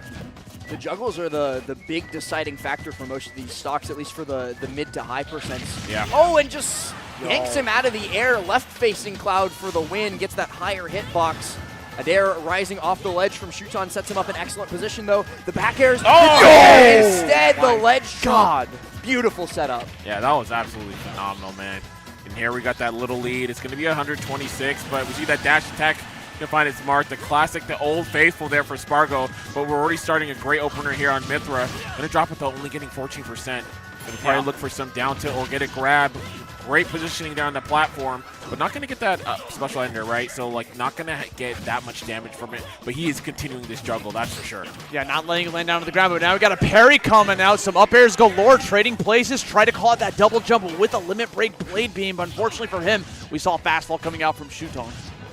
Shuton also has already taken away Spargo's jump, but he's unable to take away the stock in that situation. Now going low with Pyra. Oh my god. Dude. He hasn't found that spike yet, but when he lines it up, that's going to be devastating. Wow, buys himself a little time with the clank. Clean. He's looking for the answer now. Back air, not going to be able to connect. Opts to go for the ledge instead. Now we're just still dancing. Got killed? What? That's crazy. He did not expect to get hit by that. The DI was not there. Yeah. I was just getting ready to praise how tricky Shuton was by the ledge in those situations. He did such a good job, like you mentioned, Max, mixing drift, keeping Spargo guessing. Yeah. And then he makes one slight mistake, is holding the wrong direction when he gets caught by the late hit dash attack and goes down. Now it's set point for young Spargo, looking to take this as a 3-0, move on to face off against Cola in grand finals. Yeah. Bro, what a reversal of fortunes from yesterday. That's all I got to say. Yeah. Spargo is not looking like himself, but now he's looking like a level above. The most Spargo shit to do, too. Yeah, true. We had him on an interview earlier today. He talked about how yesterday he just couldn't lock in because it was round robin. He felt like nothing was at stake because of it, even though clearly it was. He started in losers. That's really bad. But today he realized, oh, I'm in losers. If I lose, I'm done for. So he has locked the hell in this entire day. My man is built different. He said, there's not enough blood in the water. Yep. I need to be like threatened with death every set. Get the adrenaline running. In keeping with the school theme of this tournament, by the way, I love that, challenging Pyra's up on the way down. But like, you know how you can't do your paper until 45 minutes before it's due, and then you just churn it all out, and it's the best paper you've ever written? The That's finishing what Spargo's touch doing. started up there. Yep, I saw it. He was looking for it, brother. Max was making an excellent point, but Spargo going for finishing touch and just barely getting interrupted there is a wild Hail Mary option. And speaking of, yes. Wild he's options. in it. Easy. We talk about locked in, and we've been there, deadlocked. Like, it's crazy. Shuton trying to activate Foresight on that cross slash too. Spargo delaying it just enough. Okay, up tilt's going to be able to catch him on that ledge too on top of that. Another parry. Spargo's been on point with these parries and getting these like huge punishes right afterwards, whether it's going to be an up B. Even a combo star does it again. If you're going to keep hitting that shield, an up B is going to come your way. It feels like Spargo is in this man's head. There were a he couple said, knock, moments. knock. Yo, I'm going to the grand finals, baby. Both in this game and the last one, he would just sit in Shuton's face and wait for an option, and he was correct every time. Speaking of correct every time while waiting for an option. Mithra. Barely that avoiding hitbox is death. crazy. Yeah, it is so wacky. And it doesn't matter. Again. Bro, he is hitting hole-in-ones over and over right now. Young Tiger. 3 stocks to 1? Are you kidding me? And you know it's a good time for Spargo when he just starts swinging fair, bro. When those fairs start unleashed, you know he does not care. That's a sign of a very confident Cloud, for sure. Bro, he's just letting it rip every single time it comes up. Yo, my man Spargo wave dashing back in neutral. He's done that a couple times this set. Yes, did it on the left side too, I remember. That looked like the Z wave dash too, Japanese style. Yeah, you save that frame of jolting upward before you do your air dodge. Actually makes wave dash really potent in this game. Underrated option for sure. Definitely pioneered like originally by Proto, I think. Proto for sure, yep. And then everybody was like, wait a second. Yep. This feels kind of nice. It is kind of nice. I literally just learned it last week that it's because of using Z to air dodge, and I was like, so that's how that bastard Proto has been doing these clean wave dashes the whole time. Been keeping secrets to himself. Yep. Okay, back throw? No, down throw. What? Jinx? No, you, sir. Okay, we got limit break again. One more time. Point blank blade beam actually going to seal that set with a 3-0 victory here for Spargo. Going to move on into grand finals, starting this whole tournament in losers round 1, climbing through every demon in his path, making it all the way here. Dude, I didn't guess this. That's he said, I'm waiting for you. Yeah. 6th set in losers, too. Yeah. Bro, he hasn't lost a set today. It's Sunday. Barely He's lost God's a favorite. game. Yeah. He started off with Sonics, got the win against him. He's like, okay, I'm ready. That was like the hardest one for him. So now he's moving all the way over to Grands, who we didn't really expect is that Cola sitting in Grands winner's side. Now, I will say I did call this. I did say this earlier on the Okay, mic that Cola was Austin. going to be in Grands, and he's there. I didn't actually believe it, but Cola is actually there with the Roy and the Cloud, putting on such mileage this entire day. Yeah, Cola's looking absolutely incredible this tournament. His best performance maybe ever. I wanted to say in a while. I but mean, like, Cola has obviously hung with the big dogs for the entirety of post-quarantine Smash Ultimate, but him in grand finals of a big invitational like this is still a shock because he's just so good but so volatile. So it feels like, especially in the long brackets, there's more of a chance of him getting blown up eventually. Mm-hmm. I also want to say the last time that these two played in grand finals at an event, and the only time, was at Low Tide City 2022, and Spargo won both of those sets. I was actually about coming to from losers. I was about to look up their set history because I could not remember having seen them fight before. They played at LMMM the last time that they played. But they played in grand finals before, and they did it once, and Spargo did come from losers and win 2 sets. Okay. Wow. If that's it's foreshadowing for what's going to happen right now, that's unfortunate for Yeah. Cola because he's on the run of a lifetime. But Spargo, he's just looking unstoppable This right is now. just another Tuesday for him. It He is, doesn't even man. realize that it's Sunday. It's crazy because I don't think I'd even have to look on my phone, man. I just look at Cola's eyes, bro. Cola remembers. I'll tell you that much. Yeah, he does. He was standing right behind the camera, and I saw his Yeah, look on his eyes. he was He over remembers. here like, yes, arms crossed, Yeah. stance that, up. That was not the confidence that we're seeing earlier on, man. So he's going to definitely have to lock in and make something happen. Yeah, this is going to be a rough one for sure. You gotta There's remember, a lot to prove, man. He beat both Japanese players and he beat MkLeo to make it all the way here. So that's quite the resume. But Spargo's is looking even bigger because of how many people he had to go through himself. So now here, finally, the final round of the tournament. Well, maybe a reset is on the table. And I don't know if you guys just heard that sound cue in our ears. Spargo picked Mithra, so he's not starting Cloud in this set against Cola, and I think very intentionally too, because Spargo, I don't think he thinks Roy Cloud is bad, but I definitely think he thinks that Aegis Roy is better. Yes. Yeah. Hard to disagree with that. I think really Pyra's dare through the ledge speaks for itself in that matchup. You can make sure this guy never recovers with relative ease, but of course there's so much more to it, and being able to go toe-to-toe in the speed department because you have Mithra at your disposal, that's really valuable too. All right, here we go. Grand finals coming up here. Cola versus Spargo. Cola over in the winner side of this, so only needs to win 3 games to take home this tournament. Let's see if he can actually pull it off. Yeah. Sometimes the simplest things are still the most difficult, Austin, and I think taking 3 Oh, off my of God, Spargo, playing like Spoke it into that. existence. What'd I say, bro? Taking 3 games off of Spargo playing like this might just be the hardest damn thing on the planet. This matchup is rough. It's not horrible, but that alone is very hard to. Now imagine that call Cola that. goes Cloud and does the reverse of what Spargo just did to Shuton. I'm kind of hoping for a Cloud Ditto at one point. And, you know, they play 2 of the same characters, right? Both of them with an Aegis and a Cloud in their pocket, but I think it's Cola who's least likely to bust those. Actually, wait, Spargo plays Roy now. They actually have the same exact character lineup. They do the same, yeah. Oh my God. Might be time for Cola to bring out the Pyro Mithra. Yeah, we In a haven't seen different them order. yet. I've seen Cola's Pyro and Mithra, and I hope he does not bring her out. Oh, I mean this weekend, but yeah. They're not there yet. I liked it when he fought. I like him too. I just was think it at it's. SmashCon? I don't think in this mirror. All right, Supernova. In this set, though, Yeah. no. I've also seen him lose to Riddles a lot with that match. Ooh, the up B. Oh. Catching him right there underneath the platform. This is a tough situation, right? It really is, man. You got to come back to the stage once again. There Spargo you go, goes F-tilt. off early, and he's like, who needs an edge guard when I can just ledge trap Yep. you?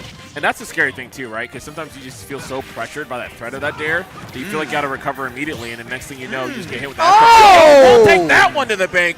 Sorry. Just like that. Dare One stock Bear apiece. Chase F smash? Yes, sir. Jab F smash, Jab no F less. smash. And That was godlike. whatever, smash. dude, whatever Yeah, Jeff doubt smash, you had yes. in Cola has now been evaporated with this little finale and here. He has the that's- lead now. And that's the Barely. reason why he's been performing so well lately, man. He's just simply optimized so many more of his combos, and dude, his chases are incredible. Yo, both of these guys are amazing, and they're playing some of the best I've seen them play. Oh, the landing up air that actually connected. Could have been a little bit more damage for Yeah. Cola, Oh, but it might be no, over. gonna It's fight not. away. Oh, it's not going to land that fair, though. Okay, And you know what time it is, yeah. Both Not of yet. these guys It want should've been this up B. other motherfucker dead now. That's true. Get him out of here. Die! How did There that it is. hit, bro? This character's broken. Dude, man. I can't believe he was just throwing out raw forward smash, and the entire time, Spargo's just like, dare. He's gonna land it. It's gonna have only. to. Yeah, and then when he finally hits one, he just goes for the up B. Oh, they met in the immediately. alleyway, bro. Someone Yeah. had to go. Yeah. Like, someone's wallet was getting taken, and it wasn't going to be mine. The lights were not on in that alleyway either, bro. Nope. Shady alleyway. Kind of like outside of it, you know?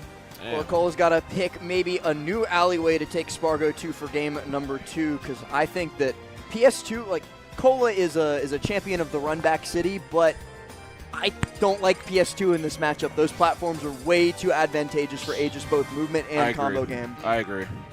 I feel like these Roy characters- gets some stuff from it too, but not nearly as fluid as what Aegis gets. Like Mipper gets just a ton. These characters are very much cut from the same cloth, though. Fast, aggressive, swordy. So I feel like they benefit from similar terrain. Town? They do. I don't know if No, there's he- anywhere yes, that, again. that Cola can go that really Spargo will hate. No, but I don't think PS2 is the call either. Yeah, for sure. Just saying he can't really get much of an advantage from a counter pick. So Well, Okay, you know what? He does Run the it back! response Well- the exact same way at the beginning of the first game. My bad. I can do it too. Don't worry about that. I've been I doing got that a lot to those. Cola specifically this weekend. I'm like, yeah, I don't necessarily agree with this. Never mind. yeah, My fault, King. bro. That's OG. Cole's just on another level this weekend, dude. He keeps coming in here and again interrupting a lot of these startups from Spargo. It's just like the simple jab. Roy gets so much off of jab compared to like Pyramid. They're like, yes, she can get some damage and get a knockback, but can she get a kill? Oh, yeah, she's not getting what Roy gets off Jab, that's for sure. Narrowly dodging that blazing Pressure. end, turning things into his favor. Ooh. Oh, getting a ton of damage The that you sour can't spot swing bear on me. to fall near was actually insane. Is the jump gone? If he had gotten The that. jump was gone a long Yeah. time Yeah. ago. Yeah, Cola just having Going his high, way I with love fire it. right there. Oh, Yeah, the reverse nair. Cashing out on that one. Up E, yeah. Oh, this is from reverse though. That chase? No tech chase from Cola this time around, so Spargo is going to take the opportunity to try and get some, maybe the stock and maybe a little bit of extra credit before this one falls down. Has Cola in the corner, but that's the fourth time straight that Cola has come off ledge with an immediate side B and caught Spargo with it. Spargo finally fighting back a little bit with that up air, but Cola definitely rolling down the tracks for this one. Yeah, absolutely. Yeah, looking for that dare again. Finds one Hang in the on. down tilt. I love it. And the up air, such beautiful damage. Looking for extension here, potential juggle, but no, we're going to fall down with that bear. And now maybe Cola's turn to potentially get the stock. Oh, and he's what going he to was whiff, cooking. man. Unfortunate. Spargo just looking for the down air. It's the easiest way to take a stock there. But, of course, Cola not letting him have it for free. Almost dead off the side B. And yeah, Almost died coast to coast. yeah, the Roy left has side. so much knockback. It's so Wow, tough, and he managed to go there. for it, gets the kill in the process, and now sitting here, 104 damage for the final stock potentially here, trying to put that point on the board and kind of just stop Spargo's momentum. He's been building this entire losers bracket, these uppers. Oh, a good start! He charged that for so long. Okay. I just have to know why, because that wasn't killing. That was just for the culture. Yeah. That was a the- mental guard break. The Yeah, fear for us. factor. Yes, yes. Yeah. Cola's like, I will eat the scorpion, and there's nothing you Yep. can do He said, about tell it. me your name. I need to know who you are. He's going to look him dead in the eyes when he lets it rip, too. Another side B off corner. I love it out of shield, too. Just gives Oh you my. so much more reach. Oh my. Caught you sleeping at the wheel. That beautiful bear on that double jump, and that's going to be a 2-stock in favor of Cola. This is 1-1 apiece. He said, I'm not going out quietly. I know the history. I know what I got to do. Dude, what a response from Cola for a game number 2, especially how that set started. Spargo immediately just getting that kill at 0% right off the bat. Cola responding in kind of the exact same way for the beginning of game 2 and taking that game in the process. We're going to jump here into Spargo's counter pick for game 3. We're going straight back to PS2. I would put money on every game being played here, regardless yeah. of who wins. They don't even know what a stage ban is. They're No. just, hey, twirl the finger. Twirl fingers all you need to do. Tries for that dash grab there, but Spargo going to get a big punish off of this. No, Cola manages to find a fastfall up air as a reversal instead of the up B. A rapid jab in the corner, though, might spell disaster for Cola. He's gotten sent pretty far out, a down smash, and he has no jump, so he's just going to have to consign himself to death. Not sure what the high up B was for. He definitely could have made it to the ledge without Spargo getting another chance, but of course, nerves are high. A rough one here. This is really tough now for Cola, right? Because you're already down to stock. You almost got lost a second one when you're off stage. That's one of like Roy's weaknesses, right? Sometimes he kind of struggles to get back to stage if the person's on point with the ledge trapping. And we're seeing him again one more time, burning the jump really early. Now no jump slide allowed, but he still goes for the low recovery and managed to grab that ledge. Yeah, just barely, man. But yeah, that's going to be a rough spot. Just getting hit of time and getting that Chroma Dust is such an effective tool, whether you hit the initial part or not, to really thwart that recovery of Roy. And that's a live adaptation that we've seen Spargo make between the two games. Yes. He was not doing that in the previous two. Cola is looking worse for the wear right now. Spargo with a big start to this game. Looking like it'll be a big finish as well. Cola guessing wrong there, too, is pretty painful because he at least might have been able to get that stock off of Spargo's wayward up B, but instead Spargo just gets to land for free and then keep it going. All right, DED once again. The old faithful. Cola wants Spargo right now. Yeah. Yes, sir. DED from the double-edged dance out here trying to get that kill, but it's just not going to happen. And Spargo again getting this ladder combo. You 2-stock me game 2, I'm going to 3-stock you game 3. Oh my god, ups the ante on him saying, yo, Cola, that was a cool game you got there, but not good enough. Sorry. One away from a reset. Spargo, no signs of slowing down here. I can't count Cola out after what he's shown us, not just in this set, but in this tournament. And I don't think anybody at home is counting him out either. Like, I'm just thinking back now, a couple sets ago, Cola versus Asimo. The reverse 3-0 from Cola, not just that, but like the 3-stock ender. The closest nails Yes. game 4 Yes. into the 3-stock game 5. Like, this is a guy who almost more than anybody else on the face of the earth is capable of turning it up, not to 11, to 12. Yes. Dude, literally just like getting that game in 60 seconds on top of that. Now we have a little bit of change of pace. No longer going to be on PS2 going to small battlefield. We want the same kind of layout, just a little smaller, a little bit close quarters. Cola opting not for the run back, but for the swap up. So we being proven incorrect that it would all be on PS2. Yeah, my fault. Happens to the best of us, GOAT. Absolutely, man. Small battlefield it is. Already off to the races, looking fairly even right now. Love the dare, going to set himself up for the tech chase, but not going to be able to find its mark. And we're going to have that Roy chilling in that center stage. Beautiful short hop pair. Call out there by Cola. Let's see if we can get something in this corner situation.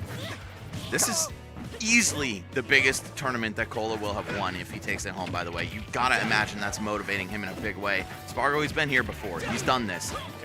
So many different first place underneath his belt, right? Like from many, many different tournaments in the past couple of years. For the past couple of months, man. Yeah, dude, that's what's been nuts. And so Cola being able to take this catch. would be huge. The jump, side B out of shield, such a potent option. Cola really the best. Oh, yeah, give me another one. Yes, sir. Give me that damage. On shield from Cola is nothing short of stunning. The run-in short hop fair into falling up air to connect into all of this that he's hitting right now. Phenomenal. Yep, run it back. That jump, that catch. Are we going to get a return favorite 3-stock? We might. Oh my God, dude! Wait 1 second. You're putting it into existence. I feel like Cola feels himself when he's landing these up airs like crazy. One of the great combo start for Roy, but finally going to get edge guard potentially. Wait, he made it back. Hold up. He's got maximum rage too on top of this. Snuck his way underneath. Okay. 173 gets over top of Spargo, now has control of the ledge, gets the full hit of the side B. Spargo off stage now. Wait a minute. Bro, Wait a minute. Bro, he's He's crazy. Is he him? What is he him? Hold on. No way. Okay. Holy shit, dude. JV? Yeah, I'm feeling it now. Never mind. Yeah. Mithra's too hard to avoid. Dude, yeah. Perfect positional setup from Cola to get underneath that platform for the up smash. It just wasn't quite enough, even with the full rage.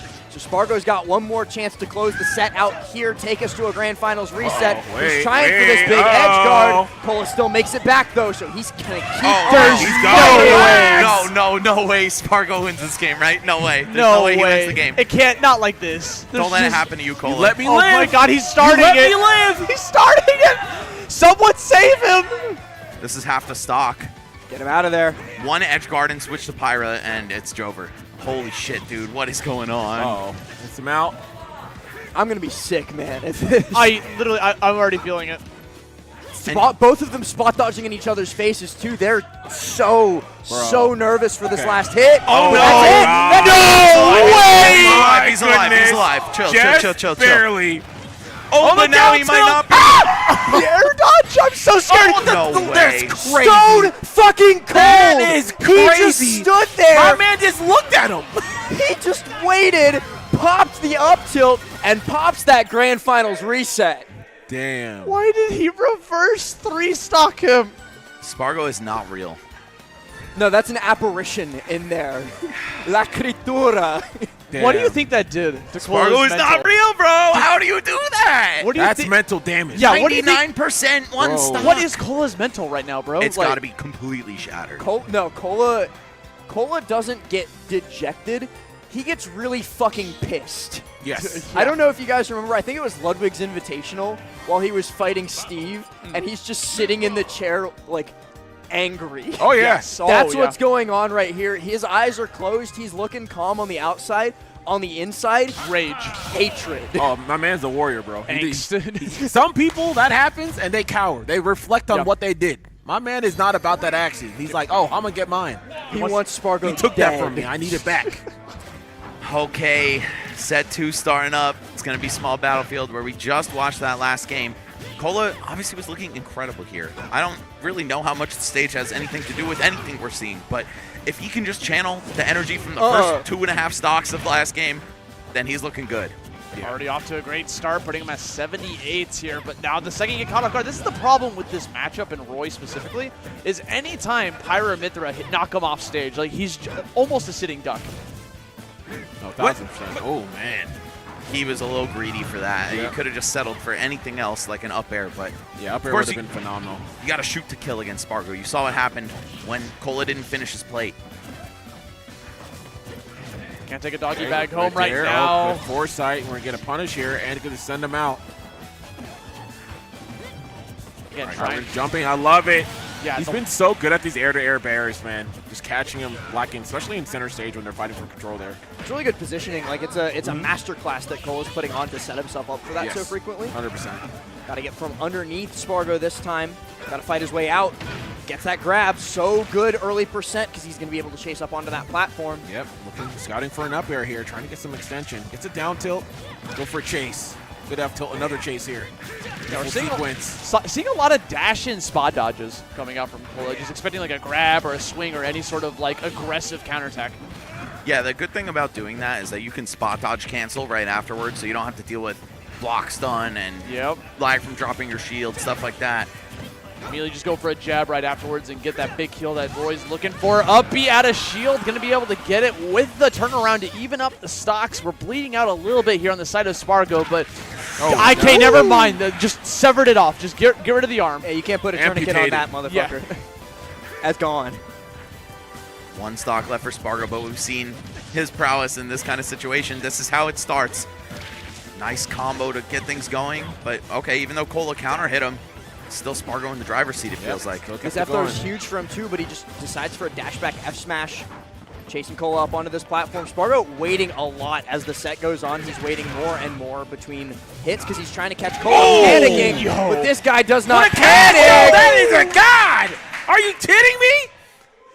No, I'm not kidding you. That's really real. did happen. Yeah. Oh! I feel like I just saw like a vision of someone thinking that. I thought you were gone, actually, Austin. You were like out of the room. I literally got out of my seat. I could not believe that nonsense. I'm telling you, bro, the ancestors. The ancestors, man. He's putting a lead now. He's got the lead now for the first time this entire both of these sets. 1-0. Now in the true finals, the bracket reset coming up here, looking very strong. I heard Pac-Man. That has to be a meme. He was doing that earlier. Yeah. He's not a nice person to us. And Oh, he's not South- being a nice person to Spargo either, and he's looking to continue that mean streak going into Game 2 of this true final. We're back on PS2. A return to form, potentially. Yeah, Spargo clearly comfortable here. Gets the first opening. Oh my god, and missing again on the up B. That's so crucial. Cole's getting better at avoiding it, is the real difference maker. Oh. Uh-oh. Oh, dude, that jab my does goodness, everything. Crazy. Good catch. Oh, trying to challenge that dare, man. Oh my god, Spargo is swinging big right now, and Roy just can't contend with the range of Pyra. There it is, up air to finish the stock here. Parry's Nair 1, though, and that's going to put Cole in what I thought was going to be a bad spot, but then he just decides to get out an F smash. Yep. Cole has been banking on these F smashes a lot now, but all this off of the aerial can be able to catch them into the air off stage. Doesn't have the double jump, manages to re-grab it, gets caught by another down tilt, and Cole is just struggling to get back onto the stage. They're just taking turns bodying each other in this set, man. Yeah, Of course, this is winning gonna be a battle, though. Winning game 1 was huge for Cola, and so was that. I'm shocked. Is it because he low profiled it from landing? He had like the crouch animation Yeah. from touching down, I think. Yeah. We're gonna see the switch to Pyra, or is Good Spargo dash gonna try attack, to call kill out. his Try to Mithra? shot. Ooh. Yep, just enough. So you can do another one here. Oh my goodness. You are inhuman to make that back. He did so happen to get up smashed immediately after touching back down on the stage. But just the fact that Cole survived to get to that point in the first place is ridiculous. And at the end of the day, all he gets is a gold star. Right, gonna need a bit more than effort here. Great nair to start up. Trying to get himself a falling up air, right, just to get a good damage work. But man, the read on the roll, not gonna be enough. But he's able to chase here. Goes for a fair, just a little bit too early, but still has 108 here. Potentially can close up the stock. Yes, sir. Finds the landing. What great pressure and presence of mind. Only 24%, but now going to 44. Looks like Spargo's trying to lock in, man, get this damage himself and carry coast to coast the world tour. Man, 86 already. Now to 93. Cole just having a really hard time contesting Mithra hitboxes, even in that offstage interaction. You're not contesting this hitbox, you're contesting this game loss. 1-1, our scoreline. Dude, these guys are just so sick. I gotta give it up to the style, right? When they are on, it just looks so cool to watch them just destroy each other, man. I don't know. Two of the most exciting players for sure. It's been such a sick tournament just because of like players like these fighting off against each other. Every single time you see Spargo feeling himself, he's laying like a lot of down tilt. Okay, we get it. Wants the Pac-Man, wants to bring him out. But the down tilts have been coming out so much from Spargo. He's getting so much mileage out of them, whether it's going to be an up air, a down air, a down smash, up smash, whatever he wants to do, something's going to come from it. Meanwhile, when Cola's feeling himself, he's going for like the up airs, the jabs, anything to get that ball running. And, you know, if history repeats itself, we're going to see Cola start off insanely strong for this Game 3. Small battlefield again. Okay, I think we've clearly defined who likes which stage. Cola wants to keep the quarters close. I feel like it is dangerous to let Mithra have all that room to play around with. Especially when she's so fast and has so many tools at her disposal. We saw it in that last game, Cola just not able to contest Mithra hitboxes, especially air-to-air. Yeah. He has to get, like, around them instead of fighting them. And, Oh my gosh, he ain't fighting man. much longer on this stock. Yeah, that's going to be rough here. Yeah, she's going to rinse and repeat here. Infinite loop. Yep. Yeah. That just destroys Roy's recovery. There's not much he can do in that situation, especially when he doesn't reserve his double jump. It got eaten a little bit above before that. And the hitbox on Mithra's up B is ridiculous, by the way. It challenges Roy's up B for free. Yeah, there's a lot of recoveries that just can't deal with that move, honestly. I think the way Cole is getting out of that back air to up B is by just holding in on the back air, and he's kind of overshooting Spargo. That Nair coming out in abundance, trying to rack up the damage bit by bit. Trying to get these little scraps here and there before we try to go for the finisher. Comes back over to Pyra to get that verticality on the recovery. I love that mix-up. Fainted out a grab from the empty hop. Was a jab instead. Couldn't get the finisher that they were looking for right afterwards, but that's A-okay. We're still containing that stage control. Yeah, the biggest thing here for now, Cola needs to kind of close up the stock. Doesn't want to really deal with Mithra coming back down again and applying pressure. Just as I say that, Mithra's in tow, but catches her on her landing. See if he can actually get this edge guard. No. Gonna shield all of it. Just get that out of my face. Oh, but a rising side B, once again, the double edge dance is not enough to kill coast to coast, so that's going to give Spargo a chance here on the ledge to try and keep this lead extending. But the up air, it's worth it. Cole is at 128 on his second stock. Spargo just got to breathe on him. Yeah, with Pyra, that is no difficult task for sure. Landing the hit is hard, but Opts to do it all with of them Mithra will instead, kill. though, for that reason. Yeah. And easy peasy. Down smash there, and then an up B here. One more. We've seen this before. Very difficult for for Cola to make it back from that situation. He did get hit up high that time, but we still got these projectiles coming out again and again. Already readying up another one just in case Cola didn't want to give up on that. Yeah, and I honestly think that's the hardest part in the matchup. That Mithra up B is such a great tool. And as long as you're in between, of course, Roy and that edge, it's something he just simply can't contest here. Let's see if Cola can actually make something happen, though. Starting off with a jab, and oh my gosh, catches him lacking, no tech. Almost tries to get the swing, doesn't get it. Oh, and if that back air set up another edge guard, Cola would have been in such a better spot. Still down air to back air. All right, he's back in it. If he can take the lead in this set by winning this game, oh my God, he's almost there. He wanted that so jab. important here. Yes.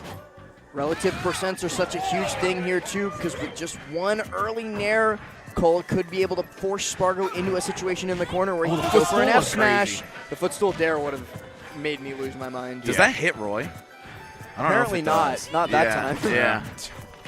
Might have been user error, might just not work in this matchup, but still, oh my God. The air dodge put him in a bad spot, trying to get back to the ledge, managed to do Oh, so. the wait, man. That slight delay down tilt is actually insane. He's been getting down so many people so consistently. If you hit them when they're below you with that, it is so free into the up air. All right, Spargo, tournament point right now. Cola scratching his head. Man, he's gotten robbed blind in a couple scenarios, but especially the last game of the first set. That and also just in all low percent scenarios, Cola just cannot fight Mithra, and it's taking its toll on this set. He's doing a great job. Once he gets up to that 70-80, it feels like he's playing a heavy. Because he has to pay the tax, but Roy shouldn't be paying the tax. He's a lord. You pay taxes to him. Yeah, talk about it, man. That's his domain. And at the end of the day, he also is a warrior, like Bam said. So, like, Cola, anything is still possible, but the way Spargo is playing, it feels like he's just smothering Cola. Cola, though, taking a turn with the pillow himself, that would have been sick. I was ready for it. Yeah, the Shuton. True. Oh, the little hesitation there by Cola. Maybe looking for a spot dodge, maybe just unsure of himself. Oh! Good catch. Not enough. Run off fair here.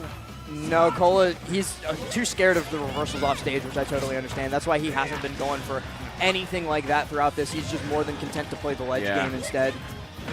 Okay, gets himself in center stage up there, but hits there of his own.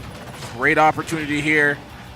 Snipes him out of the air once again. He's gotten so much mileage out of that, but he needs to find a stock, finds a reverse up tilt, and that will be one of the first early percent kills that we've seen here starting in the same set. Oh man, Cola's still playing fast and snappy though. I think that's a sign of confidence. That bodes well for his chances of putting himself back into the set. No jump on Pyra. Oh, but it doesn't matter. Oh my gosh. Yo, my man Spargo is greedy, bro. That's nothing crazy. One dare. I'm telling you, this is a conversation.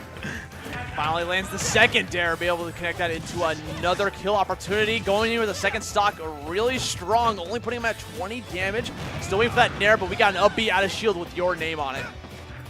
Yeah, good damage here. He gets a soft, sour spot up that up air and then converts that into a double edge dance. Great. Oh, I love that trip. That was such a incredible short hop. Chef's kiss, too. Max called it out a second ago. Cola faking ledge trump, making Spargo mash that get up button. He's like, oh, I got to get out of here. Yeah. Good swings here. Another grab at the ledge.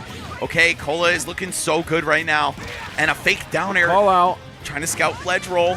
No way. The high prominence revolt from Spargo gets him out of there scot-free, but back up onto the stage, and Cola using a lot more of that blazer, a lot more of that up smash, but once again, it's not enough for the KO. Oh, he wants it, man. He wants this game 5. all he needs is a jab, a back air, a forward smash, literally anything, any move at this point will put you into a potential kill opportunity. But now we're back on stage. Some I need coverage, damage. though. He's using his just barely. Oh, you're dead? No. Dude. Wait, hold up. Sour spot, sour spot. Yep, you gotta hold this, though. Cola, you gotta finish your food! He's fading back with the forward air. Still on top of that, we can see a lot of rolls coming out from Cola. A little bit of fear connects the up air, gets the sweet spot, turns this into a game 5 for the true finals. Here the we audience go. in the background, you probably hear them. They're popping off. They wanted to see this game Final so game. badly. Final stage. Man, and it's no disrespect to Spargo. Everyone loves seeing him win. Everyone's been cheering for him all day. And but we're it's sick of just it. We're sick of it. Cola's never had it. It's such a rare treat to see Cola in this position, man. And in this form. Yeah. It all comes down to this. Both of these players have had very, very different bracket Yo, we got runs light just to get. Light's working out here. What the heck is going on? To truck on I through, wish but the camera caught that. What is happening? I didn't even see it. Light Did just it came right- over and did it against default you, bro. danced. Not the NPC, dude. As I was saying, Oh, both this- players have had very different bracket paths to get to this point, but that doesn't matter anymore. We're in the true final. We're in the game 5. It all comes down to this. One more game, Oh, and now it's Battlefield. That's crazy. Triplats. Okay, hold just up. Forget? Did he forget to ban this? This is kind of wild. All right. Maybe Cola wants to go here too. Maybe. Maybe they got something to say. Yo. And he's talking so far. Yep. 55%. That's a conversation for sure. I think Roy's just fine on this stage. starter. But obviously, That's the starter. Pyra and Mithra love the terrain here. Let's Another see. one? Okay. Oh, Ooh. and he knew. Back He throw. just knew. Oh, but he didn't believe. Stop that. Oh, my goodness. Single Stop swing. it. Okay, good swing there. It's the first This time is we've huge. seen him not do all 4 hits. I know, right? Hold on! Oh, you Cola did it, baby! Cola is in the lead. We already have the crowd coming alive. Cola has Oh, taken good the up first throw. stock. Good and up an throw. throw to force a positioning mix-up Yep. battle between the two of them. Spargo gets to reset out in the corner, but Cola is still swinging. Good stuff there. Gonna find that up air there. Spargo is chasing them down. Lands in there. Cola fighting back, though. Has an opportunity. Pressure here with the jabs. The fair. Good catch in the double jump. Going for that big jump, calling out the double jump on top of it. Gets the forward air, has him off stage, no resources. Oh my. Transforming to avoid it, Hold parrying the jab, and no punish afterwards. Spargo Okay. just struggling so hard to turn around in that spot, getting caught in a little bit of paralysis, but finally manages to fight out. Could have gotten a bigger punish there, I Yeah, think, that could have been a Cola. forward smash there, but regardless, this is such a great lead. No way! On their last stock, Cola sitting on 3. But Hold on, guys, we've seen it guys, before. in this set, we've already seen a reverse 3 Oh, stock from 1000%. Spargo. Oh, Anything up smash is that shield. It ain't over till it's over. Last might have just cursed Cola right now because it's 2 stocks to 1 now. Spargo's starting to slowly bring it back. Let's see if Cola can keep up this energy. Has a little bit more steam here in the engine. Needs it all. Yeah, one of the big things, I feel like in those slight gaps, we're seeing Cola starting to challenge these situations, just like we see there with the up air. We saw it with the bear early on. If he can kind of maintain this presence. He's nervous. You saw that jump air dodge. That is a sign of fear. And Spargo bullying him up on the top platform. Keeps it going. He's waiting here. Pyra's out. Oh my God. Jump air dodge from the ledge. That's, you don't like to finds see himself that. Oh, the down air. Way too high. These air dodges have me so worried, but I just know that if Cola can get into advantage state, everything's going to be all right, but he has to get there. And Spargo is putting a brick wall in front of him right now. Spacing. We have made it to last stock. Let me Cola, go. up air, there, forces Spargo into the corner. He's going to keep this juggle going. Oh my God! He got the up smash. Oh my God! Thundercats! Are you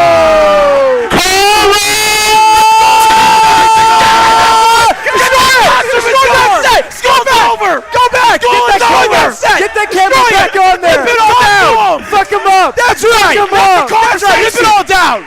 That's a conversation! Oh my God. Oh my goodness! Helping the team with teardown and everything. What a guy. Cola is your LG Invitational 2 champion. 15th seed coming out on top here. Oh my God. He really is game just over! ripping Game this shit over! up. I thought that was a real wall! It's summertime! That was on the clock? School's out! What about the clock? School's out, baby! baby. We got to take a trip for summer vacation. Best pop-offs in the industry, Oh no question my about it. goodness. Most creative for sure. Oh, I'm telling you, the people are pleased. The ancestors are pleased. This is what we want to hear today.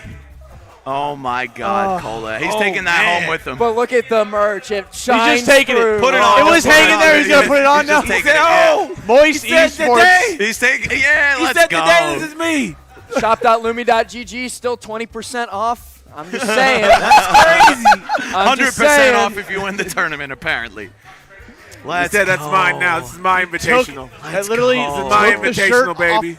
took the shirt from the tournament representing Moist Damn, Esports. he with the tore victory. down the set and took the shirt? That's crazy. insane. He said everything's mine. This all mine. Oh, Hey! Let's fucking go indeed, Cola. Yo, that was amazing. He's tweaking, bro. You can't let this guy win. He doesn't know how to act. I need him to get his ass out here. Yeah, I know it. Well, you know, LG Alex did tell him he could say whatever he wanted if he won the tournament. He also, so the two things that Alex told him were actually, number one, if you win the tournament, you can tear down the set in there. I heard him say that. Oh, I didn't hear that. Yeah. And two, he gets to come out here onto the mic and say whatever he wants, which I'm a little bit. I think we know what he's going to say. Yeah. All right, let's go, man. Here he comes. Holy Let's go. shit. And we are awaiting our champion, but man, what the hell? He's of still a popping off freaking back there, set, dude. bro. Right? Like, he's not done. He's not done. Yo. Bro's on Cloud 9 right now. He's on Cloud 9, Luminosity, and Moist. Yeah. He's on everything all at once. What other I just- sponsor does he want now? Like, I'll add him to Liquid right now. Yeah. Sign him up. Holy shit. dude. H-Box is right here. He can easily do it. Like, that's my CEO. Anyone I but actually him. has- Anyone my, but my him. bad. My bad. There he is. Here he comes. get over here. Come here, my boy. Come on over here. I'll, for the moment, cede my spot for the young champ. Hey, man. Get ready for the most electric winners sir. interview Sit down, you've ever Champion, heard. sit down, baby. Sit down, Sit down, brother. baby. I'm talking about. Yo, Cola, congratulations, man. Great fucking job as soon as you figure out how to put that on. All right, talk to me, man. What's good? Wow, guys, What's good? like What's good? I Good just shit, bro. I What's just good, baby? I just woke up in that room when I had the sweatshirt on. Everyone was clapping for me. That's Everything was crazy. falling It was off the all a walls. dream, man. I was like, damn. I mean, thanks for the clapping, guys, but Yo, face the camera, though. oh yeah. My man is having a conversation. I just don't even know what to say, man. Well, you can say whatever you want. can say whatever you ask want. permission. Yeah. Oh, here's the trophy. Oh, yeah, I forgot about that. Hey, give it Let's up! go. Give it up! Give it up! Moist Esports Cola, Luminosity Invitational #2 back-to-school champion. I want to say shout outs to Acola, but also shout outs to mom and dad. Aw. They really did help me a lot. Back in the day, they weren't really too supportive of me playing Smash, but they saw the vision and they didn't give up on me or let go. And all I did back in the day was play Smash, come home from school, play Smash, wake up, play Smash. I remember at Thanksgiving, I played Smash for 20 hours straight, didn't even see my family, didn't even eat food. All I did was go on For Glory and play Cloud and Roy and do nothing else. And it all pays off, okay? But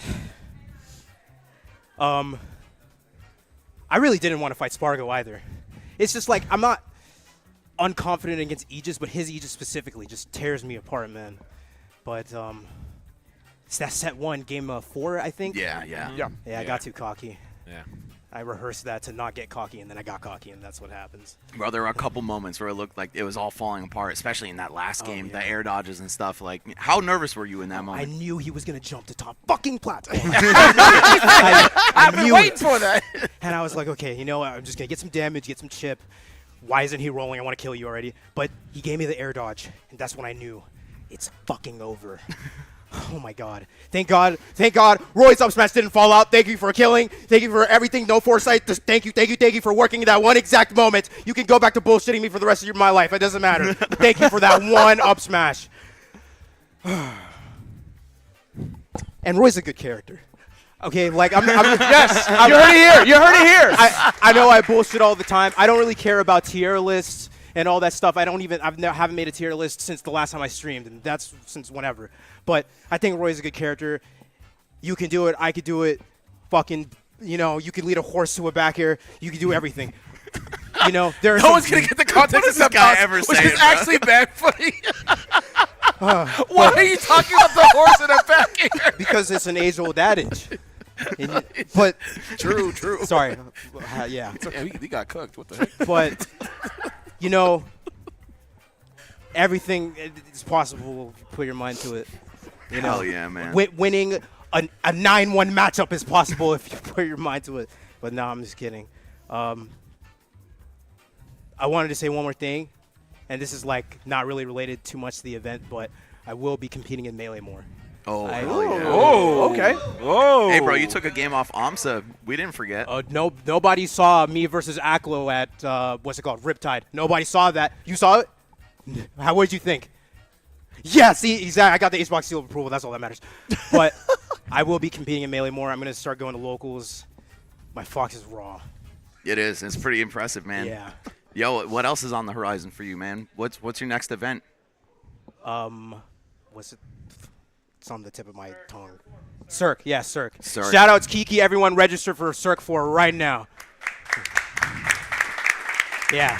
And we'll see you at Let's Make Moves Miami too, right? Absolutely. Yes, sir. Love to hear that. I'm going to help off now. And I'm going to go eat some lettuce. Some lettuce. Your sponsor. Oh, yeah. Good save. That's crazy. Charlie, thank you for sponsoring me. Charlie, I love you more than the world itself. Bro, thank you for making Moist Esports a reality, man. If you guys want to thank Charlie personally, you can call him at 678. All right, congratulations to Cola. Thank you to everyone who was a part of this event, whether you competed, whether you helped put it together, whether you watched, bought the merch, whatever. Buy the merch, by the way. Buy the merch. Shop down Lumi.gg. That is going to conclude this event, Luminosity Invitational 2 in the books. Great job, everybody. We'll see you next time. Take it easy. Bye-bye.